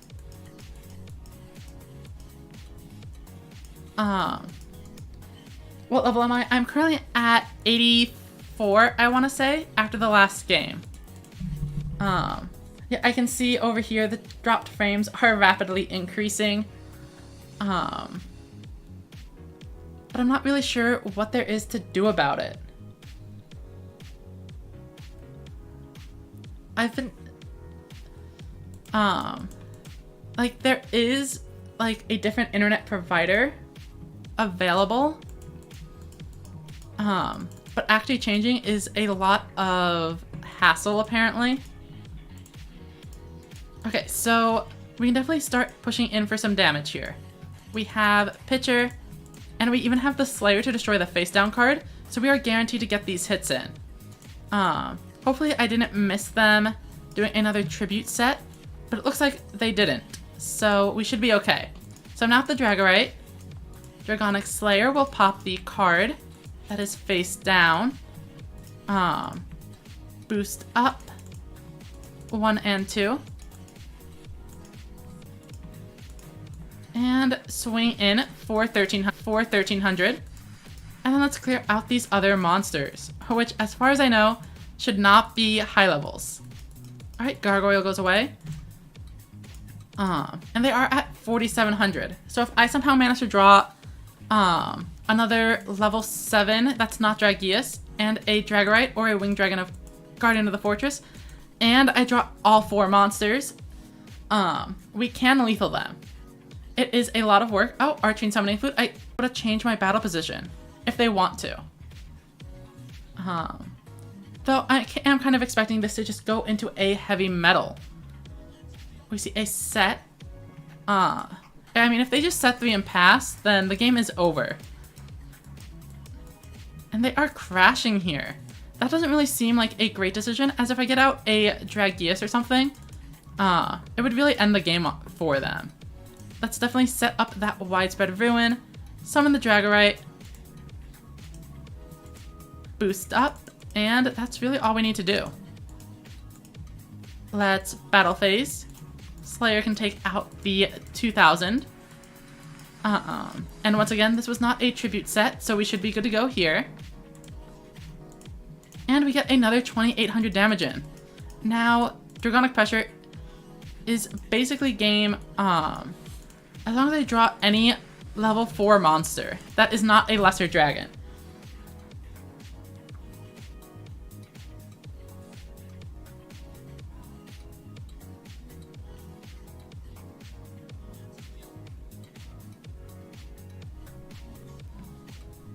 Alright, Rocker coming out, and they do have just the normal monster in the graveyard. They set a couple of monsters, and there was a tribute set here. That one is 2000. I am paying attention. And Shout is actually good for me, because I don't want these cards.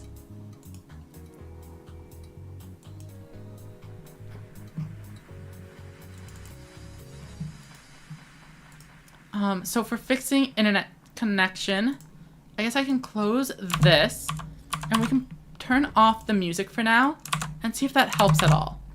Anyway, Dragonic Pressure, definitely going to go ahead and swing that one down. Toss 1 and 2 and 3. Special Summon. We need to just grab the Triad Drago. And then we can summon Dragonite and swing in for exactly 2,000, which is enough to finish off the game.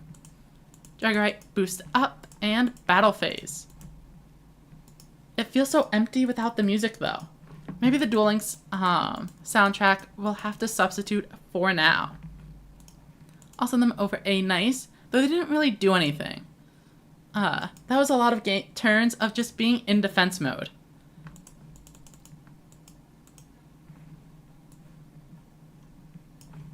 Reward level 87, and we get 40 more gems. Start another duel, and we will switch over to the in-game audio. Though I see it hasn't made any immediate impact. Unfortunately. Maybe I can close these tabs or something.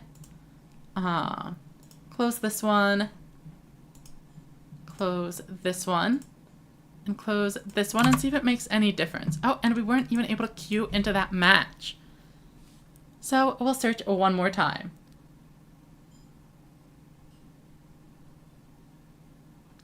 Alright, looks like we were able to find a duel this time. So let's see how it goes.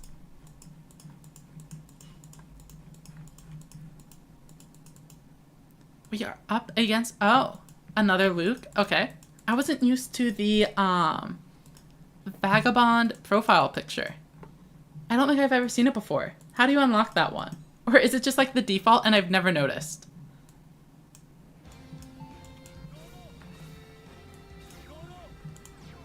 Alright, so they set 2 and my opponent just sets 3 and passes.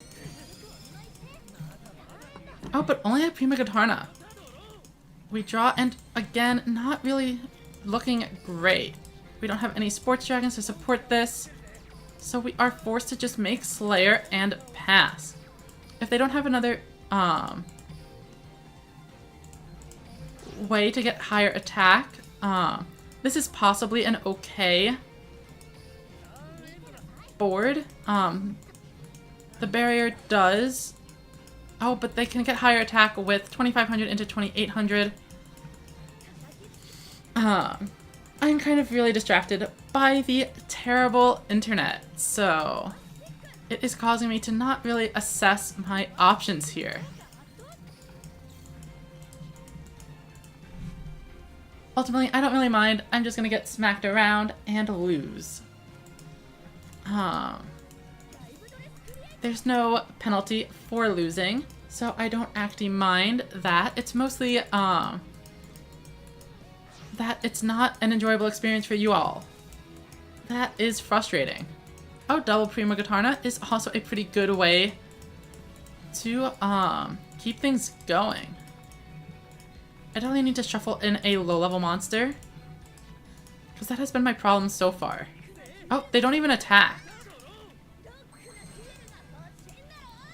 So, that really changes things, as now we are able to double Dragonic Slayer and pop 2 cards, really digging for a widespread ruin. Let's activate the effect, pop 1, activate the effect, pop another one, activate the skill, boost both of these, and then we can set the rest of the hand face down. If we whiffed and the final card is still a widespread ruin, now it's actually fine because we have a Dragonic Slayer to protect ourselves and several trap cards.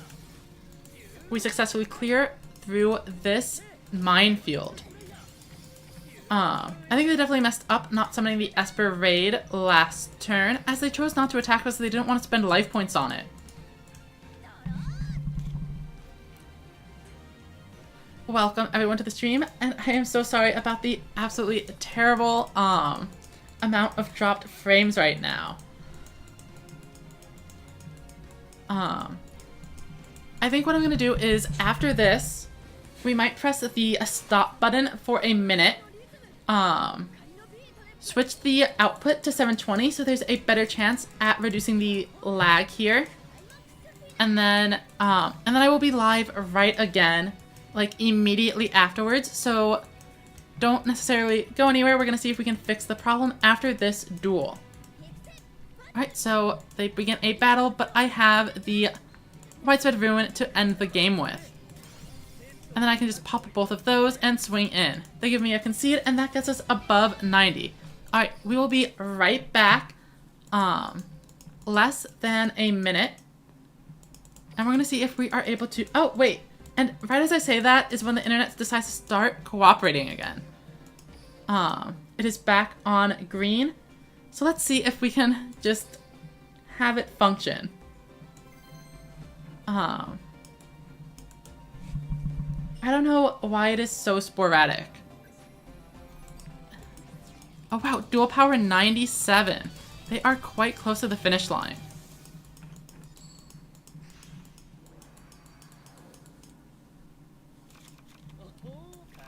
Alright, an interesting opening hand. Slayer is solid. I can work with Twin Edge Dragon to clear a board of set 3 pass, while also offering some amount of resistance against a heavy metal.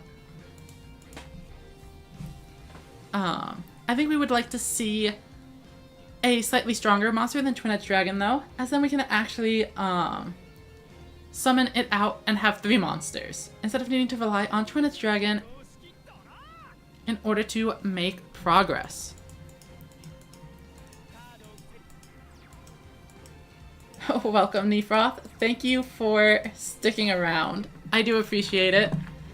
And I am so sorry. I draw for turn, and we get a Dragorite, which is basically what I was asking for.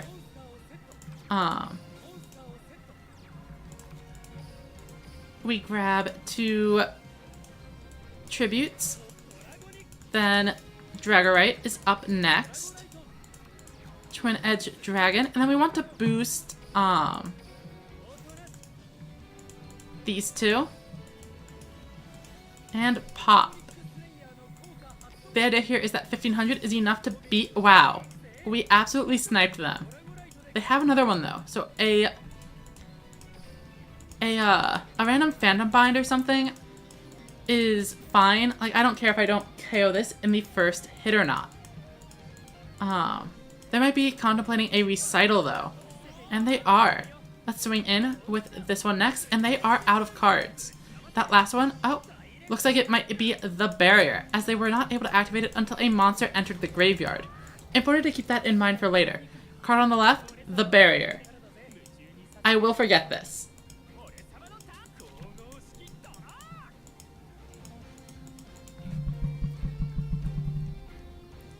Alright, let's see what they go into. A heavy metal is going to take quite a bit of effort from them. They don't have any Aquas in the graveyard to use Seahorse Carrier's effect, so that is good for me.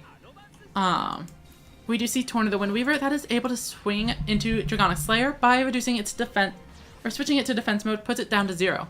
Or Royal Rebel Growl is definitely strong enough to beat over it after using its effect. Only having 1 monster on the board is going to help enable any additional Princess Recitals, and we do see the barrier make its appearance once again. Alright, it's our turn. We're just looking for some high-level monsters, and we somehow keep whiffing. Oh, but we have a Phoenix Dragon, so it's actually all okay. Let's go ahead and activate the effect. We are going to ditch this Lesser Dragon and grab a Dragonic Slayer right back before summoning it out once more. 1 and 2. And then do we Twin Edge or do we boost another monster? I think we'll just go here. Activate the skill. We now have 2 monsters capable of beating over Growl.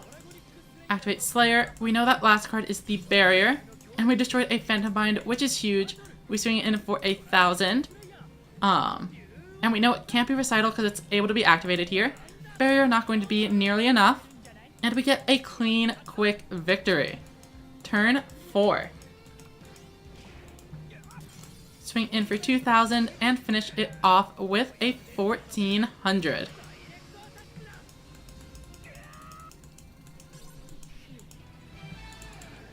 I will send them over the nice, but yeah, Dragonic Slayer put in a ton of work. We hit the 1 out of 3 shot to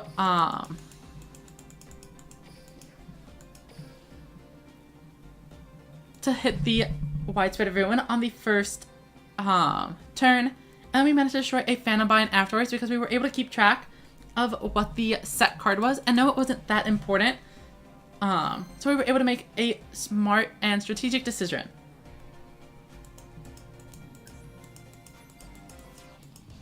And their rush power is only around 30, it said. Unless I misread it. Maybe it was 80 or 90, but it looked like 30. And when I was in 30, I was still playing some pretty wacky decks. Alright, we get a... Once again, this hand would have been great going first, but I don't really mind it too bad either. We can always spend a turn just waiting around and seeing what happens. The Prima Guitarna mat, looking nice. Oh, but that reminds me, I do need to change to the Goha Rush Festival mat. Because that looks fantastic. Alright, so they draw a card. Most of the looks I've seen today have been on Dragonic Resonance, but there could still be Ancient Forces or other skills as well. We'll just have to wait and see what they bring out. They set a monster, okay. Another one, kind of expected so far. Though I have actually seen quite a few opponents deciding to summon those turn 1 boss monsters. Oh, and they have protection as well. Or maybe even a Dragonic Pressure.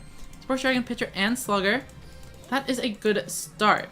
We're probably going to take some damage if they get out a Twin Edge Dragon or a Dragius. But we are doing our best here.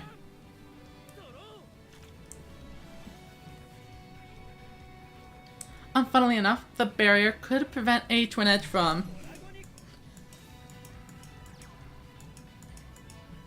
Sorry, I got distracted. Well, with Dragonic Slayer, the barrier is not going to be doing anything. They set a monster and now have a chance to bring out another level 7. And it looks like it is time for a Bunker Strike. They still have 2 cards in their hand because I was unable to do anything on turn 1. So now they're able to dig 3 deeper. They've already gone through about half of their deck. And I have seen 5. They are returning them to the top, so they have some solid cards, preparing for the next turn. Dragorite comes out, and that is another powerful card, easily capable of beating over these monsters. I am taking no damage, though, because I had a set 3, which is nice. I have my Slugger with a Pitcher Engrave, so I have a chance to come back if I draw some high levels. We draw 2 Dragonic Slayers, and that is definitely enough. Let me double check. Pitcher, perfect. Slugger comes out, activate the effect, and we're going to be able to destroy their back row and then hit both of their level 7 monsters. We will go ahead and set this, then Dragonic Slayer. 1 and 2.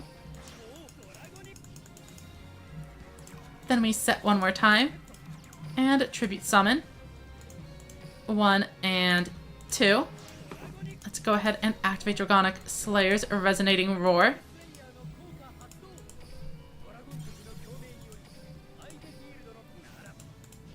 And then activate this, and we swing in for a... It's only 1,000 damage, but it is pretty good.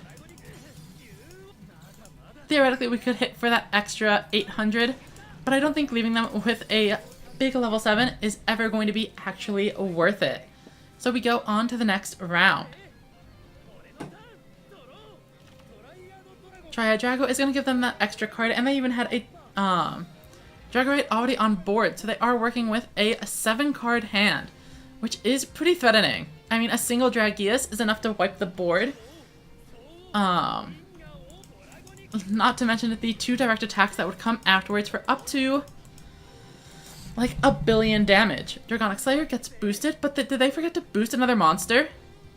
Oh, well, they actually just aren't able to, because it's not going to matter beating the Dragonic Slayer. They should have probably set the Winged Dragon Guardian of the Fortress, if that is their plan, though. Widespread Ruin looking fantastic. definitely gonna go ahead and toss these ones down here. Don't see any reason for Phoenix Dragon and Triad Drago to stick around when I can get Dragius instead, doing the same job but better, and insulating itself against the opponent's turn. Let's bring him out. Make sure we don't forget to activate the effect. Then we activate the Dragonic Resonance. Boost this.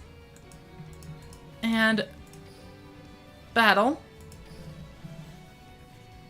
And I see that Wi-Fi icon popping up. We just need to make it through one more turn, I think. Oh, and theirs is too. Very funny. Alright, so we are building a lead, turn over turn. We have not only Dragonic Pressure to help close out the game, we have a face down Widespread Ruin, which can also do the same thing. All we are going to need on the next turn is a handful of dragon monsters, including a high level. And this game should be over. My opponent only brought out the Dragonic Slayer last turn, so their hand should be full of low levels. The odds of them actually getting out a double level 7 monster board is pretty low, despite having the sports dragons available to them. Oh, but with a Bunker Strike, they do have that chance. Oh, wait, but no. Nebula's is Slayer. Dragonic Resonance activates, and they don't have another monster. So that is going to be game. We Widespread Ruin, pop the trap card, and then swing in with Dragius. They hit it with the Quick Concede. I will send them over the Nice for a job well done. And where are we at? I know we are in the 90s. 97. We just need one more game. So I think it is fair to say we should finish this how we started. And that's with our stall deck. We just need to get one win, either by deck out or a normal victory. Let's go back to overtime. Perhaps this is not the right deck to be playing when an internet connection is spotty though, as spending a 20-minute duel and then disconnecting when you're about to win is generally going to be a pretty frustrating experience. So I do not recommend playing this deck if your internet connection is anything like mine. Alright,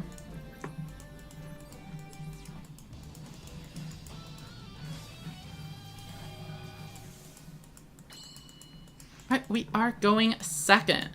Theoretically, that's not too bad because it means the opponent is going to deck out faster. We also are playing against a Roman who likes to be at low life points. So if we're just sitting here stalling them out, they may not be able to activate their skill effectively. We'll have to wait and see what happens. Go Cyclone is a pretty good card to draw turn 1, but only if the opponent actually has back row. Sovereign Psychic Wall is a good card though, so I would expect the Psychic deck to be running more back row than the average deck, because that extra 100 really does make a difference. Oh, but with a card like Royal Levels Fanatic and Celtic Guardian, I'm not entirely sure this is a great plan, especially if they have that attack position Roman pick. I would love to draw an extra card, but we still don't find anything great. I think destroying Roman pick is definitely the right play. So let's just go here, here, here, and swing in for 1,000. If we had drawn into a high level, obviously it would have been great, as I believe every single high level monster in my deck is capable of beating Prima Gotarna. Except maybe the Bender Break, but I had a spell card. But I wouldn't have actually done it. Torn to the Windweaver is going to definitely be activating its effect. What's up, Benex?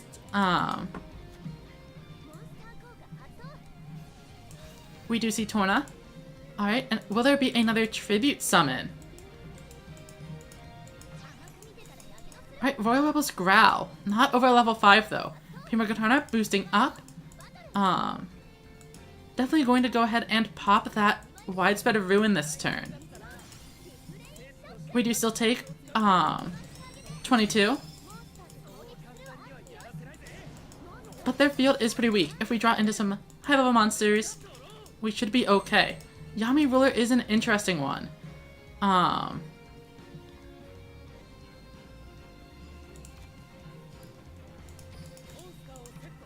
Because now it really gives us that forced decision point of whether or not we are going to stall for a turn, or if we just want to swing in for some mediocre damage. Ultimately, I don't think they have any ways to actually special summon monsters, so unless they get another royal level growl out of nowhere, we should be able to pass this turn relatively safely. Yep, so they go into hangry mode. But I would not be expecting them to activate the skill here. 4,000 life points is still way too many. Palace Gargoyle comes out. They might have another growl, which is a bit of a pain for me. I could have gotten in for some actual damage here. Torn of the Windweaver, of course, going to change it into attack mode and let them. Oh, but they're actually switching this one instead. Pretty interesting. Switching that, and then we do get to Recital. So it saves us from quite a bit of life point damage. It's our turn. We are down to 3,500. Oh, and of course here is when we draw 2 high-level monsters. The first turn, we are unable to actually make use of them. I definitely can't survive without setting, so Harpy Lady is going down. But copies of the barrier are just barely not enough when Torn of the Windweaver comes into play, which is rough. If this was just like a gazelle, we would have been fine. We definitely need to shuffle in some low-level monsters. So let's use the barrier and get back Thunder the Thunder.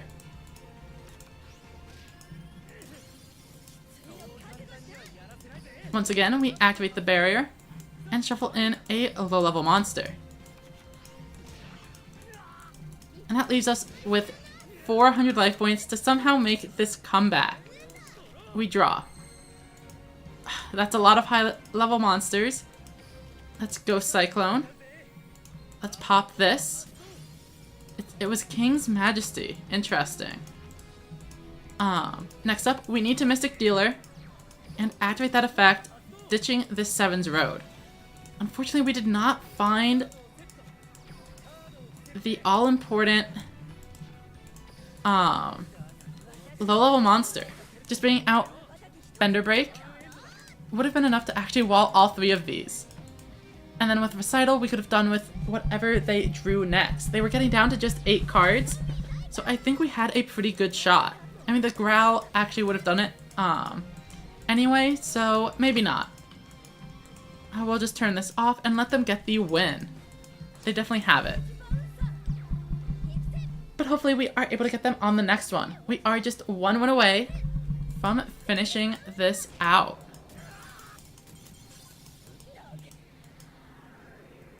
We will give them the thumbs up for a job well done. 7 cards left.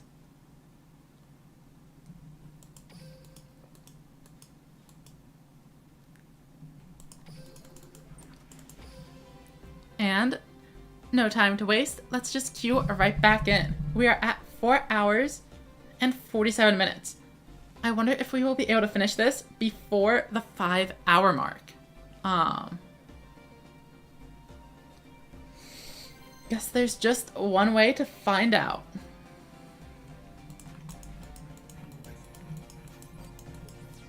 Alright, another 97 power. Whoever wins this will have finished stage 1. Win streak 2. They've been on a good roll. We are up first, and another low-level monster to set this Darkness Crested Hawk would be fantastic. Unfortunately, it is a Dragius. So I think I have to just set 2. And I don't know. This deck doesn't run that many low-level monsters, so there is an argument for not even playing down this Thunder the Thunder. Because the odds of drawing 2 low levels in 3 cards is definitely lower than the odds of drawing 1 low level in 2 cards.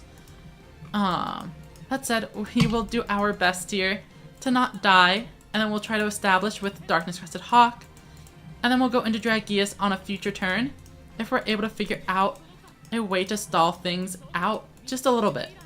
this face down card is quite threatening. But we're not going to use the recital just yet.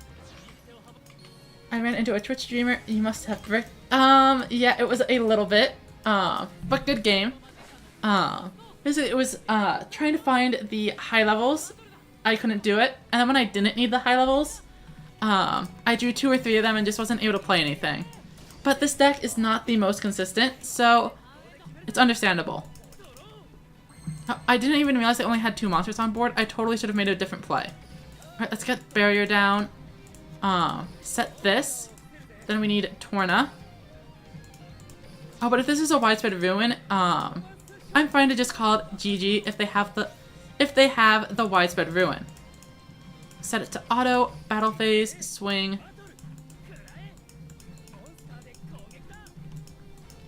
Yeah, okay. They got the widespread ruin first draw, that's fine. Let them just go ahead and swing into me.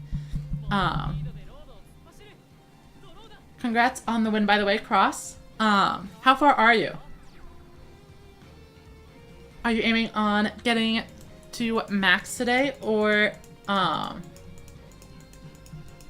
just playing some duels casually?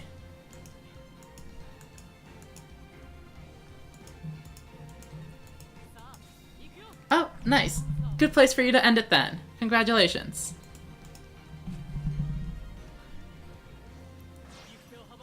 Alright, so they are still going. I guess they are playing around the trap cards. They don't want to lose to a random, not Ring of Destruction, Widespread Ruin. So they are buffing both Sevens of Magicians. I can't really blame them for it, but I'm not going to activate anything. Just going to let them go for it. Thank you for the follow.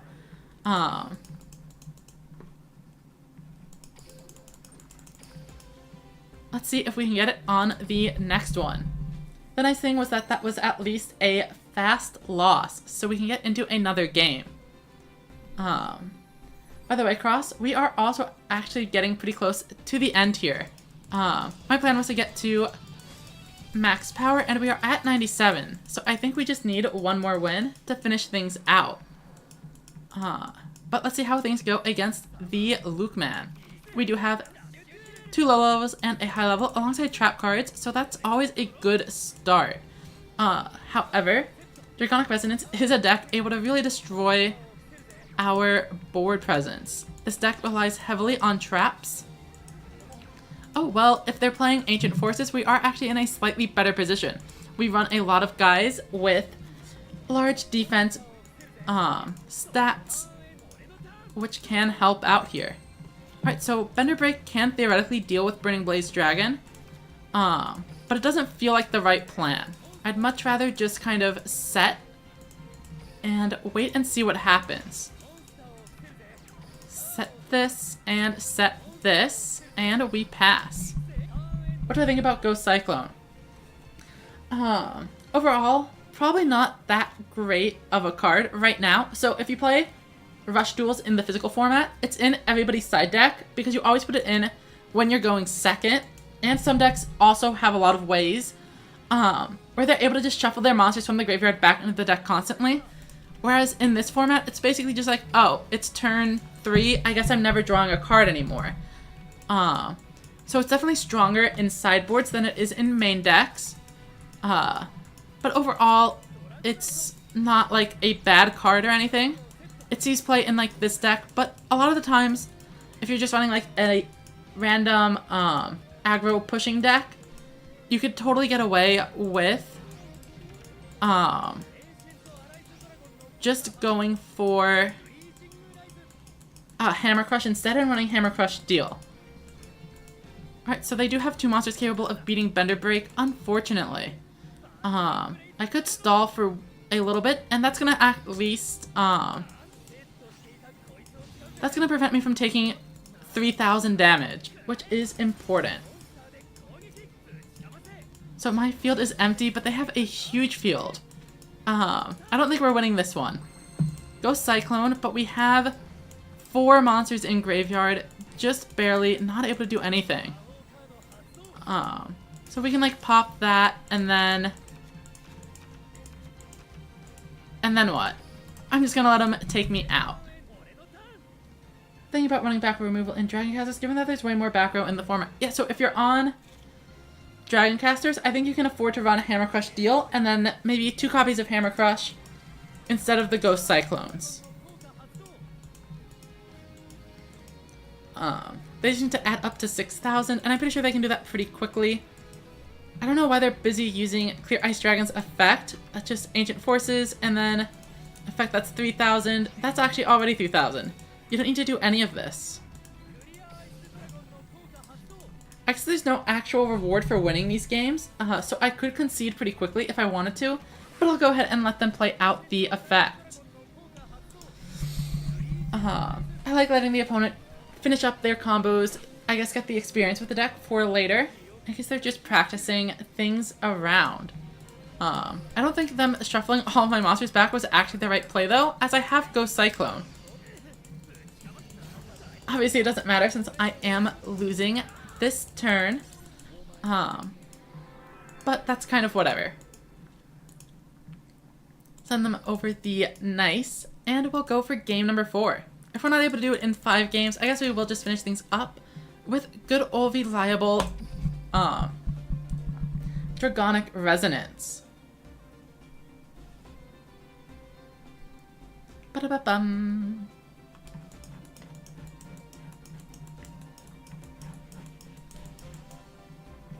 Oh, and we have gone red again. Never want to see that in the connection section. Ba-da-ba-ba-ba-bum.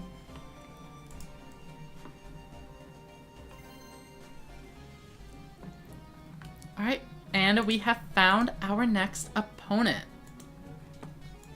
Let's see how it goes.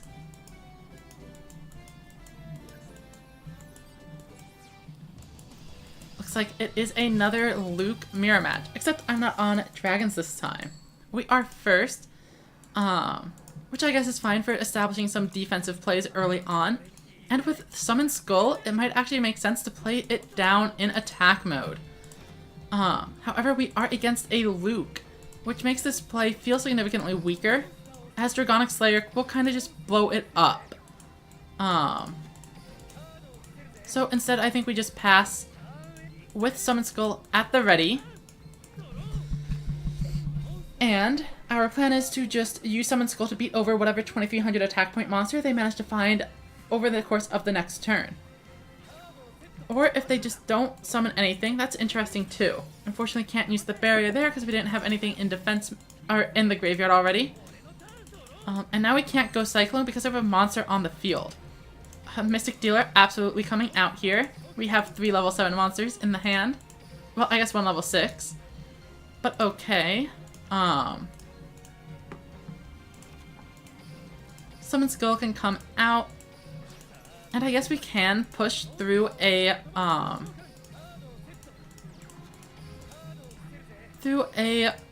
whatever the big thing is, Widespread Ruin.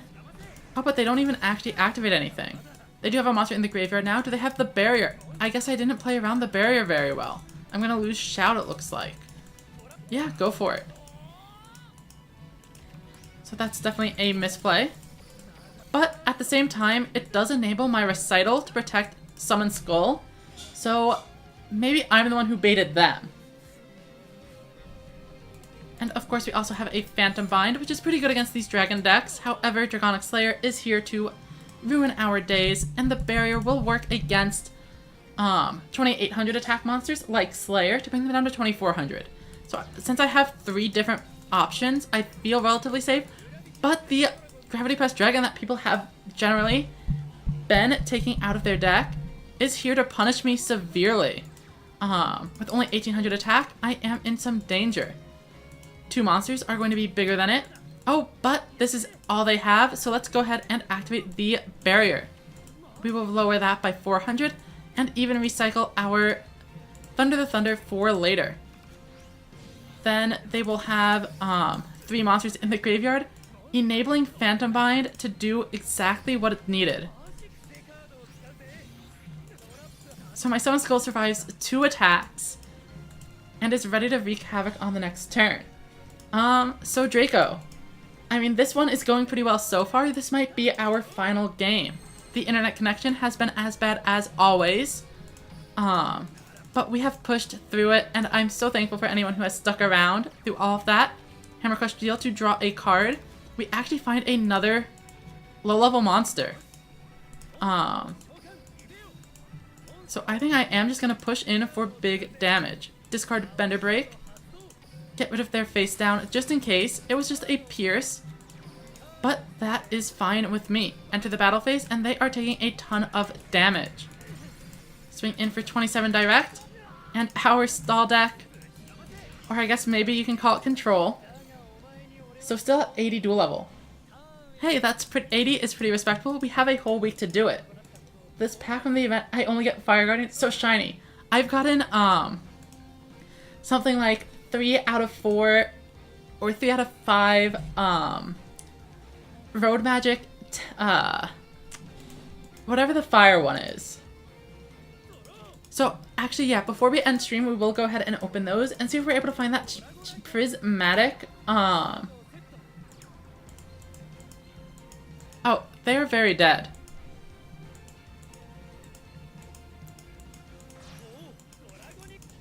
Dragonic Slayer can potentially destroy one of these 3 cards. But that is not enough. Especially if they don't have another monster. This is game. And we have made it. Unless we get a real last second disconnect. But they drop the concede at 5 minutes and 10 seconds. So just barely over 5 hours to reach Rush Power Max. First stage complete. From December 8th, we can go to the second stage. We get our 90 gems and those useless skill chips. So let's go ahead and see what we get from all of these rewards. Definitely have a ton of skill chips I'm not able to redeem because I'm not using, because I'm at like the max number. So let's go ahead and click receive here.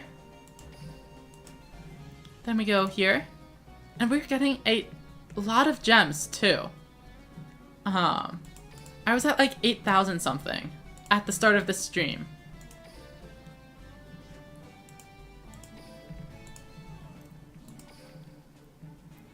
And now we are rapidly approaching the cap. So 2 pages of all of those, and now it's time for a glossy rainbow pack. We are just hoping for a 3rd Phoenix Dragon. That is the only gate drop that I care about.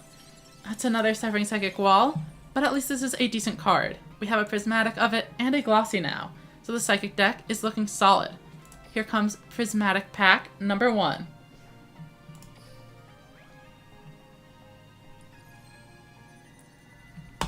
Let's open this one and see if we get it. Side Stage Bouncer Prismatic. At the worst case, that can fit into my deck for farming. Here comes a Prismatic pack number 2.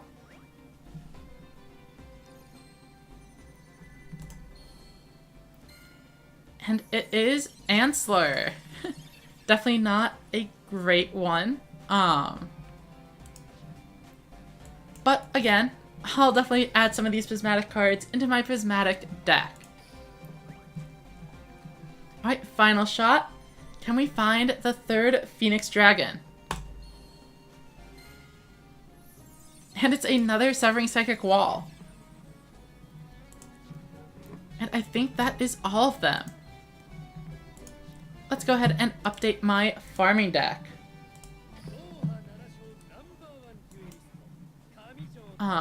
Pretty sure I have it over on Roa. So you guys can see the wonderful deck I have built for farming against event duelists. Let's go here, click on the prismatic filter.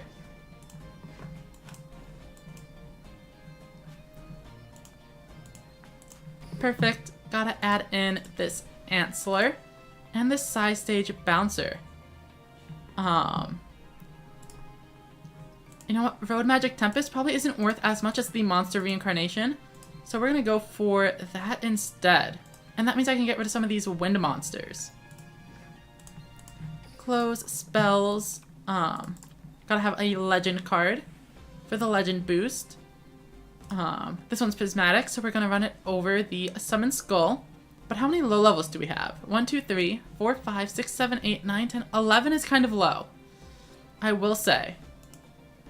I think we can remove the shiny Blue Falcon Tengu here.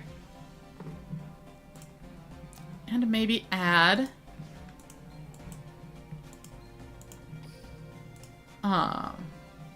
we could add a second Severing Psychic Wall, or we could add the Widespread Ruin. And then just another low level. I think we just need any glossy low level monster. And I guess a Psychic would be preferable. Well, no, we're not running the Severing Psychic Walls anymore. So we can actually take out this engine. And this engine. And put in, just random glossy low levels. If we have the third La Moon, that would be useful. Since we do run a Seahorse Carrier in here. Oh, we could actually probably run another Seahorse Carrier as well. I'm pretty sure I have a glossy version of it. Yeah, I have a full set of Seahorse Carriers. So let's go with just filtering down to the Aquas. And we can get a third copy of you. One of you. And then just glossy 1500 attackers.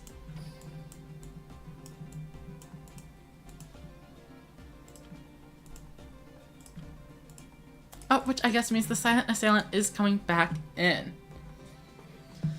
So the point of this deck, you get 200 assessment points for every prismatic card you play, and 100 more for every glossy card you play.